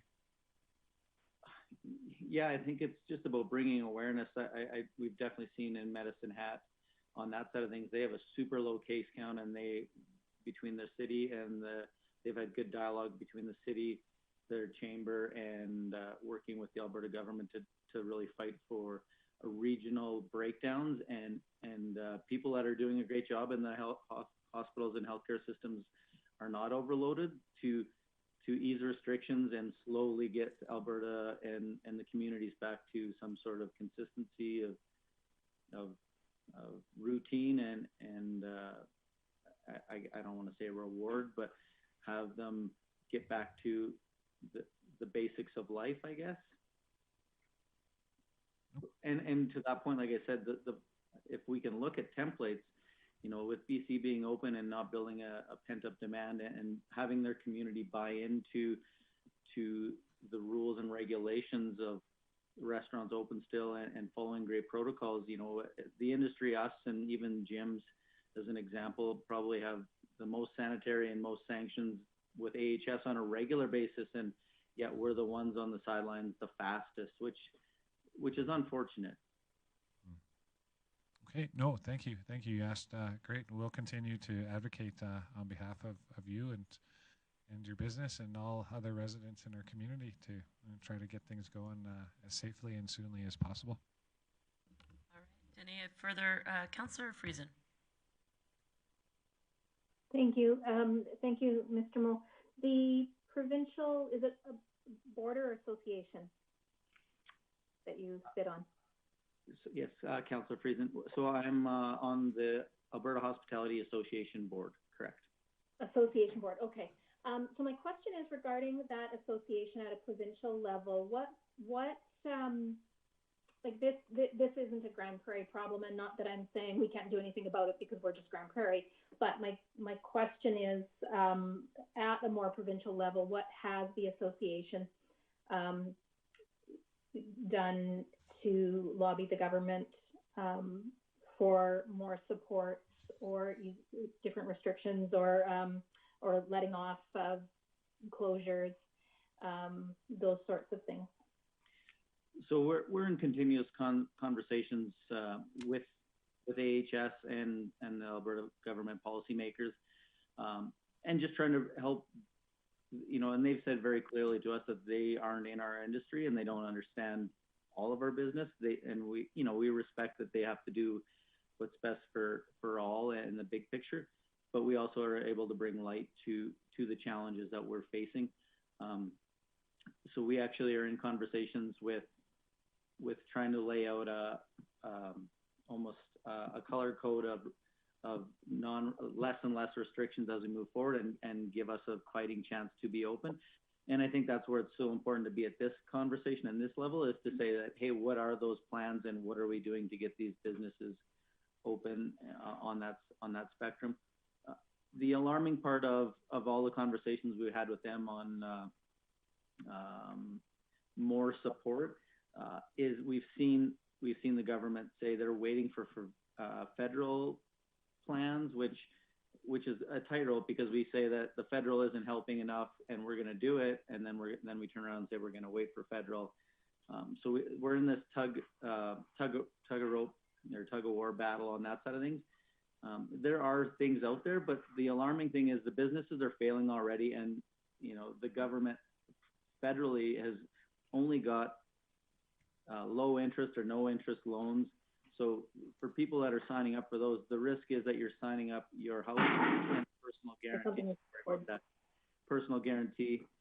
So not only are we going to, the risk of losing businesses, we're at the risk of losing housing and everything if you sign up for that and don't make it. So there are a lot of challenges, and I think that's why we need to really fight for a regional breakdown. And if our hospitals are good, we need to hopefully work as a community to lay out a plan and a relaunch plan ASAP. One more question, if I may, Mayor Clayton. Has the association done any work to quantify what the cost to the economy has been to date, and to do any projections about what that cost will be, say, in the next quarter, the next 6 months, the next year? Mr. Mo? I don't know if there's any true data, the cost that everybody's paid into, or the cost of losses. Sorry, I guess. The cost of losses, and I realize it's kind of a difficult thing because, even as a struggling business, it's tough to want to provide that information. We like to hold our cards a little bit close. I'm just wondering if any work or study has been done within the industry to capture a number. Yeah, so we sent out a poll in the association, and even in conversations with Grande Prairie, there's been over 125 people that on the survey that had filled out, and like I said, there was 70 or 55% were single unit owners, so over half of the people that filled out the survey. The biggest thing that everybody said on revenue lost over the last year was anywhere from 50 to 75 and 75 to 90% down in revenue. So substantial losses, even with wage subsidy and whatnot, truly we're losing money right now as a personal restaurant, even with curbside and takeout and the rent subsidy and wage subsidy, because there's not enough support. So over 55% are saying that they're down 75 or more percent in revenue. So in the month of January alone, talking with everybody on the board, they were anywhere from 85 to 95% down in revenue. So, and it's over January last year, for example, year over year? Correct. And then as a snapshot, December, where I'm going to say 90% of people were over 80% or more down as well, because Christmas and caterings and all those variables. So the months in Grande Prairie, as an example, that are the strongest months probably for the industry is probably March, April, and then November, December. So the 4 best months we've been in lockdown. So there are a lot of holes and a lot of people that aren't going to make it out of this. Thank you. Councillor Palat. Thanks, Mayor Clayton. Just one other question for you, Mr. Mo. Just wondering if through AHS or some through either maybe your provincial association, if the restaurant industry has been able to, or if Alberta Health Services or the government has been able to identify how many cases have been directly related to restaurants, if there's any correlation with that. Have they been able to supply any data of by closing restaurants, what numbers did that stop, or what numbers was coming directly from restaurants with regards to COVID outbreak? Yes, sir. Great question, Councillor. They don't have a true number from the conversations we've had, as their tracing systems were overloaded and definitely challenged. You know, the conversation and open dialogue with trying to build a system that's to make the system better. We've had conversations about the tracing app and how do we get it in more people's hands then, if that's what needs to happen. There's been all sorts of conversations, but truly there is no set number. They can't tell us how many are coming from restaurants or schools, or, you know, it's very minimal. There was a open conversation while we've been closed at 60% were untraceable, so 40 to 60%. So while we've been closed, it shows that we're not a major contributor of that. So the challenge is when people are going to still socialize, they're doing it and not in a bad way together, and maybe not the most safest sanitary aspects, right? So. No, thank you for that. Great. Thank you. Well, I don't see any further comments or questions. Oh, sorry, Councillor O'Toole. Thank you, Derek, for coming tonight. I know that you're not the only person in Grande Prairie that's been hurting. There's a lot of other businesses that aren't restaurant style that have been shut down for a long period of time. But if you had the opportunity to request what you do tonight, what would you like this council to do for you in form of trying to get this resolved? Great question. Thank you very much, Councillor.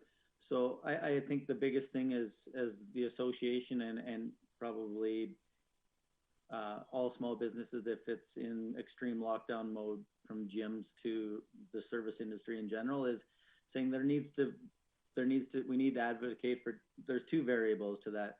We need to advocate for systems that allow us to have more people in and have a fighting chance, all while making the hospitals and the healthcare systems not take any extra strain.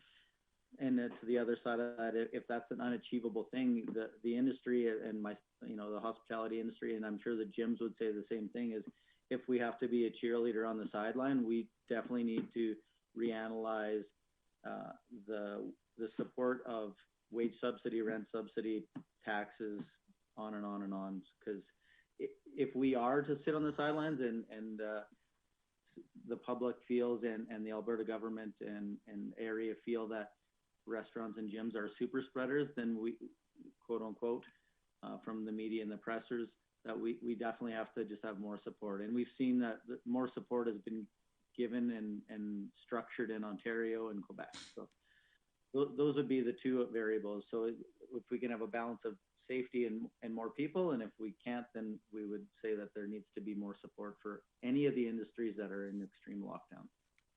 Well, I got elected on council to represent the city, and I'll do my best to pass that word on to our provincial body.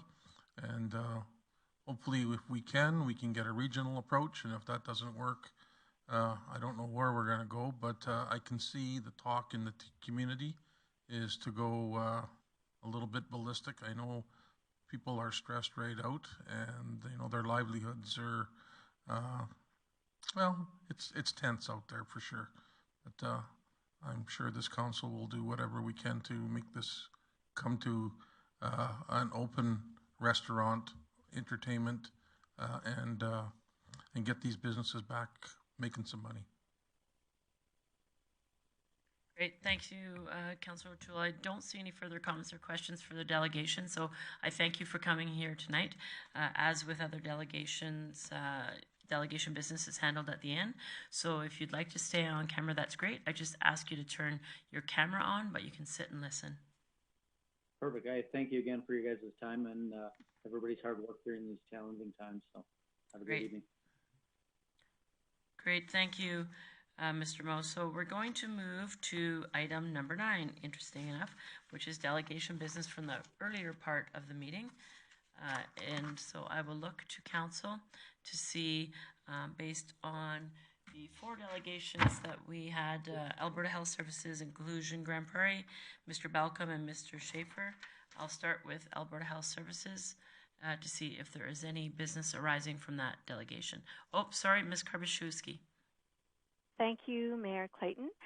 Item number 9 is actually correspondence. We do have the Build Grande Prairie letter and a letter from the City of Cold Lake. Item 10 is delegation business. Thank you.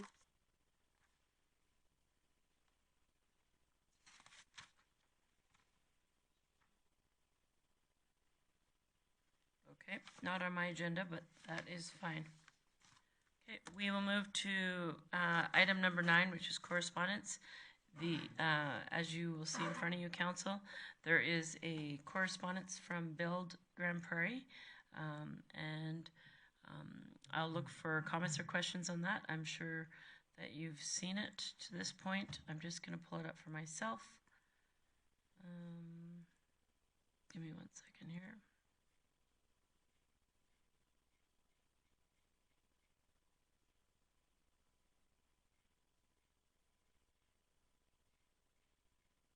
There we go.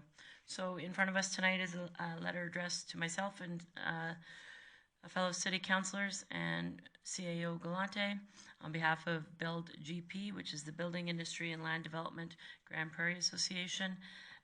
And there is, they address the estimated 10% of Grande Prairie's labor workforce in construction, home construction, renovation, and repair. It goes on, there is 2 specific requests in this piece of correspondence. One being the implementation of a temporary 12-month pause to the charging of residential water and wastewater infrastructure charge, and the second being a consideration for implementing a future sliding scale for Aquaterra's infrastructure charge based on some specific noted items. I will, at this point, look for comments or questions on this letter. I think Director Glavin is still around if there's questions, as he would be the director that works closely with this association. Otherwise, I would looking for any business arising from this correspondence.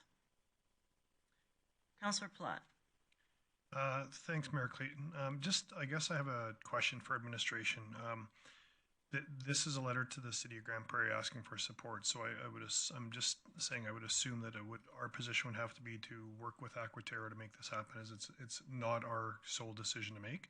I'm just wondering what administration's thoughts are and what conversations we've had internally about the feasibility of moving this forward. Mr. Director Glavin. Thank you, Mayor Clayton. There haven't been in-depth discussions yet on this, but I would suggest the best course of action is to have this referred to the Infrastructure and Economic Development Committee, and we'll have our team bring back some recommendations for Council's consideration. Okay. Thank you for that, Mr. Glavin. So I'd be willing to entertain that motion now, or I'm also fine with more conversation. It's up to you, Mayor Clayton. Great. I don't see anyone with their hand up, so go ahead, Councillor Platt.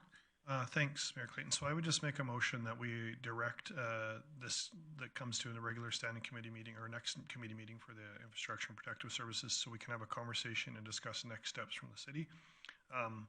And speaking with that, the letter very clearly states what this does to jobs in the region, and just like the conversation we just had with Mr. Moe about how the restaurant industry is bleeding.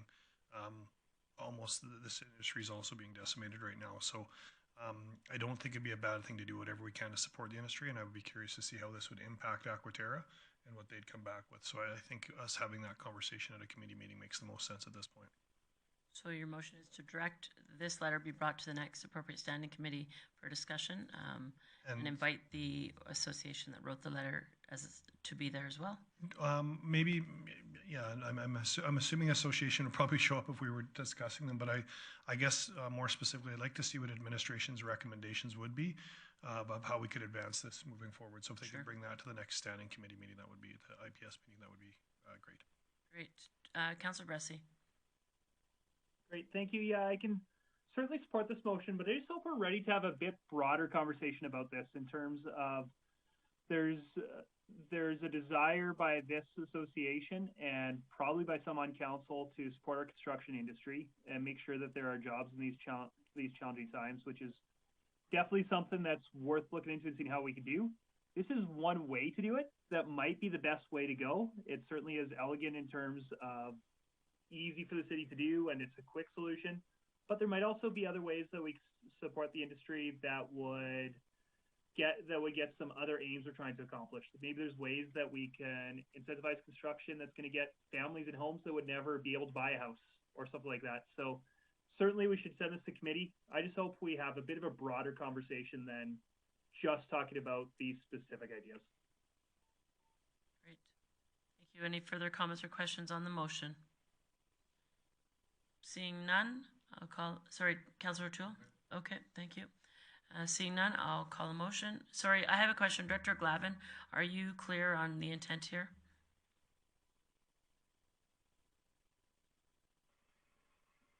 Thank you, Mayor Clayton. So right now, my understanding of the motion would be to have this to committee, and we would then discuss or then bring back a recommendation on how to fulfill it. And that seems clear.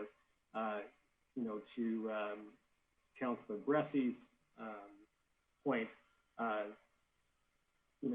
the motion kind of limits it to not bring back other types of incentives as it's currently worded. Or Councillor Bressy? Or actually, CAO Galante, did you have something before Councillor Bressy responds with his intent? Thank you, Mayor Clayton.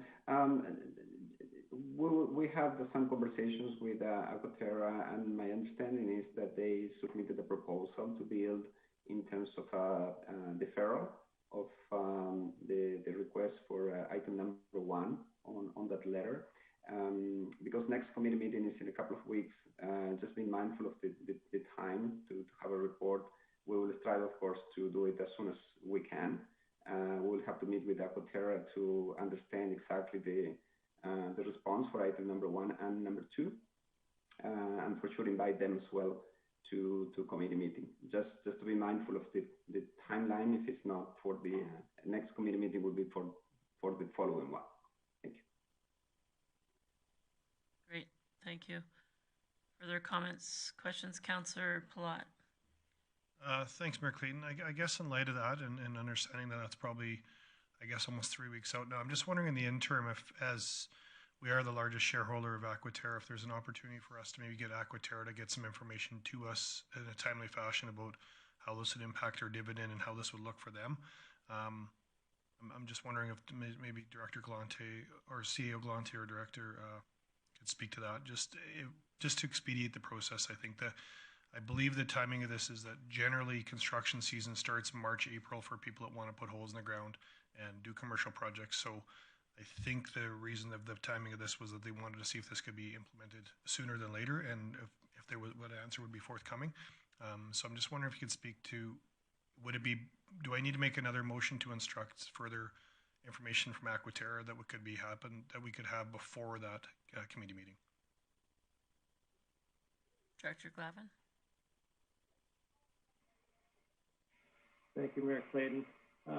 Yeah, we can certainly request information from Aquaterra. We could also, if council so desired, request that they be a delegation at a committee meeting to explain the process directly from Aquaterra. It might be powerful to have them come and deliver that message on how this impacts their operations, how they would do it, what other options they may see within their organization that may be outside of the letter as well. Well, I think if administration is willing to have those conversations in advance, I don't know if I'd want to make a further motion. I'll trust administration is going to get Aquaterra to come up with a game plan. And if you feel they need to be a delegate, that's great. So I'll just stay with my original motion. Okay, so we'll stick with the original motion. Further comments or questions on the motion? Seeing none, call the motion. All those in favor? It's unanimous in the chambers as well as on screen. Thank you. Second piece of correspondence, number 9.2, I guess it is, City of Cold Lake. In your package, I'll actually get Director Bork to introduce this. Thank you, Mayor Clayton. The city of Cold Lake has asked for our support for actually an Okotoks and St. Albert resolution asking for changes to the Local Authorities Election Act, which would allow for mail-in ballots for all residents, not just those who are unable to make it to advanced polling. So we would take direction from council on whether we should endorse this direction. Great. Comments or questions? Councillor Bressi. Yeah, thank you. I'm happy to get the conversation going potentially because I think we should do this. So I would move that council direct the mayor to write a letter in support of the Okotoks emergence resolution to AUMA, advocating for the removal of special ballot eligibility, use, and criteria. And that's just the same wording as the City of Cold Lake motion that they passed. Great. Councillor Plott. Thanks, Mayor Clayton. I'm struggling with a little bit of this because I'm curious of what the capacity of the province and for us to actually do that. I'm just wondering if anybody could administration to see it. I don't mind trying to advance resolutions and try to support people, but is this achievable? I'm just wondering if this is something that actually could happen, or are we putting a lot more stuff on the province's plate at this time? Richard Burke. I could defer to the clerk, who is our returning officer on this question. Ms. Karbashewski.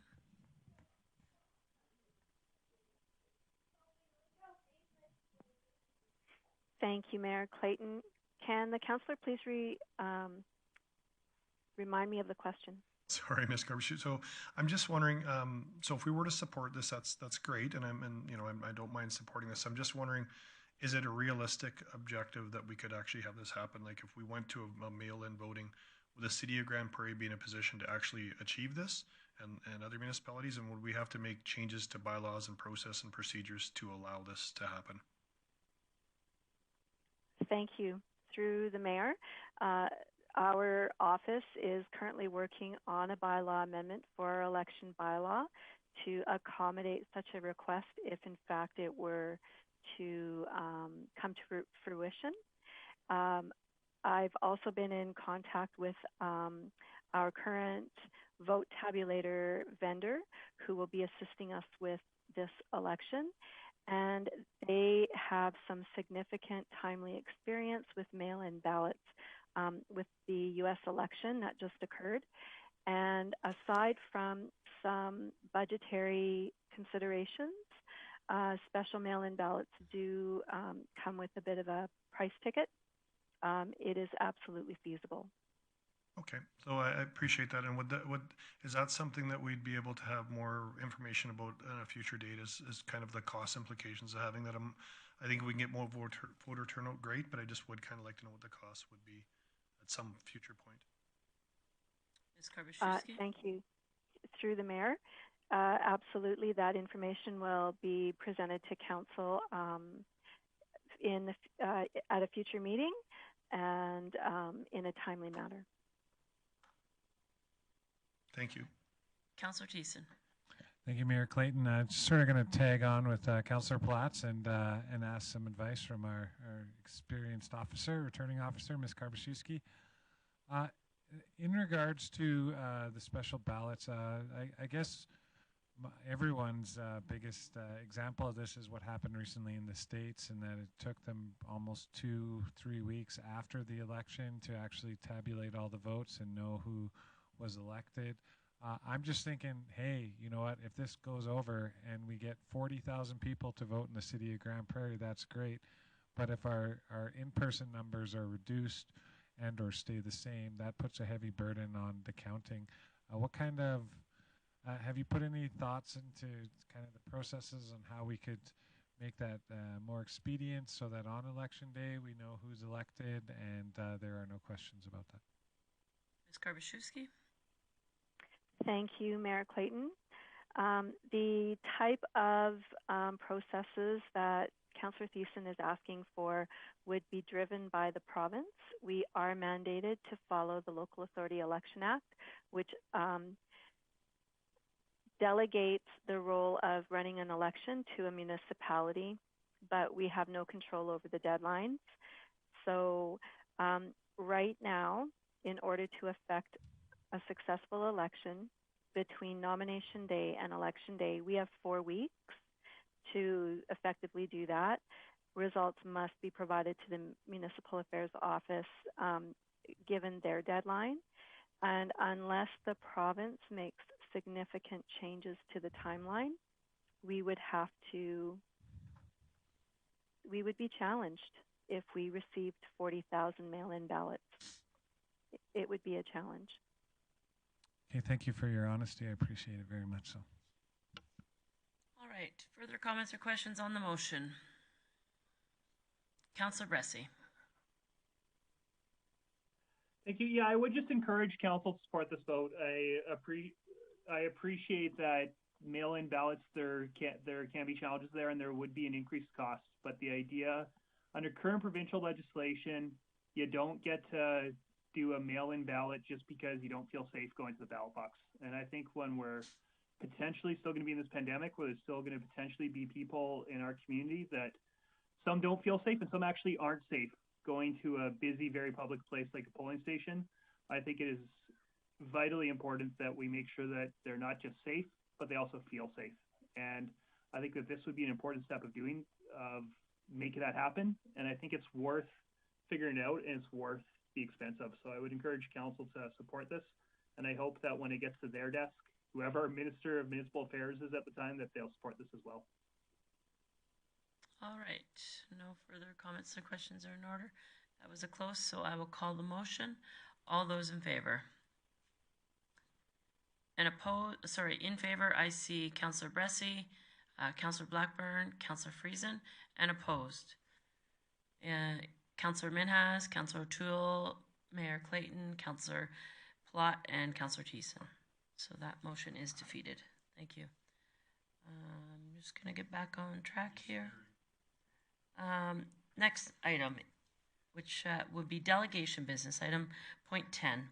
So delegation business, as I mentioned earlier, from the earlier session, business arising from the first delegation, which would be Alberta Health Services. And I see Councillor Plott. Thanks, Mayor Clayton. I think for me, it was great to have AHS here, and I do feel like we'll have more dialogue with them, but it did kind of open my eyes that, we're really only talking to Alberta Health Services, and although I realize our mayor is in contact with our local MLAs, I do think it is fitting that we'd be writing letters to our local MLAs asking them to support us getting this data and this information from Alberta Health Services. So I'd make a motion that we direct the mayor to write letters to both Minister Taves and MLA Tracy Ellard, asking them if we can advance some of this information we've asked on behalf of our community and the questions that we asked tonight, that Alberta Health Services could work with us to get that information. I think that's just, we need to keep going at this at different angles, and I can appreciate Alberta Health Services isn't the only one that we need to ask, and I think it's probably getting to be that time where, although we're having conversations, I think we need to be more formal about, we need to be writing letters to some ministers and our local representatives in Alberta. So that's my motion for the correspondence. All right, comments or questions? Councillor Thiessen. Thank you very much, Mayor Clayton. Thanks for the motion, Councillor Plott. I was wondering if you might be open to a friendly amendment. I mean, it was really awesome to have Alberta Health Services come in here today and give their answers. Of course, we need to get that provincial perspective, but a lot of stuff that they were saying too comes down through Alberta Health. So I think if we could CC Alberta Health into that letter as well, I'd be 125% in favor of it. Yeah, I'm fine with that, a friendly amendment as well. Thank you. Any further comments or questions on the motion? Director Burke. Thank you, Mayor Clayton. Administration would like a little bit more specifics on what information you would like in this specific case, asking our MLAs for inclusion in the letter. Councillor Plott. So can I ask administration the best format? I mean, we probably all have a fair amount of opinions, and we just went through an hour-and-a-half conversation with HS. So did we want to try to go line by line and figure this out, or would it be okay if we, in principle, support that for now, and it's up to council to get talking points to administration in a very timely fashion? Or I can start putting out what I'd like to see, and maybe people can amend away. I'd just like to ask administration how they'd like to see that happen in light of our agenda here still. In my opinion, there needs to be some identified points in regards to whether it's, requesting additional information on opening dates, if it's requesting information on summer events, if it's, some specific items. I think that administration can draft something that resembles what you're looking for, but some sort of direction in regards to what information you're hoping to get would be helpful. Okay, well, I guess on that, I'll shoot for the moon here.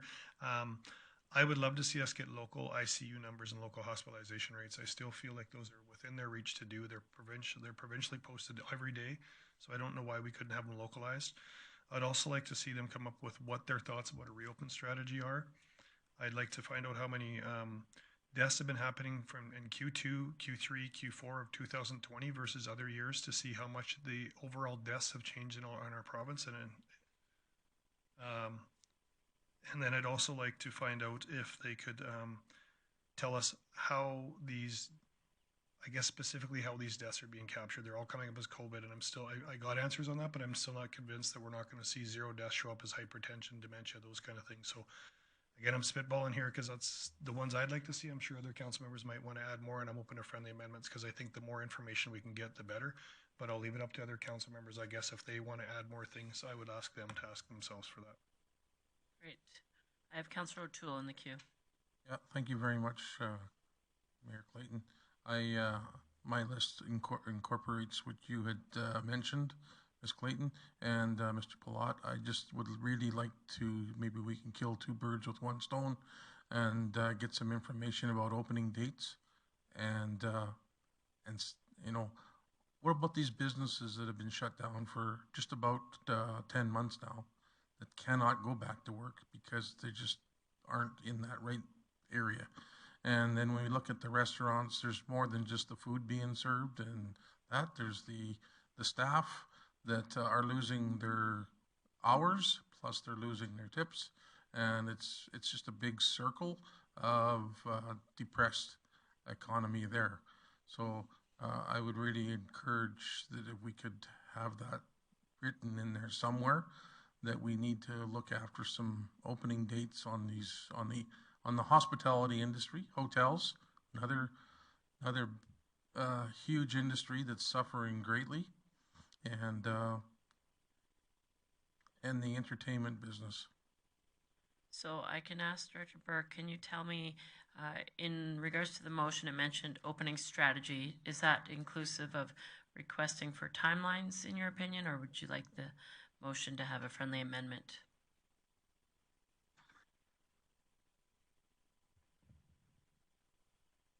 I think that's a sufficient understanding of what was intended by the motion. Great, thank you. Councillor Thiessen. Well, if we're shooting for the moon and we're adding to the list here, some of the stuffs that I would like to see represented. So sorry, we have a motion. Yeah. Are you looking to amend it? Yeah. Okay. Did Councillor O'Toole just amend? Nope, he made a suggestion that was understood by Director Burke. So. Okay. Actually, yeah, I'll just add an amendment. The other thing that I think that is important in context, especially to the loss of business and livelihood, is to get a clear picture of our suicides and overdose stats and a comparative to those previous years, as well as what the province's plan is in the recovery on addressing mental health and wellness. Okay, so Councillor Palat. Thanks, Mayor Clayton. I just was going to say, rather than voting on two motions, I'd be happy to make those part of my motion and have those included if that works for administration, if they're understanding the intent of those as well. Maybe I'll go to Ms. Van Bleek or Ms. Karbashewski. Can you read back to us what you have currently? Thank you, Mayor Clayton. It's a mouthful. Perfect. Well, can you make an attempt at it? Council direct mayor to write letters to the local MLAs and to the ministers of Alberta and Alberta Health requesting additional information on the current health crisis, such as local ICU numbers and local hospital isolation rates, a reopen strategy, including opening dates for the hospitality, hotel, and entertainment business industries, summer events, number of deaths in Q2, Q3, and Q4 of 2020, and a detailed report on how the deaths are being captured, and a clear picture of suicide and overdose effects on mental health and wellness. Okay, so I have a question on the motion. Councillor Plott, what do you mean in regards to the number of deaths? We know how many COVID deaths there are in our region. What are you looking for? I was just going to say one thing that I didn't think Ms. Carbashusha cast for it is the reason I want to know their deaths in Q2, Q3, Q4. I want to know them versus 2018 and 19. It would be incredibly terrible to find out that over the course of 2020 we may have had the same amount of deaths in Alberta as we did in 2019, and we don't know if our deaths are up or down right now. And so I think for us to make good decisions, we're calling this a pandemic. We're shutting down a lot of businesses. We're causing a lot of hardship in the community. There's a lot of people that aren't affected by this and maybe don't think this is important. For the Derek Moes of the world that just spoke to us, and I talk to dozens of these people weekly that are on their wits' ends of trying to just somehow survive. I think this is relevant information for us to make good decisions as government leaders. It would just be nice to find out what's actually happening with deaths in our province over the last few years and how much actually impact COVID's really had. Okay. Councillor Deason, and then Councillor Bressie. Yeah, thank you, Mayor Clayton. Thanks for that clarity, Councillor Plott. In regards to the suicide and overdose stats comparative part of that motion, that was also in alignment with the 2018-2019 as well. So it's a comparison. Great. I have Councillor Bressie, then Councillor O'Toole. Great. Thank you, Mayor Clayton. I've got an issue with one word in there, and I know that sounds really nitpicky, but I actually think it's a very specific word. And that was the wording that I heard was dates for reopening. And I think one of the problems is that all along the province has been giving dates for reopening. And then we get closer to that date and we realize, oh, active cases are really high or hospitalizations are high. And all of a sudden everybody's surprised because we're not opening on that date. Instead, I think a word like milestones would be more appropriate, saying, what are you folks looking at to make your decisions? And so I can't support the motion as is, but if Councillor Plott has indicated that he would take that as a friendly amendment. Okay. Is great. that good with you, Councillor Bressie? Perfect. Yeah, then I can definitely support it. Thank you. Yep. Councillor Friesen. Thank you. I'm having a hard time thinking that I may support this when it has so much information in it, some of which I think we can get at in a better manner. So I'd like to offer this as a friendly amendment. If I have to move it as an amendment, I'll do that as well. The very first part talks about local ICU rates and hospitalization. Yep. And that, yeah. So I'd like to suggest that we take out the local information and leave in all of that, the other stuff. And I will follow, I have a motion that I'd like to follow up with that will, I think, be more effective in getting us the local information. Councillor Plott. Thanks, Mayor Clayton. I guess for me, I wouldn't support that amendment specifically because I think without local numbers, we don't know what's happening in our region. We heard him basically say tonight, and maybe I misunderstood, that our hospital hasn't been at a close to being threatened of major issues here. And so hearing that was a little great news and a little bit disheartening as well. But without knowing local numbers and having those conversations, unless they're going to show up every 2 weeks to tell us, I don't know how we get that. And so for me, I think that's very vital information that we need to have locally. They're probably going to come back and say they won't supply it because they kind of didn't want to supply it earlier. But I think we have to ask that on behalf of our community. I think that's very relevant data to know exactly what is happening in our own community for this. Councillor Friesen. I'll get back to you, Councillor Manhas. Thank you, Mayor Clayton. I think leaving it in this document is the wrong way to go about it. I agree we want that information, Councillor Platt, and as I said, I'm going to follow up with a motion that I think is a more effective way of getting it, which is local. Are you open to the friendly amendment, Councillor Plott? I guess without hearing what we think is going to be a more effective way, no, because I think at this point, I think administration was asking for direction when I made the motion of all the things I wanted to ask. And I thought it was pretty clear. I think almost every one of us seemed to ask some sort of question one way or another about localized numbers. So if you have a suggestion of how you think we're going to go about it, write a different letter, how another process, I'd kind of like to hear that now. Otherwise, I'm not open to that amendment. All right. Well, I'm going to get Councillor Minhas in the queue. Thank you, Mayor Clayton. I'm very concerned about this motion because it's too big and too many things we're asking. I don't think we're going to get answered. What I read, what I listened from AHS today, and what we're going to listen from the politician, I don't think they even have the communication themselves. I don't know how can we make this simple. I like it, the motion, the way it is, but I think it's too big. I don't think we're going to get answered. But if you can make it simple somehow so we get like a way to saying local, what is local at 18 and 19 comparison, I really 100% agree.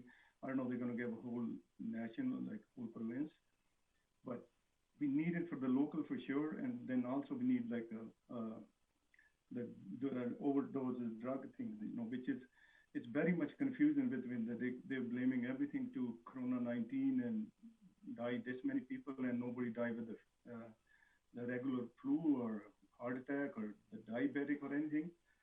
But I don't know, we're going to get information. It's just my comments. It's nothing to change our sport motion as the way it is, but to me it's too much asking and we're not going to get answers for it. Thank you. I have a question for Director Burke. Director Burke, do you think that in your experience that this letter is the best approach, or would there be a better approach in regards to directing letters with specific identified issues to the appropriate ministers?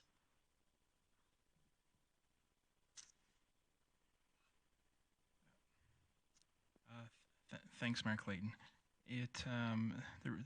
Maybe it's putting out that there are two themes here, and maybe just giving some thought about whether it's, instead of multiple letters, maybe this really is two letters, though.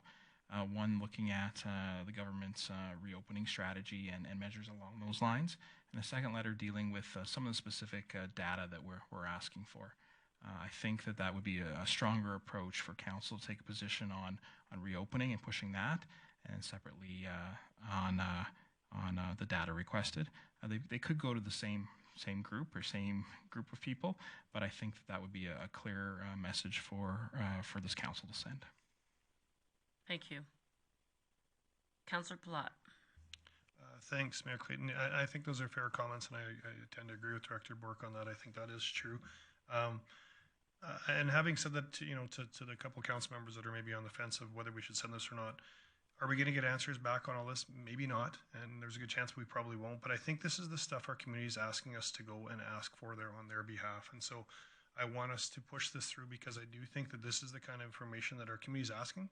We should be asking upon the province. If they come back without information, that's a whole other set of questions. But I think at this point we have to do what's best for our community. And I think answering these questions, if they will answer them, can also put a lot better perspective into our local context around COVID. So happy with doing it in two different letters. I think that's a good suggestion, but I'd like to keep everything else that I originally stated in there stand.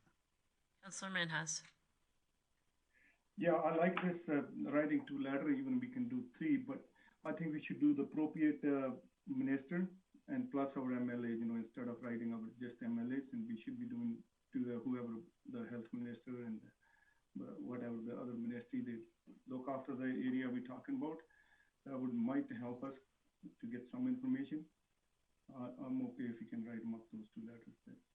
So may I make a suggestion that with your motion, there's a friendly amendment that leaves administration the opportunity to draft the letters as they see fit with the prescribed content that you're hoping to receive? I'd fine with that. I just ask if circulation could do a quick, or if admin could do a quick circulation to council so we could look a quick look over it. If you don't reply back, that's fine, but I just would like to see the letter before it goes out if we're leaving it up to administration, which I have full confidence in doing, but I would like to see it. Draft of it? Endorse it, please. Sure. Great. And then I just comment for Councillor Friesen. If you'd like to make an amendment, or if you would like it to make a subsequent motion, I'm good either way, whatever you prefer. I'll make the subsequent motion. I think that it needs to be a motion on its own, and it's substantially different from what is on the floor here. Okay, perfect. Thank you. So if there's no further comments or questions on the motion, I will just ask Director Burke if you have what you need for now. Yeah, then I'll call the motion. Thanks, Mayor Clay. We have enough to begin the process, and we'll circulate a draft at an appropriate venue. Perfect. Thank you. So seeing no further comments or questions, I'll call the motion. All those in favor? In the chambers and on screen, I have Councillor Friesen, Councillor Minhas, Councillor Bressie, Councillor Thiessen, Councillor Plott, and Mayor Clayton in favor. And opposed? Sorry, I apologize. Councillor O'Toole also in favor. And now I will call opposed, and I see Councillor Blackburn. I will just check with council that I got the numbers correct. I have 7 in favor and 1 opposed, with Councillor Blackburn opposed. Thank you. All right, now Councillor Friesen, I think you had a subsequent motion. I do have, thank you, Mayor Clayton. I'd like to move that council direct administration to work with local AHS representatives to establish a process for regular and ongoing dialogue for the foreseeable future. Perfect. Comments? That the motion is in order. Comments or questions? Councillor Thiessen. I just want to say that I super love that motion. I actually have it on my little list of questions I had to ask AHS today. So thank you, Councillor Friesen, for making that. I think it's a fabulous motion. I support it and endorse it 200% wholeheartedly. I see no one else in the queue. I'll just say I also support this motion. I think that COVID aside, that going forward, there are many issues that our city and our region is looking for information, and the only way to get that is with consistent and regular communication. So thank you for the motion, Councillor Friesen. Seeing no further comments or questions, all those in favor? I have unanimous on the screen and in the chambers. Thank you. Still with delegation business, moving on to Inclusion Grande Prairie. Councillor Bressie. Great, thank you, Mayor Clayton. I would move that council direct the mayor to write a letter in support of the proposed Inclusion Grande Prairie Family Resource Center. And just to speak to this, I think it is an important thing in our community. I know that there's a lot of families that are struggling not just to care for their kid with disabilities, but also to coordinate all the professional help that comes with that is quite an undertaking. And any help they can get is really good for those families, but it's also going to create better outcomes for their children, which will be better for our entire community. And I think that this is a need in our community that the province is willing to invest in. That does nothing but enhance it. I also do want to speak to, I know we've had talks about, well, what do we do with different advocacy priorities? Do we split up our advocacy? And I think this is different than a lot of the letters we write in terms of, this is a letter that's going with a grant proposal. It's not us, not like it's writing a letter to a minister on our behalf. I don't think it's diluting the advocacy we do elsewhere. So I think this is a common sense letter for us to write, and it's an organization and a project I believe in. So I hope the council will support this. Comments or questions on the motion? Great, and I will just, don't see any directors jumping on, so I will assume that the intent is clear. So I will call the motion. All those in favor? I have unanimous on the screen and in chambers. Thank you, Councillor Bressie. And now, delegation number 3, Mr. Tim Balcom. Councillor Blackburn. Thank you, Mayor Clayton. I do have a motion in regards to this. I would move that council direct administration to bring to the appropriate standing committee a report on the feasibility of halting the bike park project in Crystal Lake, plant appropriate vegetation to restore natural wildlife habitat, and to suggest more appropriate sites for the bike park. And speaking to this motion, first off, you may recall that I opposed this site selection at the time that we discussed it. I recognize that because the motion has been passed, that it would require a motion to reconsider. And so what I would like to see is whether or not a motion to reconsider would be feasible in terms of the things that I've suggested here. At the time that I opposed the site selection, I was sure that there were going to be people who lived in the vicinity who would object to it. And I hate to say so, but I told you so. We've had a number of people come back and say, hey, this is inappropriate. And not only do they think it's inappropriate, they think that we went ahead with this without their knowledge and certainly without consulting with them. So I would really like to see this thing changed, but before insisting upon that, I would like to see administration's thoughts about whether or not it's feasible to do that. I have Councillor Plott and then Councillor O'Toole. Thanks, Mayor Clayton. I guess I think Councillor Blackburn was kind of asking at the end, but I do want to ask administration because to recall my memory, I believe the funding source for this was relief funding that we had to have spent by the end of the year. And I'm wondering if we stop now and we repivot and look at other locations, what's the feasibility of getting done this calendar year so we don't lose the funding source that we originally had in place for this? Director Glavin, thank you. Thank you, Mayor Clayton. This is a project that was funded and it is needs to be completed by December of this year. As far as the timing to get the project completed,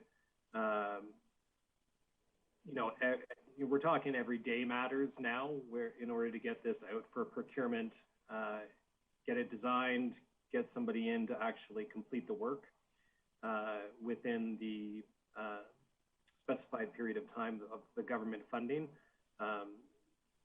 Anything's possible, but this is a time-sensitive project in order to meet the deadlines that are imposed by the government of Alberta. Okay, thank you for that. Can I just have one follow-up question? Councillor Plott. Can somebody for administration remind me of what consultation was done regarding the site selection that we had approved? Sure, I can take that, Mayor Clayton. So the consultation that was done, given the short amount of time that we did have, it was a survey that was circulated to neighborhood associations in the area, and that was the total consultation at that point. And we took the feedback that we got from them to formulate our opinion on the report and the recommendation. Okay, I appreciate both those answers from administration. After hearing that, I'm certainly hoping that we can get this done in a timely fashion. I kind of tend to agree with Councillor Blackburn now after hearing that. I thought we had done more consultation, so my apologies to people in the area. Understand why we were trying to expedite this with this funding that we got, and we had to make some pretty quick decisions. But I hope that we can, if this does pass, that we could get this still put through in a timely fashion and not lose that funding source. So I have Councillor O'Toole, then I wouldn't mind jumping in the queue, and then Councillor Bressie. My question that I was going to ask has been answered. Thank you. All right, thank you. A couple comments. Question for administration though first. Director Glavin, can you tell me the plans as they are currently? What is involved in landscaping? As the plan is currently laid out, what landscaping would be put into place after the bike park is built? Oh, you're muted. Sorry, Director Glavin. Thank you, Mayor Clayton. I'm actually going to direct that question to our manager, Robert Carroll. Thank you. Mr. Carroll. Thank you, Mayor Clayton. Thus far, a lot of the preliminary plans we have involve restoring some of the natural habitat that would normally be in an area like that, with respect to natural trees and replanting of natural berry shrubs and that type of thing. And there was some suggestion by council earlier on to establish some trees for kind of a noise barrier also, which will be considered with the design. Thank you, Mr. Carroll. So I won't support this motion, although the consultation may seem brief and truly with one stream. This type of development doesn't require, the process isn't defined in regards to what type of consultation is required. We consulted with Alberta Parks and Lands, Environment and Parks rather, in regards to the wildlife, the mitigation of any potential birds. We dealt with the removal of the greenery and the shrubs in a timely manner so it would not impact the nesting of birds. We were diligent in not disrupting wildlife. The other site option was important. It was not chosen because of its importance in regards to Indigenous plants. I think that, as mentioned by Mr. Carroll, we'll have the proper reinstatement of vegetation, landscaping to make this park suitable. In regards to the funding, I don't think this park would be coming to our community if it weren't for this funding source. The reality is our community continually tells us they don't want recreation facilities in only one location of our city. This is a great addition to a quadrant of our city that doesn't have an amenity such as a bike park, albeit that it may be different in that neighborhood. This is a park. It's great for kids, and young families in our community will love having it in their proximity. I apologize for the people that are upset about this. I know it's personal to you and it's a big change, but I think this is a great addition to the northeast quadrant of our city. The funding source, this is low impact or minimal impact to our ratepayers. There is, other than the concern of the people that addressed it tonight, their concerns are heard. And I apologize that this is upsetting to you, but in my opinion, what outweighs that concern is the fact that this is a great addition at low cost to our city. Our young community wants an additional amenity, and this is the way to achieve it. So I cannot support the motion. I think I had Councillor Friesen next. Nope. Oh, I apologize. So, Councillor Bressie, no, you're right. You're in the same quadrant on my screen. Sorry, Councillor Bressie. Great, great, thank you. Just to make sure that I'm recalling everything correctly, just a couple questions, 2 questions for administration. First, what is this going to be made out of, and has dust been considered? I know that was one concern that was raised. Either Director Glavin or Mr. Carroll, whoever wants to take that. Yep, I'll take that. It's going to be made, a lot of it's going to be made of wooden structure, that type of thing for some of the skills area, but the track itself will be made out of a clay material, and I know that the concern of dust has been brought up before, and we'll make sure that during the tendering process that the material that they use is going to be a very low dust content, and if required, there can also be some additives to that the track to eliminate any dust that may happen after the construction.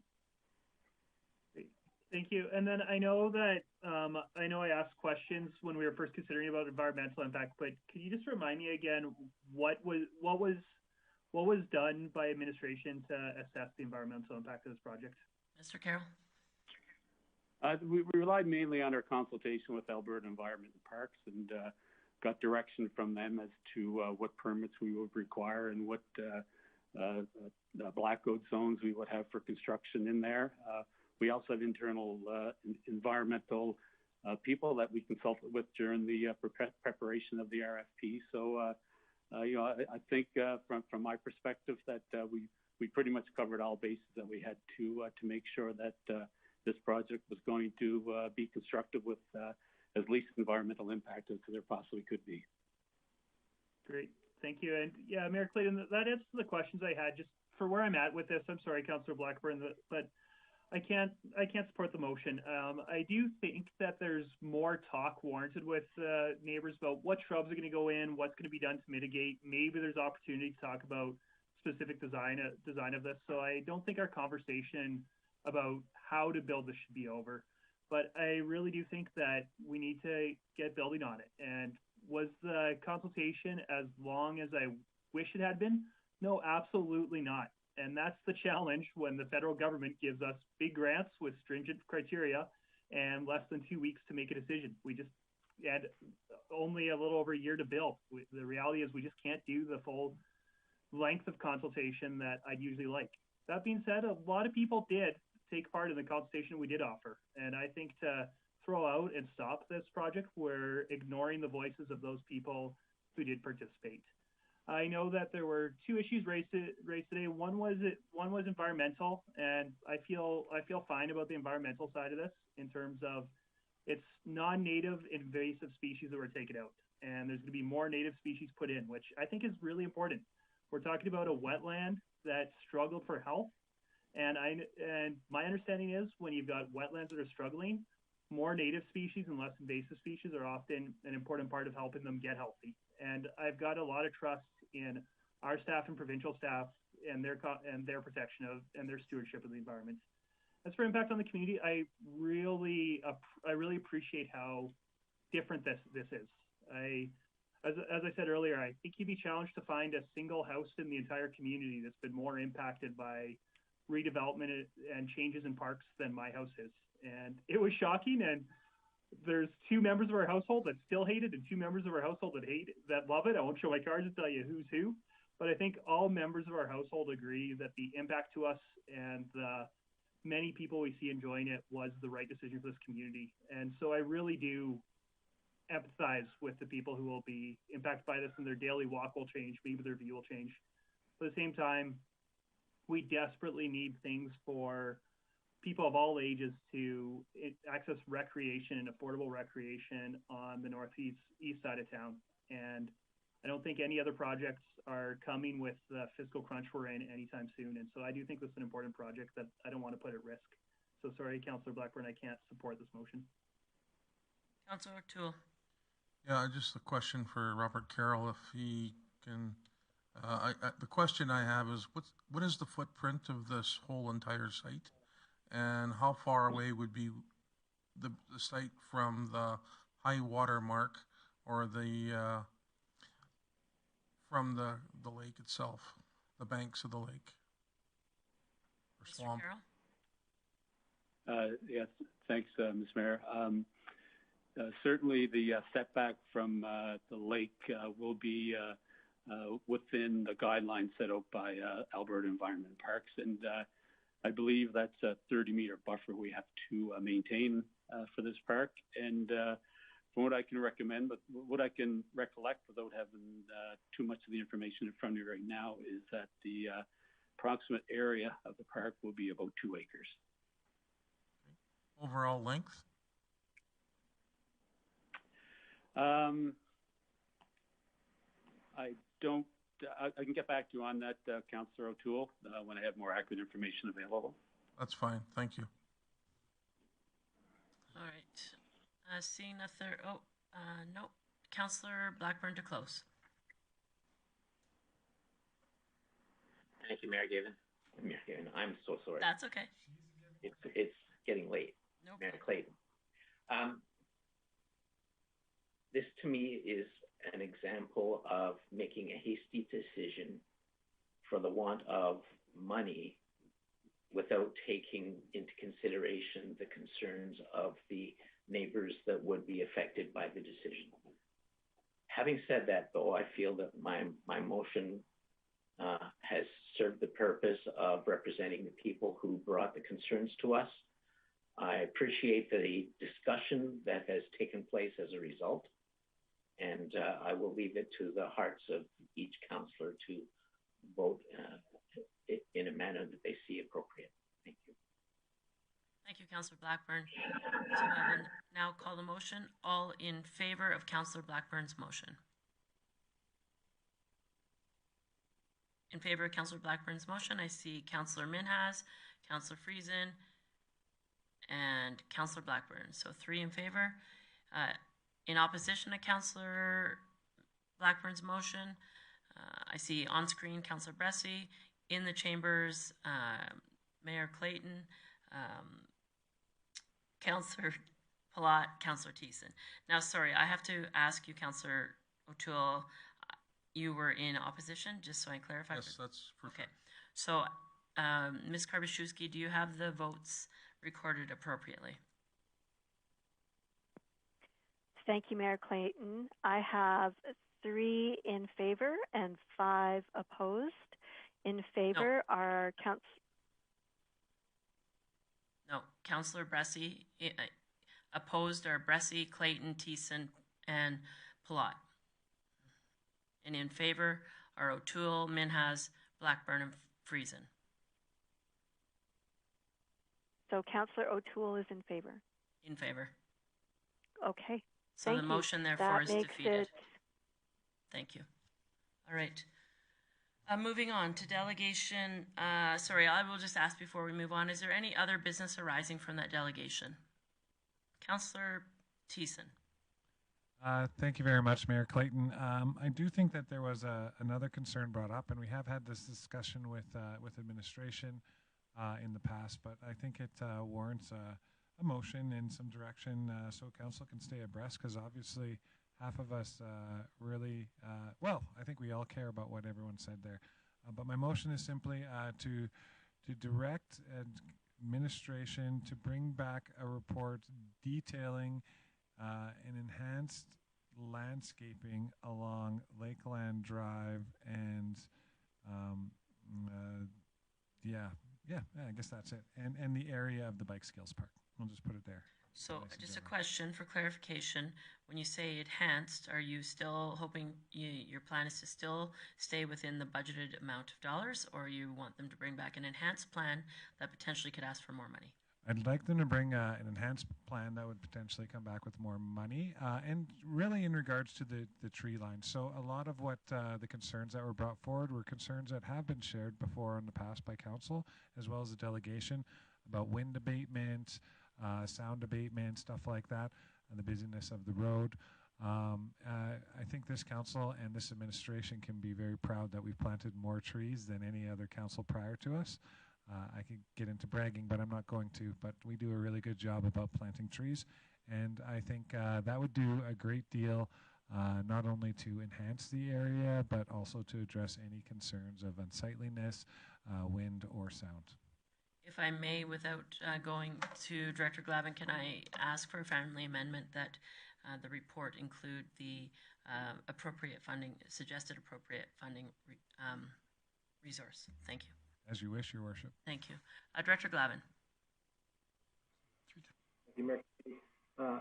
I'd suggest that we may be able to address a lot of this within the tender, and if there is anything missing subsequent to construction, that we could supplement that with our existing parks budget and plant additional shrubs or trees within it if there is any gap that we deem that needs to be filled after construction is complete. Sure. Thanks, Director Glavin. I think that's great in regards to funding sources, but I think Councillor Thiessen's motion is looking to see what that landscaping plan looks like and see that it's potentially enhanced over what you're currently considering. Yes. Yes. Director Glavin? And just to be clear, there's no landscaping plan yet. Some of that would come as a result of the design of the Bike Skills Park and would be completed as part of a response to the tender. So after we receive the tender responses, unless we were very prescriptive with the tender, which we tend not to do to allow flexibility for the contractor to provide, unique designs that maximize the space. So we could likely address most of Councillor Thiessen's concerns subsequent to construction, but we're certainly willing to tweak things before the tender goes out, but the tender is likely to go out this week. So it's very time for us to get this done. Yes. Councillor Thiessen? Yeah, thank you, Director Glavin. No, I appreciate that. I don't want to slow the tender process down at all. I just want to ensure that that we address the concerns of the residents and we maintain the beauty and pristine nature and enhance it of that area with this development. I have full faith that this will be a simple bring forward after we've tendered it. This is our plan for the trees. I know how many trees we planted. It's in the thousands over the 7 years I've been on council.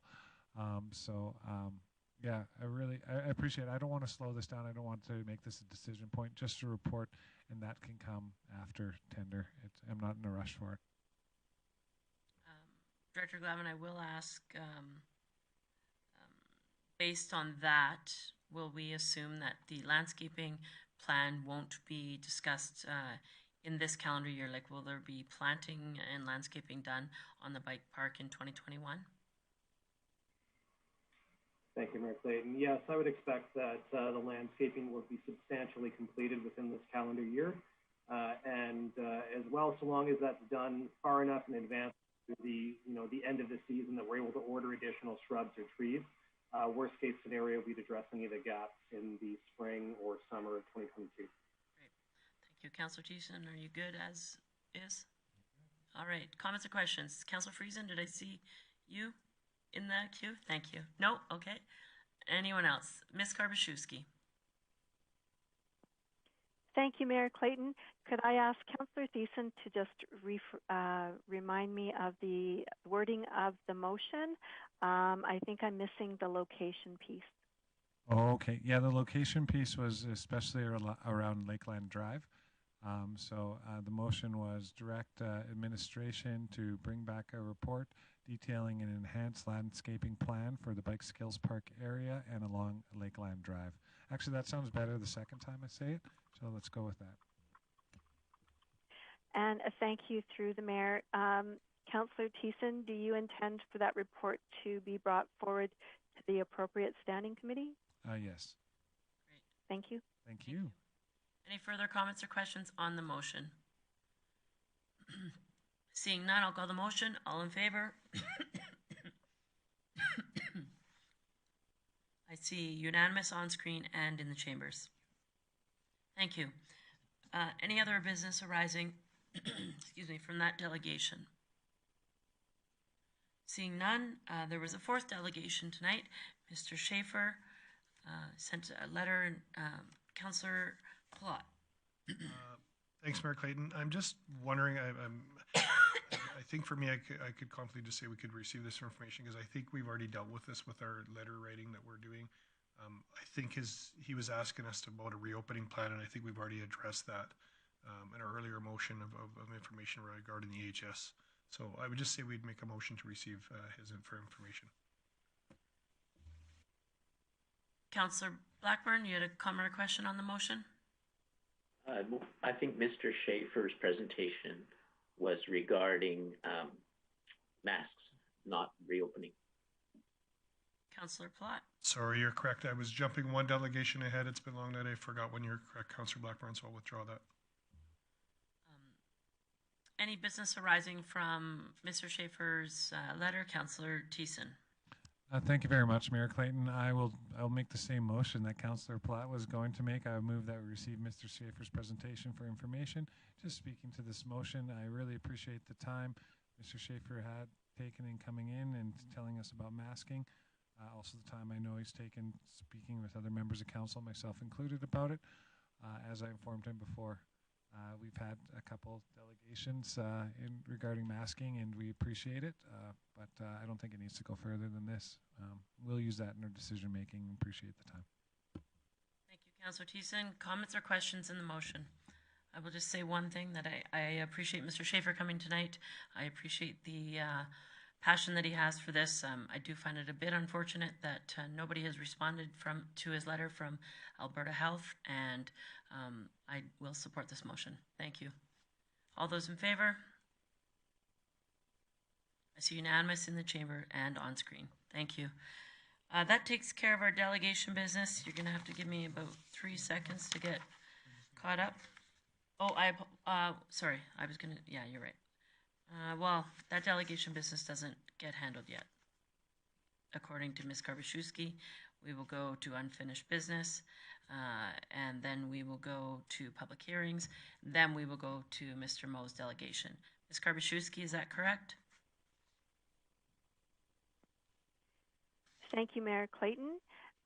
It is part of the agenda to be dealing with delegation business from the 6 p.m. delegation after the public hearing, unless, of course, a member of council wishes to move to amend the agenda. No, I think we're good. We'll leave it as is.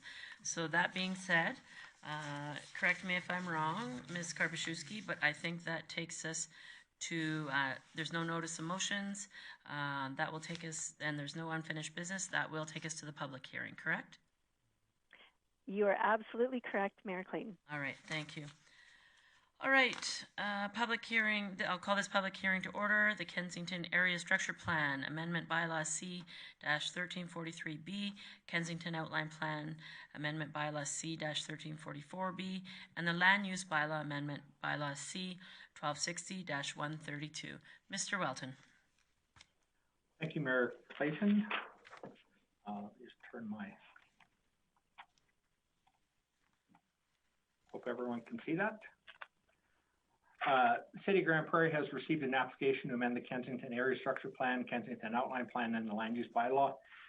In essence, the purpose of all three amendments is to change the proposed land uses of the subject area located in the Kensington neighborhood from manufactured home condominium to low-density residential condominium. The difference being the previous designation would allow, or current designation would allow, a manufactured home condominium. The applicants are proposing to do low-density residential, which would be single and semi-detached dwellings, still in a condominium configuration. The Kensington Area Structure Plan would essentially be changed like this. Map 5 changes, just change the designation from residential MHC to residential RG condo community. The outline plan changes in a similar fashion from manufactured home community to RG condo community. For both the ASP and the OP, there's a number of changes to the tables, which are fairly minor in nature. In general, this would change about, I think it would reduce the number of dwelling units in the area by about 22, and the total number of people living within Kensington Outline Plan area by about 71. The land use bylaw amendment would change from MHC, that small sliver is currently manufactured home community. The remainder of the subject area is UR, urban reserve. Both of them would change to just regular RG zoning, which allows single and semi-detached dwellings. We circulated this to surrounding property owners, and there were signs posted, newspaper ads. I did receive one call from an adjacent resident just asking for confirmation that this would not accommodate multifamily residential like apartment buildings, and obviously I can confirm that that was not the case. We don't see any environmental, economic, or social impacts. The municipal development plan has identified this area for residential, so that is staying as is, and therefore is consistent with the MDP. And therefore, we're recommending that council give this, or all three of these bylaws, first, second, and third reading. Thank you, Madam Mayor. Thank you, Mr. Welton. So I will look for presentations or submissions. If there is anyone here tonight to speak in support of this public hearing, I will ask you to turn your camera on. I see Mr. Rossler. If you could just identify yourself, and the mic is yours. Thank you, Mayor Clayton. Scott Rossler with Helix Engineering. Apologize for my client, Mr. Takegrove, was unable to be here tonight. For the most part, Mr. Welton has covered all of the intention of the application. So if there are any questions, I think we're happy to answer it. This is just a change of direction as far as land use. This previously being mobile home park, now just looking to go a little bit different direction with a condo community. So I don't have a ton of details, but there's a separate subdivision application coming forward shortly to accommodate this plan. Great, thank you, Mr. Rossler. Any questions for the delegation? I see nobody jumping on screen. Nobody's jumping. I think you're good, Mr. Rossler. Thank you for coming tonight. In a minute. I will now see if there's anyone else here to speak in support of this public hearing, or of this application rather. And if you are here to speak in support, I ask you to turn your camera on. Seeing none, I will now ask if there's anyone other than council to speak in opposition of this. If there's any delegations here tonight, if you're here to speak in opposition of this amendment, please turn your camera on now. I see no one. And now I will close the public hearing and look for business arising from the hearing. Councillor Minhas. Thank you, Mayor Clayton. I move that first reading, council give the first first reading to bylaw C-1343B being an amended to Carrington ASP. Great, thank you. That motion is in order and no discussion or debate on first reading. I will call that motion. All those in favor? And unanimous on the screen and in the chambers. Councillor Minhas. I move the council give the second reading to bylaw C-1343B. All right, thank you. I'll vote, discussion or debate on having second reading. I see no one in the chambers, no one on screen. I'll call that motion. All those in favor? Unanimous on screen and in the chambers. Councillor Minhas. I ask council have the third reading to bylaw C-1343B at this meeting. Great. So I'll ask if there's any council members or administration in presence to see a reason not to have third reading tonight. Seeing none, I'll call the motion to have third reading tonight. All in favor? It's unanimous on screen and in the chambers. Councillor Minhas. Ask council to give the third reading to bylaw C-1343B being amended to the Kensington ASP. Great, thank you. So the motion is to have third reading, supporting the amendment to the Kensington Area Structure Plan. Call the motion. All in favor? On screen and in the chambers, unanimous. Perfect. Additional business arising. Would you like to continue, Mr. Minhas, or does someone else want to jump in? Yeah. Okay, go ahead. I recommend that the council give the first reading to bylaw C-1344B being amended to the Kingston OP. Perfect. So no discussion or debate on the first reading being an amendment to the Kensington Outline Plan. I will call the motion. All in favor?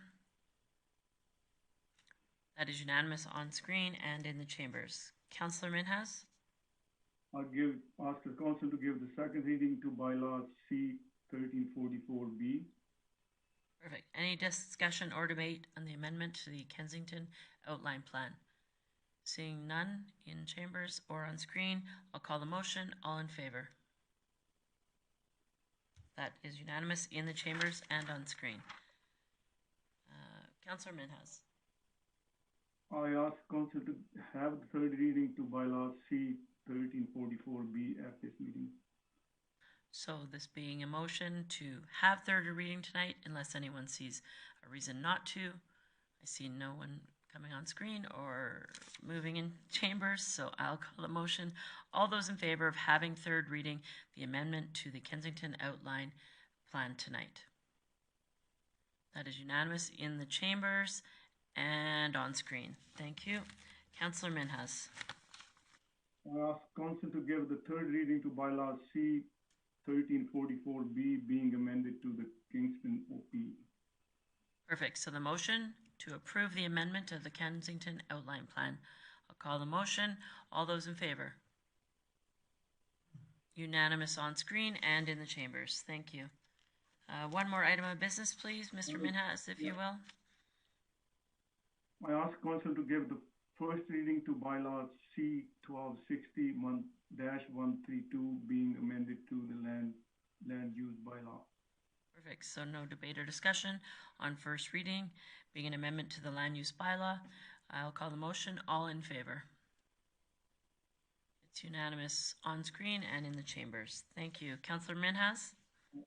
I ask council to give a second reading to bylaw C-1260-132. All right, discussion or debate. Any discussion or debate on the amendment of the land use bylaw for Kensington bylaw C-1260-132? Seeing no discussion or debate, I'll call the motion. All those in favor?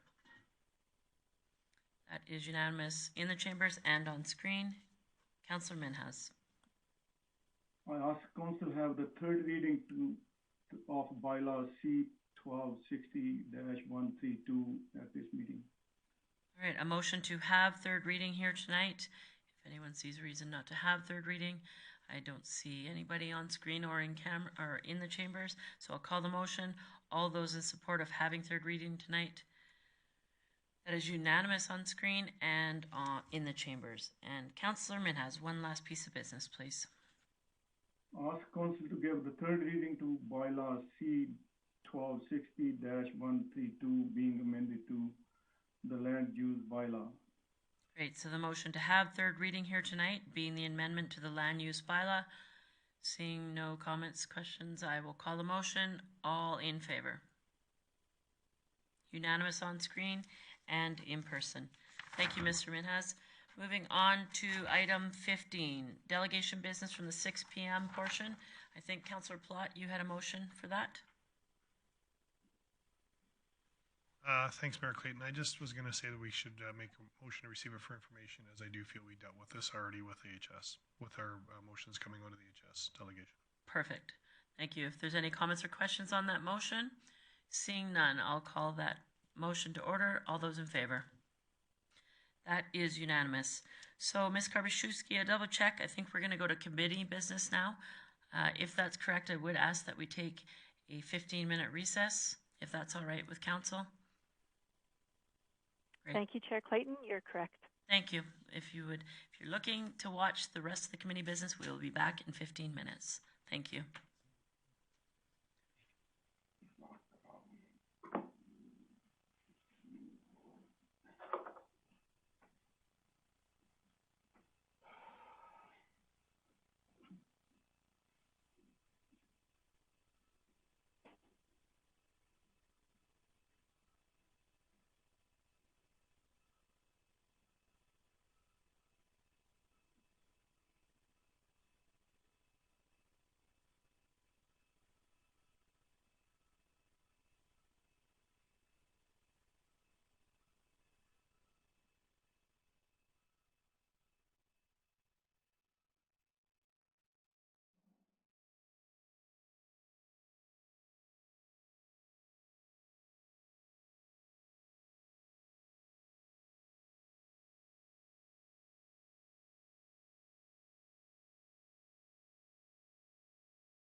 Good evening. Welcome back to the third portion of our council meeting tonight. Next on the agenda is committee business. Item 7.1, the Infrastructure and Economic Development Committee. Councillor Bressie. Great. Thank you, Mayor Clayton. I move the council adopt the minutes of the Infrastructure and Economic Development Committee meeting held Tuesday, January 19th, 2021 as presented. Great. Comments or questions? Seeing none, I'll call the motion. All in favor? That is unanimous in the chambers. We're receiving the minutes. Thank you. Jeez. My apologies. Moving on to business, Councillor Bressie. Yeah, thank you, Mayor Clayton. These recommendations actually aren't coming from committee. They're coming from administration based on work that committee directed them to do. So I'm happy to make the motions, but maybe I'll see if Director Glavin wants to say something first. Great. Director Glavin. Thank you, Mayor Clayton. So the city provides a number of opportunities for skating around the city. We currently have 5 high-board rinks that we utilize for hockey, as well as 4 low-board rinks and 2 ovals that are city-maintained. In addition to that, we provide the materials to neighborhood volunteers for 40 additional neighborhood rinks throughout the city. Currently, the regulations on the neighborhood rinks, the low-board rinks, and the ovals are that there is no hockey. They're skating-only rinks. This year, due to the lack of organized sports with COVID, we're seeing a substantial amount of hockey being played on those rinks, which has led to some property damage as well as some errant pucks that are compromising the safety of passersby. One of the things that we've observed through this is that the presence of full-size nets on these rinks is giving players reason to elevate the puck that they otherwise wouldn't have. And when they miss the net, that's when we're seeing the issues with properties being hit or people potentially being hit. So it's recommended that council permit public skating and stick and puck activities until May 30th of 2021 at all times on all low-board city and neighborhood rinks. 2, allow neighborhood volunteers to ask that their rink remain skating only. And 3, set a maximum hockey net size of 30 centimeters or 12 inches in height, 61 centimeters or 24 inches in depth, and 183 centimeters or 72 inches in width. And speaking to that, the maximum hockey net size is taken from the United States Pond Hockey Championships. It's a fairly common pond hockey net that's made using readily available materials. The height restriction for that net is actually 6 inches, but there's a lot of nets on the market that are also 12 inches in height that we wouldn't want to preclude, as they more or less meet our intent of trying to reduce the reasons for people to elevate the puck. And with that, I'll take any questions. Thank you, Director Glavin. Questions on the recommendations? Councillor Thiessen. Thank you, Mayor Clayton. No questions, just a comment. I'd like to thank Director Glavin and his team for bringing this forward so expediently, not just for working so hard to address the initial concern, but also for hearing the subsequent concerns and finding a good compromise that hopefully will work for everyone. So I just want to tip my curls to you and say thanks so much for all the hard work you do and for bringing this forward so quick. Great. So I'll be looking for any business arising from this recommendation. Councillor Bressie. Oh, sorry, Councillor Blackburn.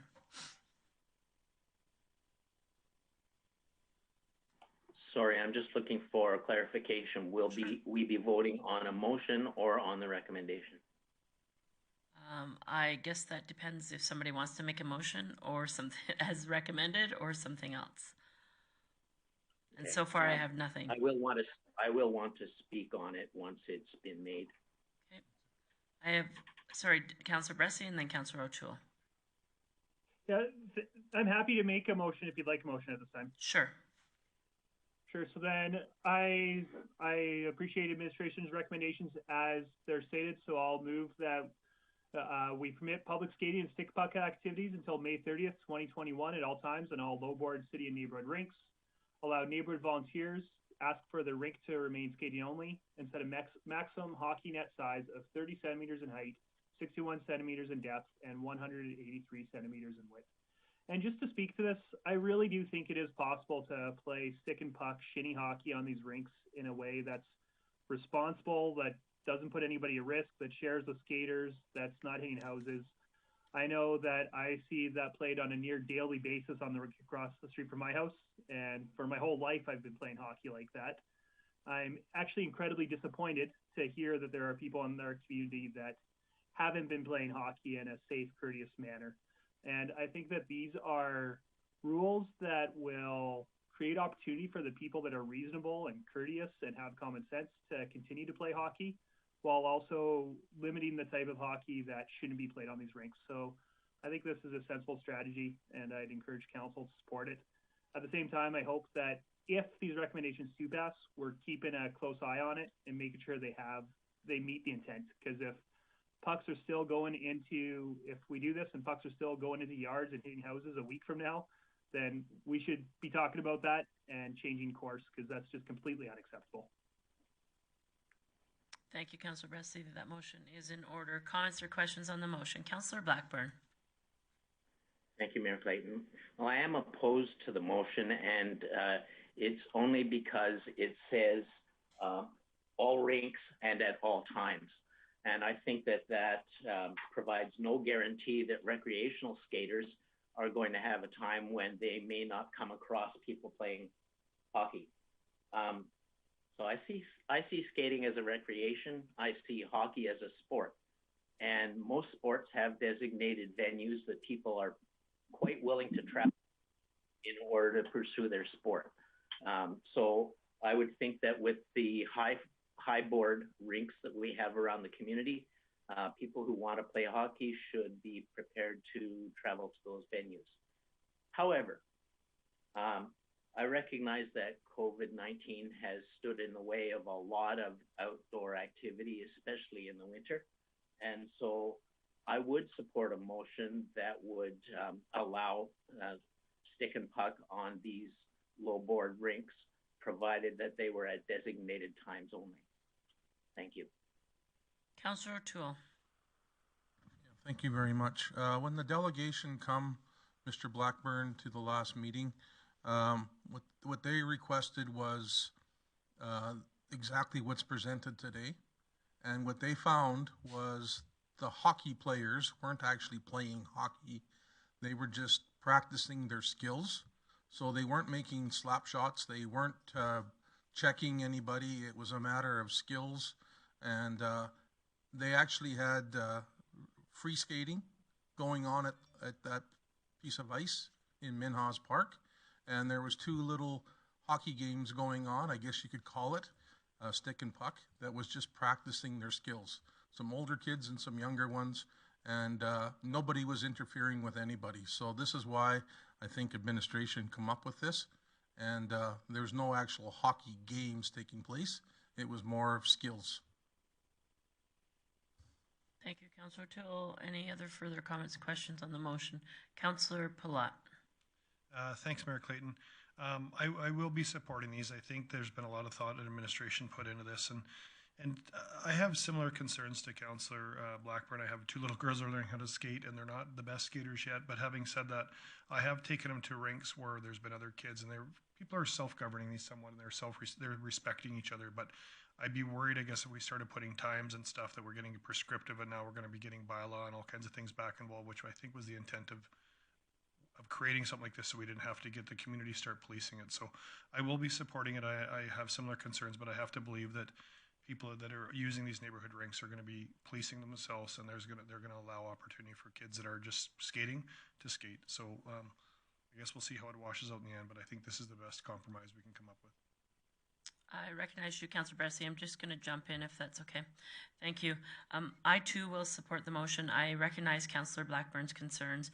I absolutely believe that these facilities were built for recreation and for community to get out together. There's been 5 identified rinks that are for hockey, but we are in unusual times, and we truly just want to keep people active, get them out, let them hit the ice, create community within these rinks and these spaces, and keeping people healthy while they're not allowed to play sports. I do think that our neighborhood volunteers in these areas do an exceptional job with the work that they do and the work they put in, and maybe they can be can sort of be the the people that remind other people, you know what, there's sometimes you can't just play pond hockey all the time. Sometimes you got to be respectful of the people around you. In good conscience, make decisions. If there's a bunch of teenage kids out there roughhousing and playing pond hockey like they will, remind them there's other kids that want to learn to skate and have some ice time too. So let's build some community around these parks because it was what they were intended for. So if you're on the pond, please use them. Be respectful of other people, but keep the other people in mind when you make your decisions. First and foremost, I want to see as many people out there using them because I think it's our only, it's a great opportunity, and we know it's our only avenue right now to get on the ice is on these community rinks. So thank you to administration for putting these recommendations together, and I will support this motion as is. Further comments? Oh, Councilor Bressy, sorry. Thank you. I would just highlight that if this motion passes, my understanding is there would still be designated skating only places in the city, the ovals and the Musk CP Pond. Right. Because I think this would only apply to low board rinks. So there'd be designated skating only areas, there'd be designated spaces that are focusing on hockey, the high board rinks, and then there'd be these mixed use rinks. So I really appreciate Blackburn saying there should be dedicated skating only times and places. But I think for this motion makes sense. And for me, it's mostly, I'm thinking of all the little kids I see on the rink across the street from me all hours of the day that are learning how to skate, and usually with a hockey stick and puck. Those kids have no business going on a high board rink. It would get in the way of people playing a real hockey game. It would make that impossible, or it would be dangerous for these little kids. And I'd hate to tell, admittedly, my own 8-year-old kid, sorry, during certain times, even though you suck at skating, you can't shoot a puck more than 20 feet. Technically, you're not allowed to have your hockey stick on this rink. So I'll admit that there's some dad bias here, but it's a dad that's watching dozens of other kids every single day on the same rink as my kids doing the same thing. I think it's important for them to have a stick and puck when they want it. I'll just add one other thing. In a best case scenario, this is until May 30th of 2021. In a best case scenario, we have opportunities to open our ice surfaces and allow people that want to play competitive hockey to get back to the rinks as they were intended. Anyone else? Seeing no one, I'll call the motion. All those in favor of Councillor Bressy's motion? I see unanimous, sorry, my apologies, in favor, Councillor Bressy, Councillor Friesen, Councillor Minhas, in the chambers, Councillor Thiessen, Councillor Plott, Councillor O'Toole, and Mayor Clayton. Opposed? Councillor Blackburn. And now I see, is this Councillor Bressy, a point of order, or you had subsequent motion? No. I've got a subsequent motion, and I didn't want to make it with the rest because this is my motion, not an administrative recommendation, although I have talked to administration about it. And that is, I'd like to move the council direct administration to provide a set of hockey pond nets upon request from a recognized group of volunteers maintaining a low board neighborhood rink. And just speak to this, we've got residents that are out there spending huge amounts of hours, usually gas in one of their snow blowers to maintain these rinks.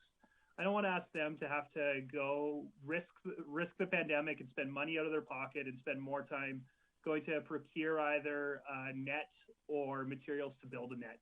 I think it's appropriate for us to give it to them if they ask for it. The intent of this motion isn't that any resident could call the city and say, hey, we want nets. It truly would be volunteers that have signed up with the city to maintain a rink. Those people responsible for their rink could request a net. I know I talked to administration about this, and by all means, happy to hear from Director Glavin too if council would like. But my understanding is an upper cost of this would be about $6,000. If like every rink asked for a net, it would be about $6,000, and that it's well accomplishable within city staffing resources. So I hope the council will support this.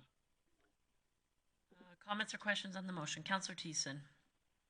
Thank you very much, Mayor Clayton. Very supportive of the motion. Councillor Bressy, I think there's a lot of thoughtfulness that was put behind that motion. I guess my question is it just a set of nets, or like how many of these nets are we talking? My intention with it will be 2. Would be 2? Okay. 2, like a set. Yeah, like a set. So for like one rink upon request? Yeah, okay. We're buying 2. Councillor Bressy, your intention is that it's a set of 2 per rink? Yeah, that's correct. Okay, thank you. Councillor Friesen. Thank you. I would agree with this if it were one. My concern about providing two is that it encourages game playing. And I wonder if, I mean, that now we're at two ends of the rink, taking up the entire rink where, I almost was in favor of Councillor, or opposed to the last motion because I was a skater, and I remember as a kid being so frustrated with the hockey players. And when we do give out two nets now, the natural inclination is to put them on opposite ends and have a game, and I don't want to see that happen. So I won't support it with two. If you want to change it to one, you got me. Councillor Bessy. Actually, that's a really good point that I haven't thought through. I'd be very open to a friendly amendment to strike out the word set, so it just says a pond hockey net upon request. That's a good point. Right, so amendment noted, friendly amendment noted. I had a question for administration. Councillor or Director Glavin, was the intent that the neighborhood volunteers bring these pond hockey nets back at the end of the season and we will store them, or are they a disposable type? Thank you, Mayor Clayton. Given the temporary nature of this exemption being only until May 30th, theoretically, we wouldn't have a lot of use for these nets at the end of that period. So if this were something that council wanted to do long-term, then we could take them back and store them over the winter. If this was truly a short-term thing, I would say this is probably something that's gifted to the neighborhood. Great, thank you. Further comments or questions on the motion? So that is currently at one net per skating area per neighborhood. All right, call the motion. All those in favor? And that is unanimous in the chambers and on screen. Thank you, Councillor Bessy. You have one more item of business there. Oh, you're muted. Sorry, Councillor Bessy. My apologies. I would move the council approve an additional $4,000 for the Community Energy Memorandum of Understanding. Since this came to not just committee, but also last council meeting, I won't belabor it, but just to say that it would be a real shame if the strategy for this stopped at Whitecourt and Hinton and didn't get all the way up to Grande Prairie. So I would encourage council to support this. It's a little bit of seed money we can put, so hopefully a lot of investment for environmentalism across the province and tourism and into our city and ease of our residents getting out of our city to visit elsewhere. Comments or questions on this motion? Councillor O'Toole.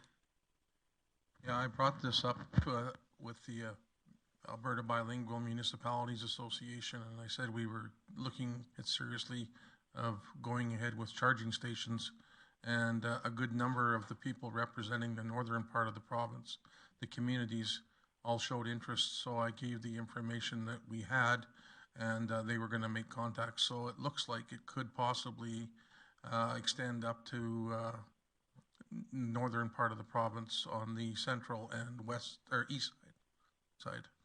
So there's a good chance. Great, thank you, Councillor O'Toole. Further comments or questions on the motion? All right, I'll call the motion. All those in favor? That is unanimous on the screen and in the chambers. Thank you, Councillor Bresley. Moving on to 7.2, the Community Services Committee of January 19th. My apologies, I don't remember who chaired that. That'd be me again. Oh, right. Okay, that's why. Councillor Bessy. Thank you. I would move that council adopt the minutes of the Community Services Committee meeting held Tuesday, January 19th, 2021 as presented. All right. Comments or questions on the motion? Seeing none, I will call that motion. All those in favor? Motion is carried unanimously in in the chambers and on screen. Councillor Bessy, any business arising from your committee meeting? Yeah, thank you, Mayor Clayton. We've got a whole bunch of policies to deal with here, and I talked to the clerk beforehand, and I think I could be a bit more efficient and do it in a few motions instead of a whole bunch of motions. So if people want to split it out, by all means. But the first motion I'm going to try is the council repeal both policies 206 and 208. All right. That motion's in order. Did you want to, for the people that are watching, possibly have a little bit of explanation on those motions? Yeah, I'll say for all the motions I'm about to make, these are housekeeping amendments really that came through us in terms of we're doing a review of all of our policies and bylaws on a regular schedule now. And the idea is we want to make sure that they're modernized and that they fit with our current corporate ways of doing things. And so there's not any substantive amendments that I think we're going to talk about today, with the exception of one that I'll explain when we get to it. So this is mostly I see as housekeeping, so I'd encourage council to support it. Great. And I see Ms. Cajolet on screen. Did you have anything to add? Thank you, Mayor Clayton. No, not at this time, but I'm available to jump in as needed. Perfect. Thank you. Comments or questions on the first one, which would be combining the repeal of policy 206 and the repeal of policy 208, both being housekeeping items. Seeing no comments or questions, I will call the motion. All those in favor? That is unanimous on screen and in the chambers. Want to keep going, please, Councillor Bressie? Yes, thank you. I would move that council approve amendments to policies 119, 203, 207, 214, and 701. I note that I am not including policy 705 in this current motion because it talks about cannabis. There was some conversation about that at committee. I don't know if people want to talk about that, so I thought I'd leave that policy out. So right now, just policies 119, 203, 207, 214, and 701. So I will ask that everyone's okay with Councillor Palat. Thanks, Mayor Clayton. I would just ask that maybe 701 be removed from that. I'm not sure which way I was voting, and I did have a couple questions for administration at this time, please. Or I can ask them now, if that's okay. Let's do the group that he suggested with the removal of 701, unless anyone has anything else they would like split out of that. Seeing no one move, so that will be the recommendations as presented in policy 119, 203, 207, and 214. All right, comments or questions on that? Seeing none, call the motion. All those in favor? That is unanimous on screen and in the chambers. Councillor Bressie. I move the council approve amendments to policy 701. So comments or questions on the fleet management system policy amendment? Councillor Thiessen. Sorry, apologies, Councillor Palat. Thanks, Mayor Clayton. I just, I guess if I could just get a little bit of clarification from administration on a couple of things. I'm just wondering, appreciate we're always trying to find better ways to be accountable on this stuff. I'm just wondering, it looks like standard shop rates and actual costs. Can you explain to me why we're using the words not for profit rates in there? Ms. Cajolet.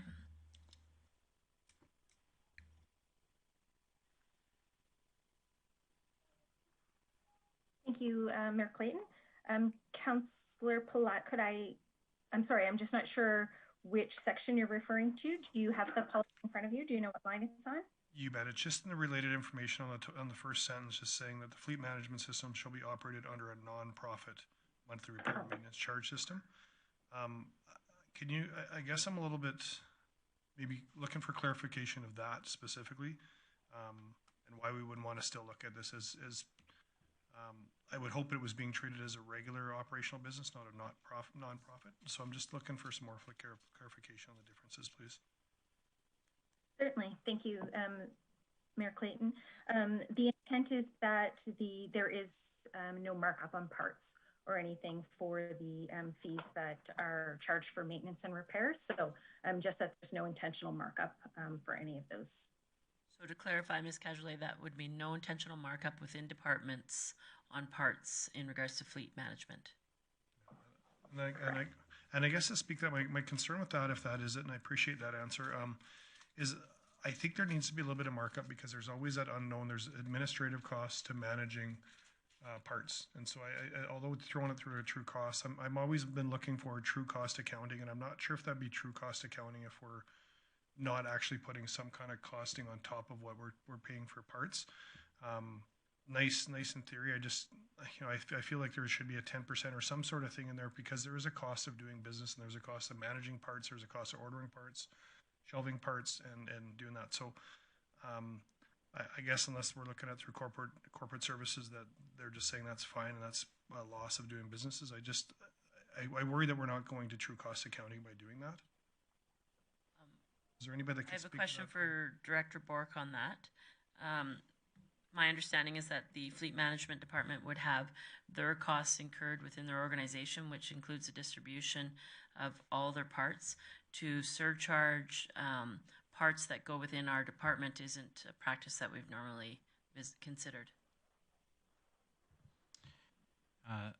Thank you, Mayor Clayton. It does go to the point about where you draw the line on true cost accounting. At this stage, we don't see the value in that. There are some lines that we do draw. Do we add in payroll? Do we add in communications? This is just one where I would need more information on the value of adding this in at this time. And it's certainly not a hill for me to die on, I guess, with that, Director Bork. It's more just, I guess I'm hoping we wouldn't see a theme where we're trying to undo some things that I thought would have got us closer to true cost accounting. Certainly not a hill for me to die on. I was just more looking for clarification. Thank you. Further comments or questions on the motion? Seeing none, we'll call the motion to approve amendments to Policy 701, being the Fleet Management System Policy. All those in favor? That is unanimous on screen and in the chambers. Thank you. Councillor Bressie, Policy 705 is remaining, and yeah, a couple more.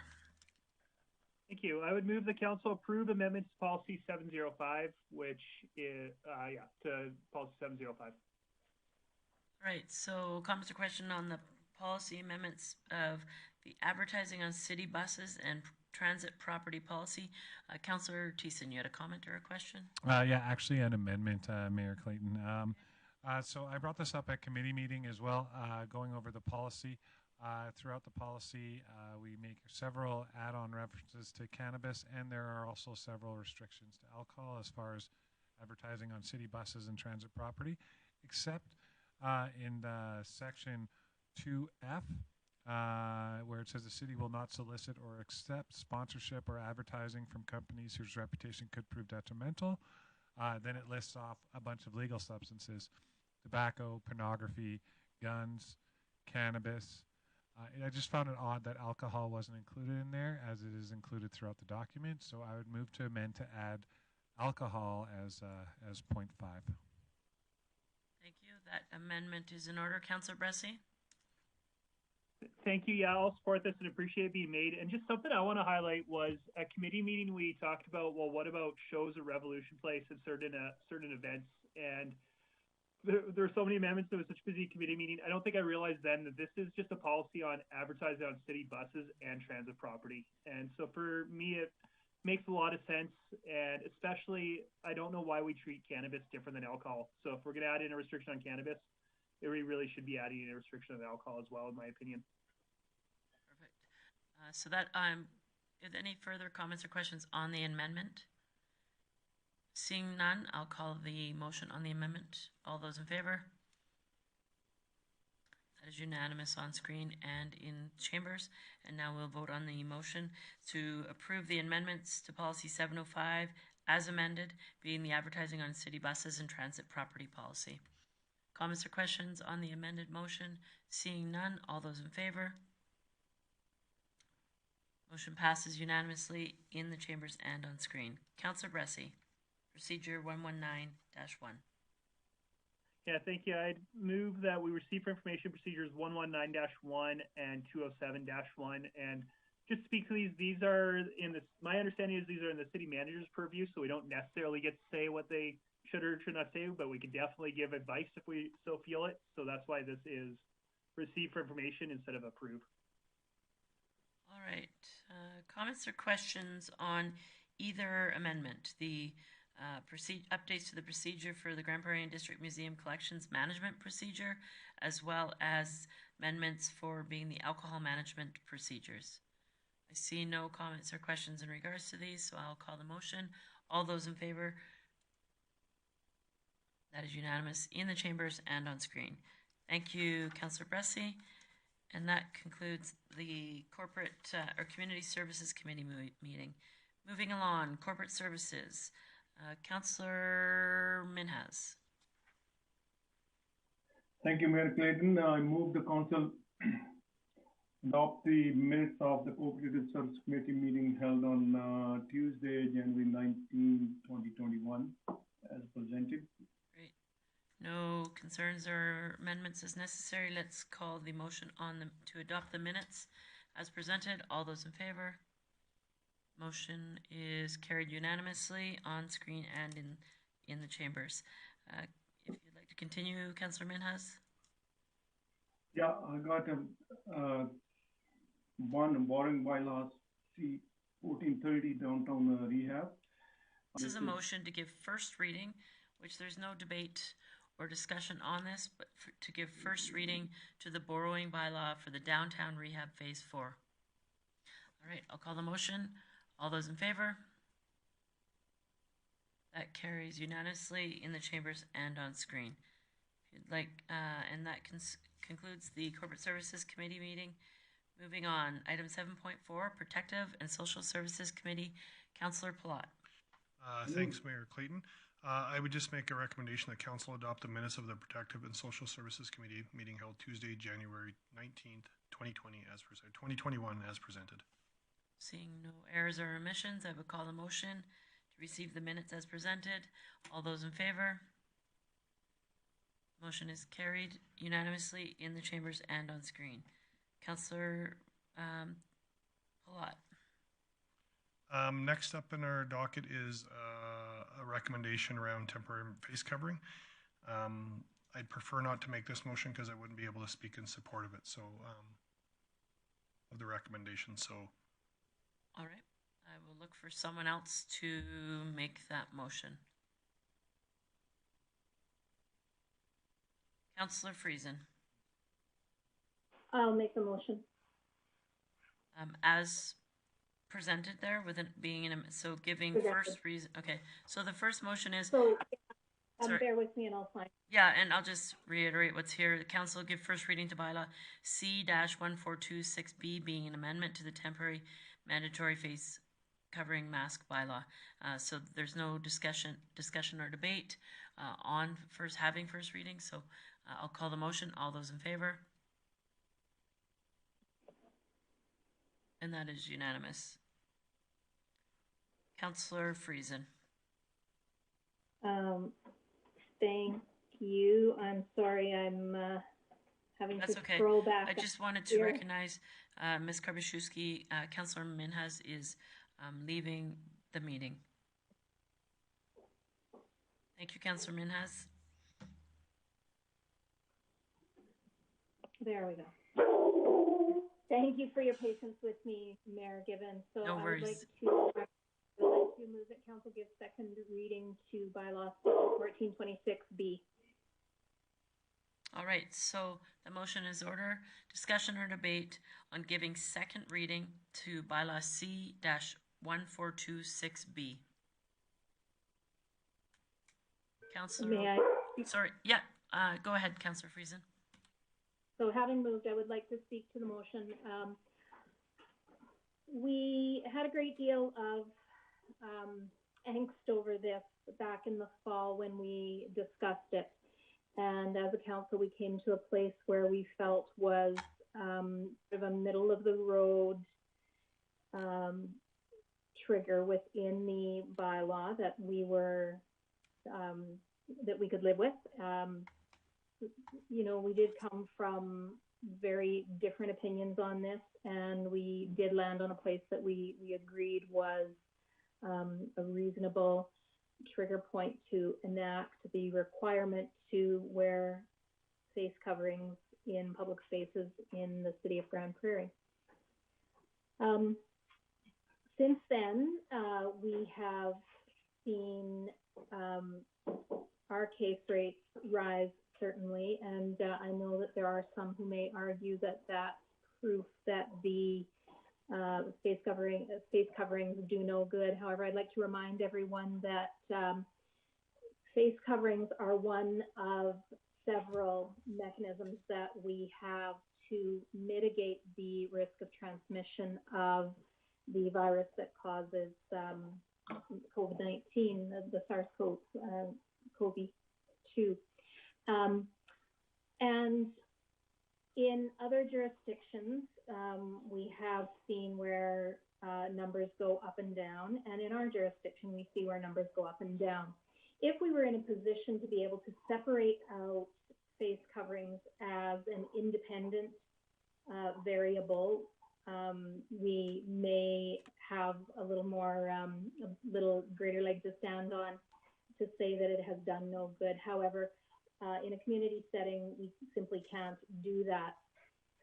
What we saw after we enacted the bylaw was a settling in the community of, not everyone certainly agreed with it. There were those that thought we should enact it more immediately and for a longer period of time. And there were others that thought we should not enact it at all. However, once we did say, here's the point at which we will enforce a bylaw, we did see a settling in the community. And I think that that's an important consideration here. I heard at committee the other day that some of my colleagues thought it would be reasonable to allow this bylaw to lapse and then to just set another bylaw at some point when we need to. I would encourage my colleagues to think about the community fervor and discussion and angst that we all went through back in the fall. And I just wonder if it is not wiser to keep something that has put, if not, full agreement, at least a sense of being settled in the community. This bylaw contains, in and of itself, a governor, a mechanism to turn on and to turn off, and that really makes it no issue to have on the books should our case counts get down below the number that we all agreed was something that we could live with. And with that in mind, I would like to suggest that we continue to have the bylaw in place. We do review it every 2 months, and with new information, perhaps we toggle or adjust the trigger point within the bylaw. We heard earlier this evening from AHS directly, and what we heard from the public health officer in charge of our area was that that masks have their place. And we can kick and scream about not having information. We got it this evening, and I heard very loud and clear from her, and there was no question that what our most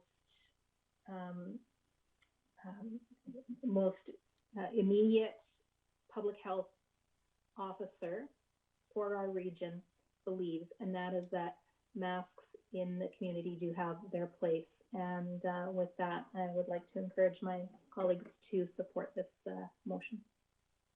Thank you, Councillor Friesen. Councillor Palat. Thanks, Mayor Clayton. Just a couple questions for administration. I'm not sure who from administration will tackle these ones, but I just want to get a recollection because there's a little bit blurred for me. But when we made our mask bylaw, did the province have a mask mandate in place for us when we made our bylaw? Director Manuel. I can take that one. So when our mask bylaw went into, or was supported by council, there was no provincial mask mandate. Okay. Okay, thanks for that. That's what I thought, but I wasn't sure. There was lots going on back then. And my second question is, if we keep ours in place, if the province says thou shall have them and we said we didn't have them, who wins that? Like if we say we want masks in place and the province says we don't need them, or vice versa, who trumps who in that? Director Manuel. I can take that one again. In that case, so where provincial legislation and municipal legislation are both in place, the provincial legislation supersedes the municipal legislation. However, if the provincial legislation is not active, then the municipal bylaw would apply. Okay. I guess for me, then I'm going to say I wasn't sold on masks when we did it. I went back and forth on it, and so the big reason I supported it then is there wasn't anything in place from the province. Now that I recall that, and so now hearing that realistically the province has put this in place, and I don't see that coming off anytime soon. They are the health authorities. We had them here tonight, had a great conversation with them, but I think we need to let this go back to where it needs to be. We talk lots about downloading on municipalities, and this is a decision I never thought should be made by a municipality, and I think municipalities around the province are struggling with this one. So for me, I'm now that the province has got involved and they're being more prescriptive on these kind of things and tracking in the numbers in our region much better, although we wish we had more data, I guess, but hopefully that will come. I just don't know if I see the purpose of us having a bylaw that is just superseded by the province anyway. So I don't think I'll be supporting this. I have Councillor O'Toole, and then Councillor Blackburn and Councillor Bressie. Yeah, I understand what you're talking about, Ms. Friesen, but once again, Councillor Palat brought it up. The province supersedes our laws, and if an RCMP officer was to give a fine, it would be $1,000. And if the city bylaw or enforcement services come there and try to educate somebody, our goal here was to educate and not necessarily fine. And if we did get to a place where we did fine, it's $100 fine. And I don't think we need to have two separate laws to follow. We should deal with the province. And at this point in time, if their province takes theirs down and we feel there's a need for it, we can reactivate our bylaw. But I think as a province, I think the municipalities all need to follow the province and use the masks as long as it's in effect. And I will not be supporting this motion. I think when January 30th comes by, it's not necessarily wiped off our books, but it's just not engaged. Thank you. Thank you, Councillor O'Toole. I have Councillor Blackburn and then Councillor Bressie. Sorry, but pick it up. Okay. Thank you, Mayor Clayton. So I am in support of this motion for a couple of different reasons. First one being that I don't think that, as I've said before, I don't think there needs to be an expiry date because the trigger within the bylaw is enough to make it either active or inactive as the case may be. The directions that come from Alberta Health Services and from Alberta Health are strictly health-oriented recommendations that go to our politicians. I don't trust our politicians to keep their bylaw, or sorry, their mandate in place. I have no idea whether they're going to make a decision that's based on some political influence that would cause them to drop the mask mandate or to keep it in place. With what we're proposing here, we're going to look at this every 2 months rather than letting it expire. I think that that's the way to handle it because in the absence of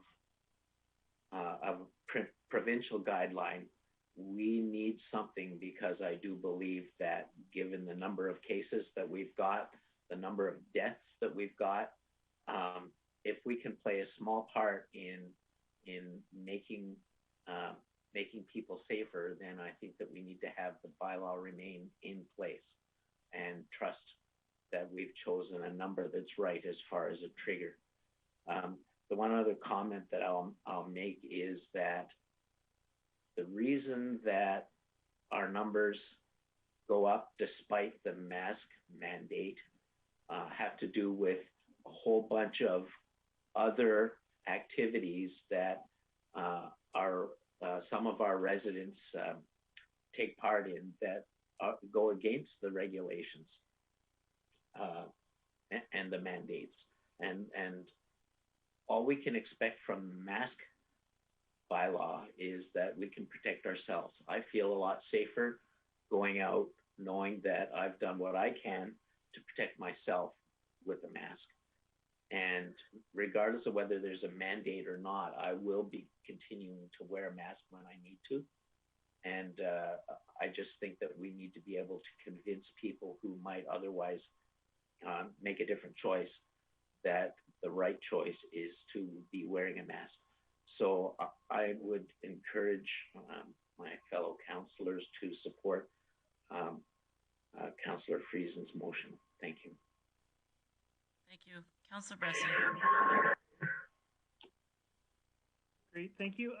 A question for administration, probably our clerk, is what happens if council defeats this amendment? Does that mean that we can't debate it again for 6 months? And so for 6 months, we wouldn't be able to have this bylaw if we wanted it?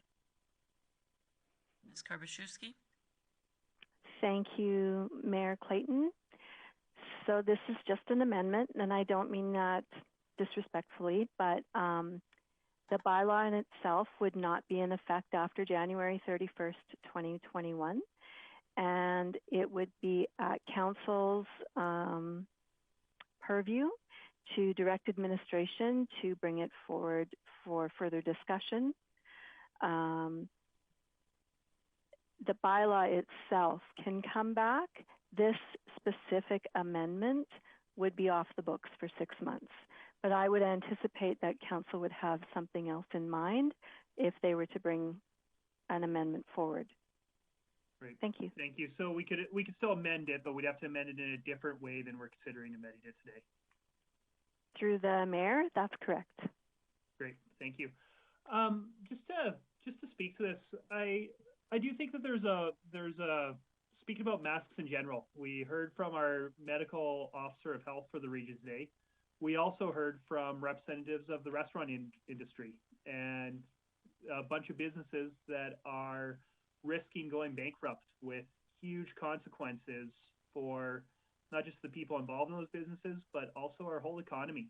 And I really think that as much as I hate wearing a mask, it's a way that doesn't shut down businesses and doesn't shut down people's jobs in order to curb spread. And I think that if we care about our business community, we should be looking for the solutions and the responses to curb spread that don't risk people's livelihood. I really was going back and forth on if I'd support this amendment because I really appreciate what some have said. I was maybe the strongest, saying the province should be making this decision, not municipalities. The province should be making this decision, not municipalities. I was maybe the strongest on that. And there still is part of me that thinks that that is a better way to go. My worry, if we allow this to lapse, is a fewfold. One, I actually like, there was talk about there's a different enforcement mechanism. With this bylaw in effect, an officer can give a $100 ticket under the bylaw or a $1,200 ticket under provincial legislation. In most cases, if you're refusing to put on a mask, even after bylaw talks to you, you probably deserve the $1,200 ticket. But there might be situations where somebody's having a bad day or they're particularly vulnerable as a resident, and the $100 ticket might be more appropriate. So I appreciate this bylaw giving enforcement more tools in their belts. I'm also worried about there's all sorts of bad faith arguments surrounding this whole topic. And already I'm hearing people saying, well, we should ignore public health guidelines. We should just open up and do what we want, no matter what the government says. Because look, our elected officials don't even buy the public health guidelines.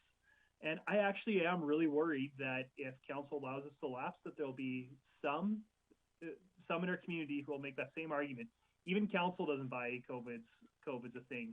And I think that there is something about having this bylaw that communicates, no, we take COVID seriously and we take the guidelines seriously and we support them. I think there's this one way we can do that. So I do think this bylaw is important.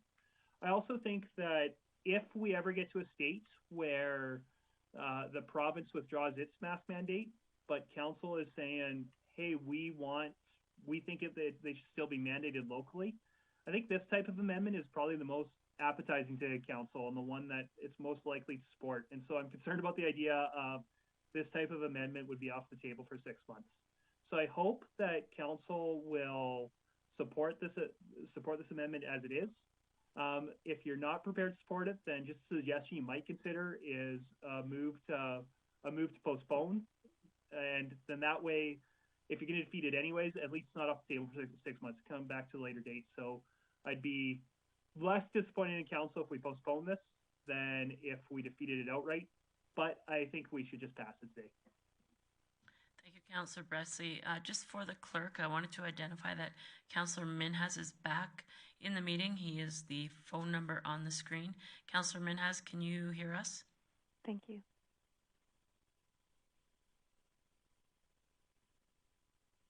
He's muted right now, but I'm pretty sure that's Councillor Minhas on the screen. Could you just unmute yourself and identify that Councillor Minhas, you are on the call?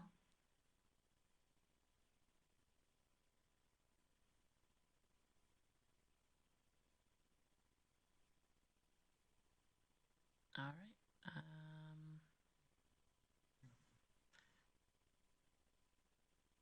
Councillor Minhas, can you hear us? Yes, I can. Thank you very much. All right. All right, thank you for that. Any further comments or questions on the motion? If there's no one else, oh, I apologize, Councillor Thiessen, it's the pink. It didn't catch my eye at first. No, it was Councillor Minhas that caught your eye first. Glad to have you here, Councillor Minhas. Wish I could see your face.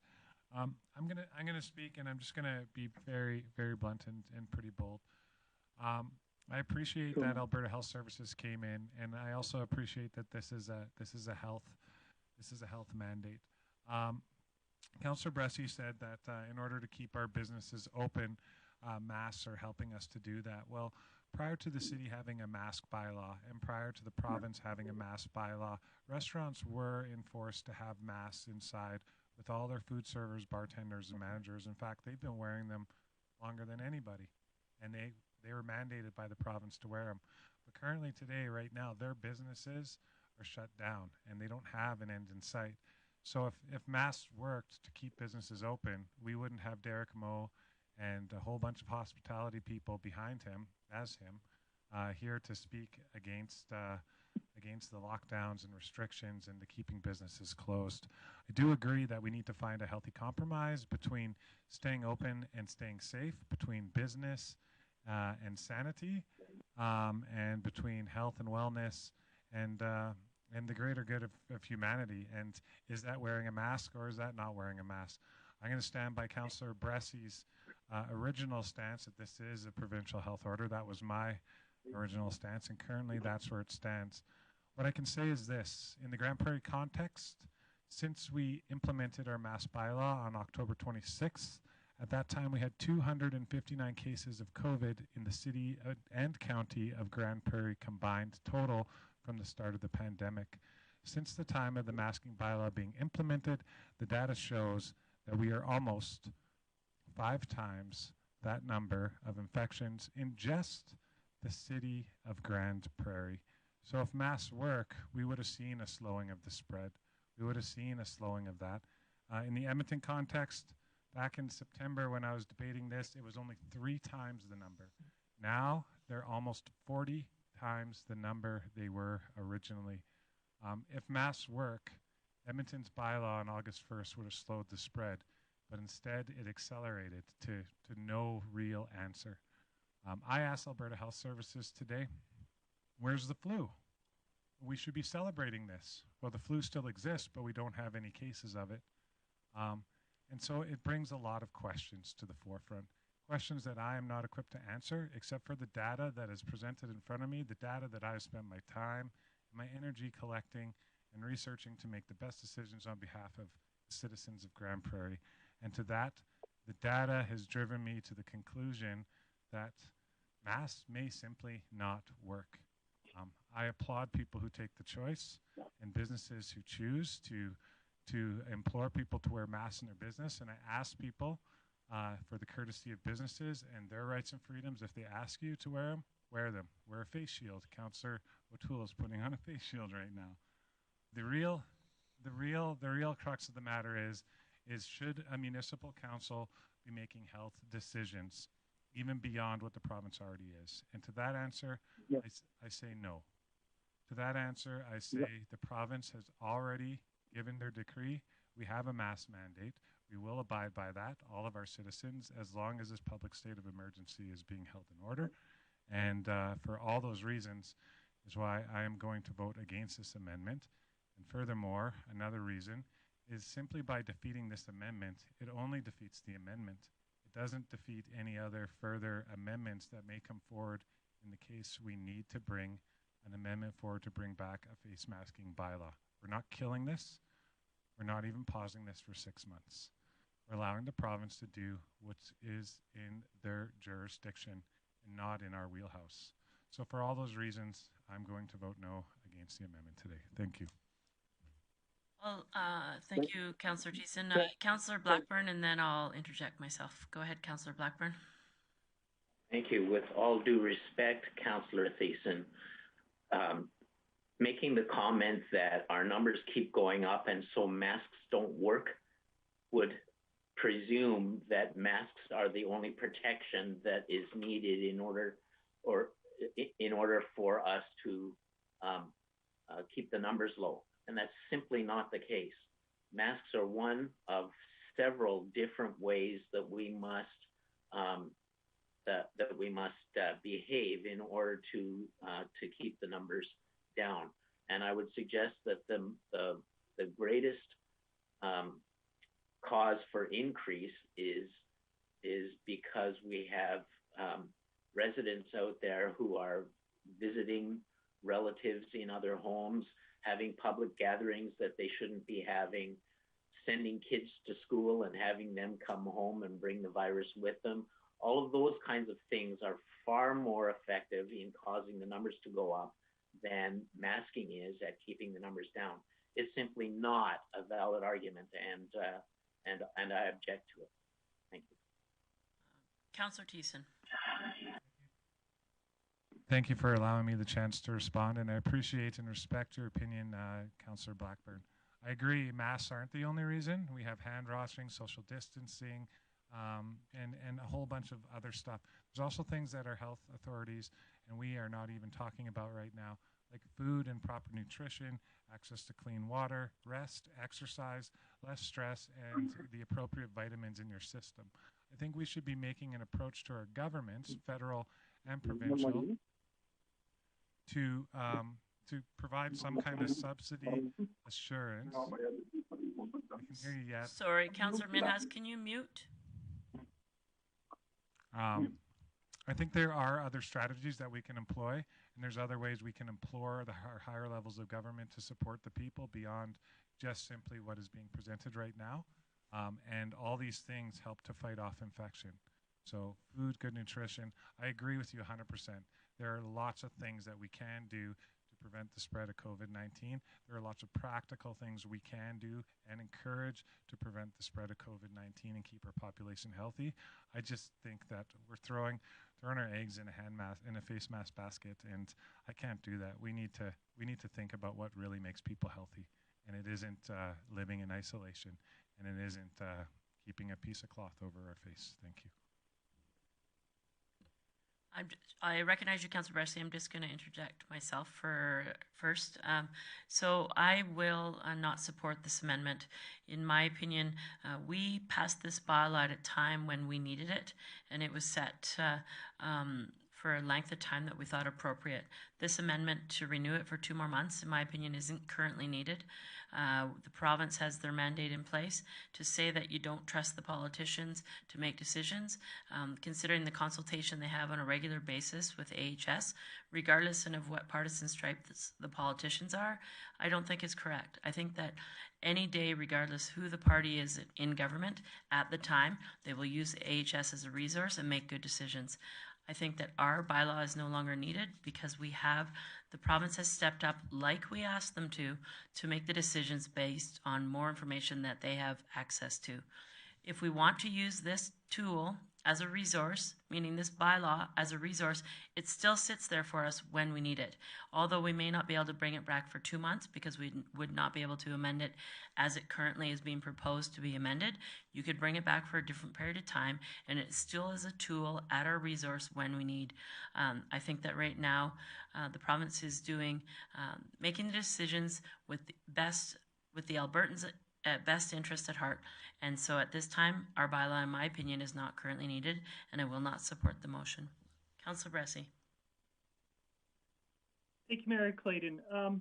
You know, I want to say that I think that there are reasonable reasons to vote against this amendment, mostly having to do with jurisdiction and what government should be making it. And Mayor Clayton, everything you just said, I don't necessarily agree with you, but I think what you just said was reasonable, and can't get mad at what that said. But I just hope that the rest of our colleagues, Mayor Clayton, as they're making this decision, aren't thinking that they can understand the science better than the medical officer of health and the other two medical system professionals that came and gave us hours of their time today. And so I really hope that we're trusting the scientists when they talk to us about the science. And if we want to talk about jurisdiction of government, great. But I really do trust our medical officers of health when we're talking about science. Yep, perfect. Thank you, Councillor Bressie. If there's no other comments or questions, I will call on Councillor Friesen to close. Thank you, Mayor Clayton. To say that, you know, if masks worked, we wouldn't be in this position is a dangerous, as you know, as I mentioned, we can't separate it out from the other measures. I mean, if hand washing worked, if social distancing worked, we would not have triggered this bylaw to begin with. So to say that if any single one of these worked, we wouldn't be here is a dangerous position to take. Masks play into whether or not people are considered close contacts. Think about that. So if we have individuals who are in the community and not masked and subsequently do test positive, it does mean that the folks that they've been in contact with are now maybe considered a close contact and have to be off work until such a time as they are have a negative test and demonstrate that that they are asymptomatic as well. So what that means is that if you have folks out in the community not masked, you're going to have a greater number of people who are at risk for their livelihoods because now they have to be off work while they wait for a test result. So that's a big consideration. With respect to the concern that, or the comment that nutrition, exercise, sleep, all those other things are important, they absolutely are. Those are slow burn things.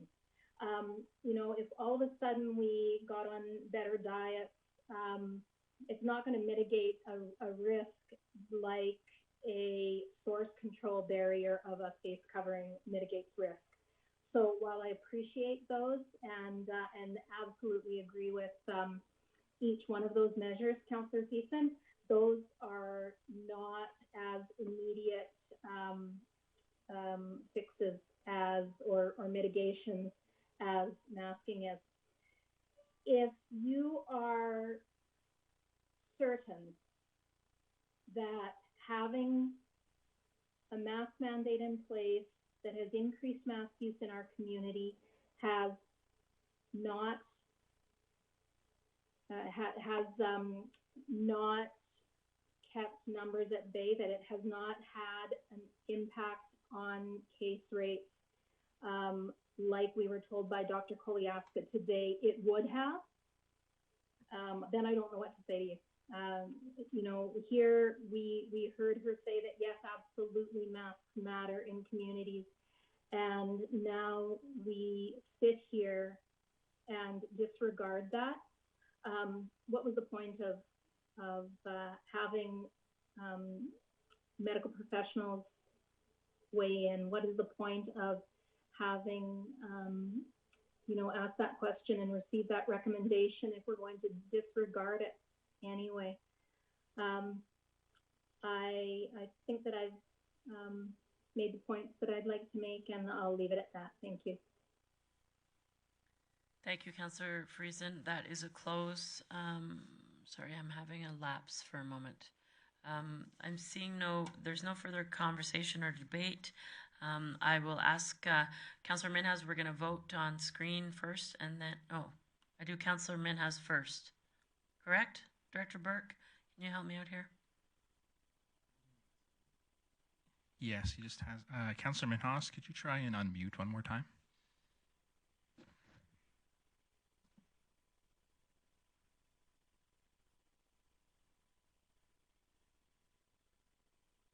Councillor Minhas, if you're able to unmute.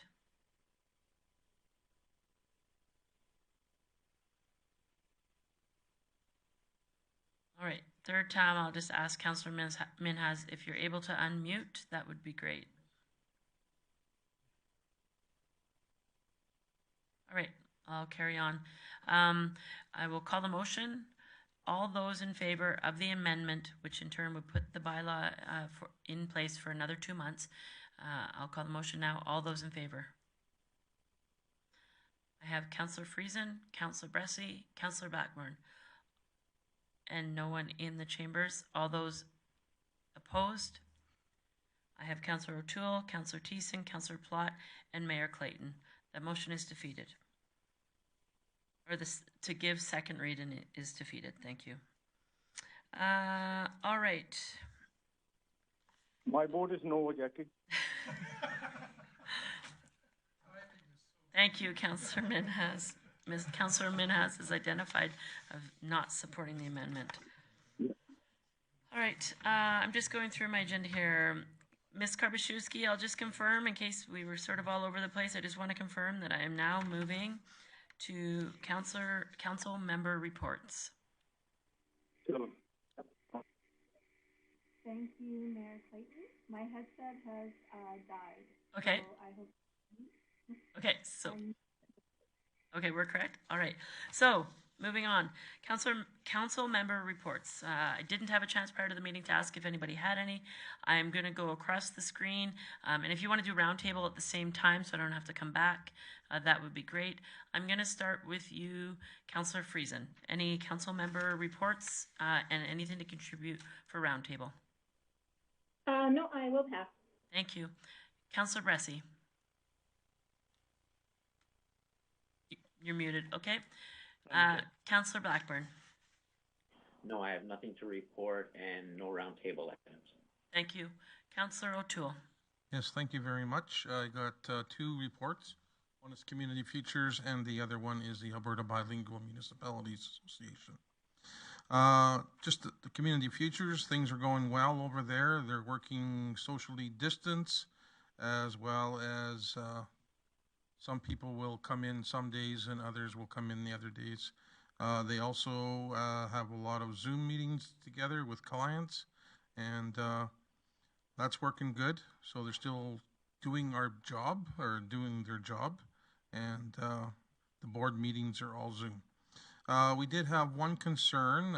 Shell Global, the oil company, started a program a few years ago called Shell Live Wire, and it's to build a resilient business boot camps and mentoring to companies. They put a lot of money into it, and a few years ago, like I mentioned, Community Futures was the administration aspect for this part of the country in Alberta, northern Alberta, and it's been going very well. We've had good clientele and good response and good education sessions. Recently, Shell Global is undergoing some major changes, and we are uncertain what that will mean for the Shell Live Wire program. To speak on that as well, our representative Gina Martel is also unsure what will happen, as she is now required to compete for her position within the company. Just to give you some more notice, the lady that was in charge for the entire country is retiring, and so this brings more uncertainty. Hopefully the results show the value, and Shell will continue to support this program in developing.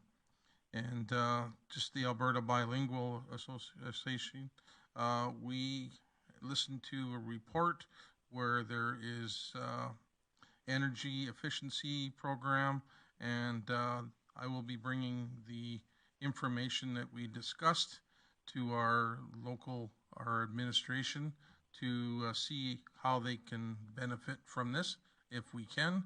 And so the Alberta Bilingual Association is working in the northern part of the province, as well as we've got some members now starting up in the southern part. So it's growing. There's a need for it. We've been engaged in tourism, and now we're looking at this other way to develop industry. So thank you. Thank you, Councillor O'Toole. Councillor Thiessen. Thank you, Mayor Clayton. Only one thing to report on, although I did have several meetings. I just left my notes for most of them at home. So you'll get those updates at the next council meeting for CAB as well as Peace Library Systems. But today I have Grande Prairie Foundation, which we met on Friday, January 2nd. Some good highlights of that. We had the election of our officers and appointments of municipal members. And with that, Judy Cocatillo and Alvin Hubert were re-nominated and were voted in as chair and vice chair collectively. So congratulations to both of them. Many of you probably know Judy. She used to work at the city and is also a counselor out in Beaver Lodge.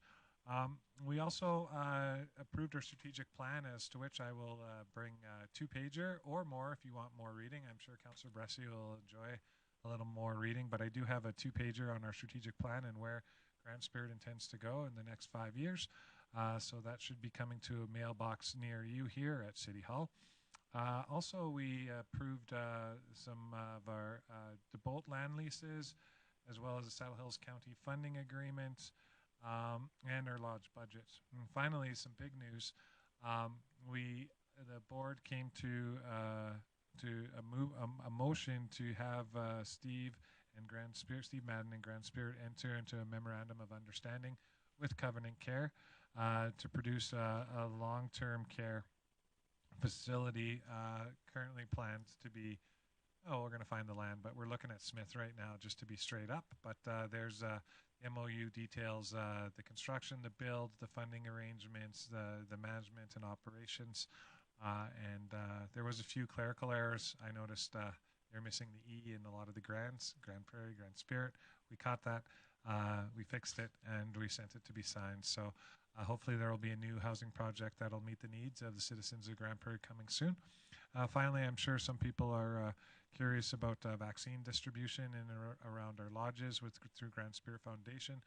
We were informed by Steve that some of our people in long-term care have received their vaccinations as well as their providers, but as of right now, seniors in lodges do not meet the phase 1 vaccination rollout criteria. So most of our seniors in lodges right now through Grande Prairie will not be vaccinated on this first round until further vaccines come out.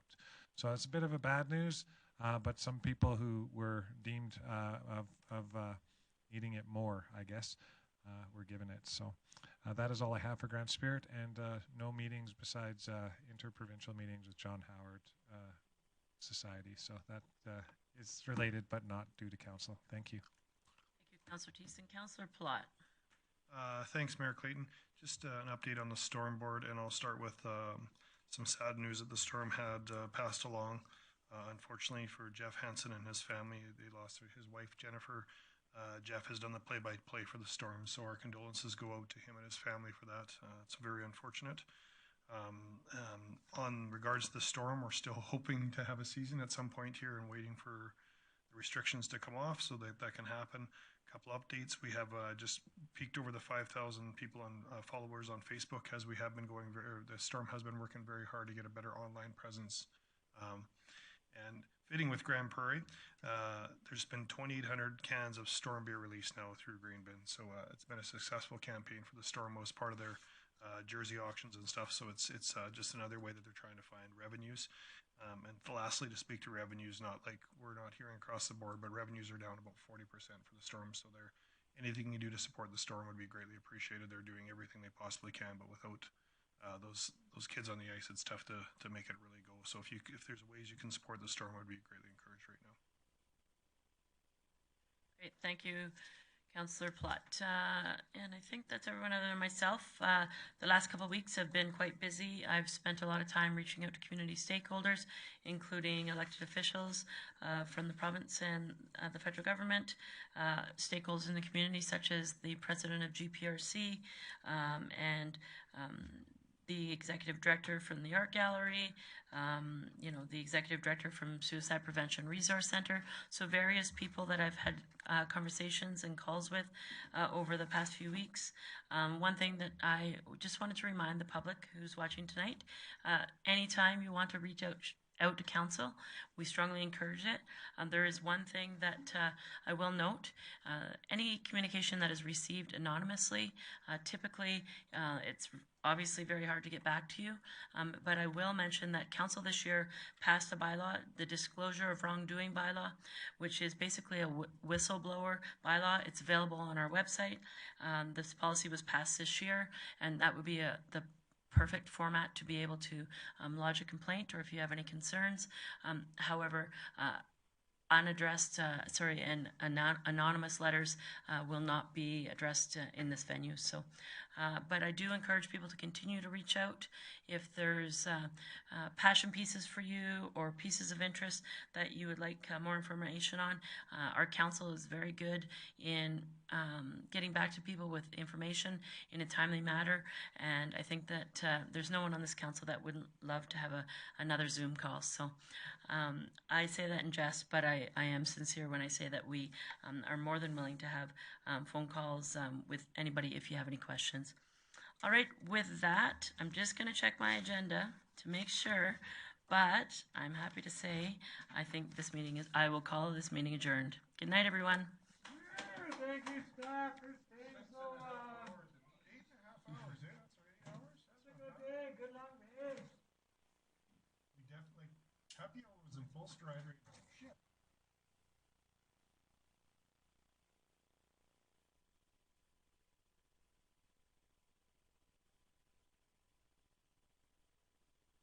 Goodbye.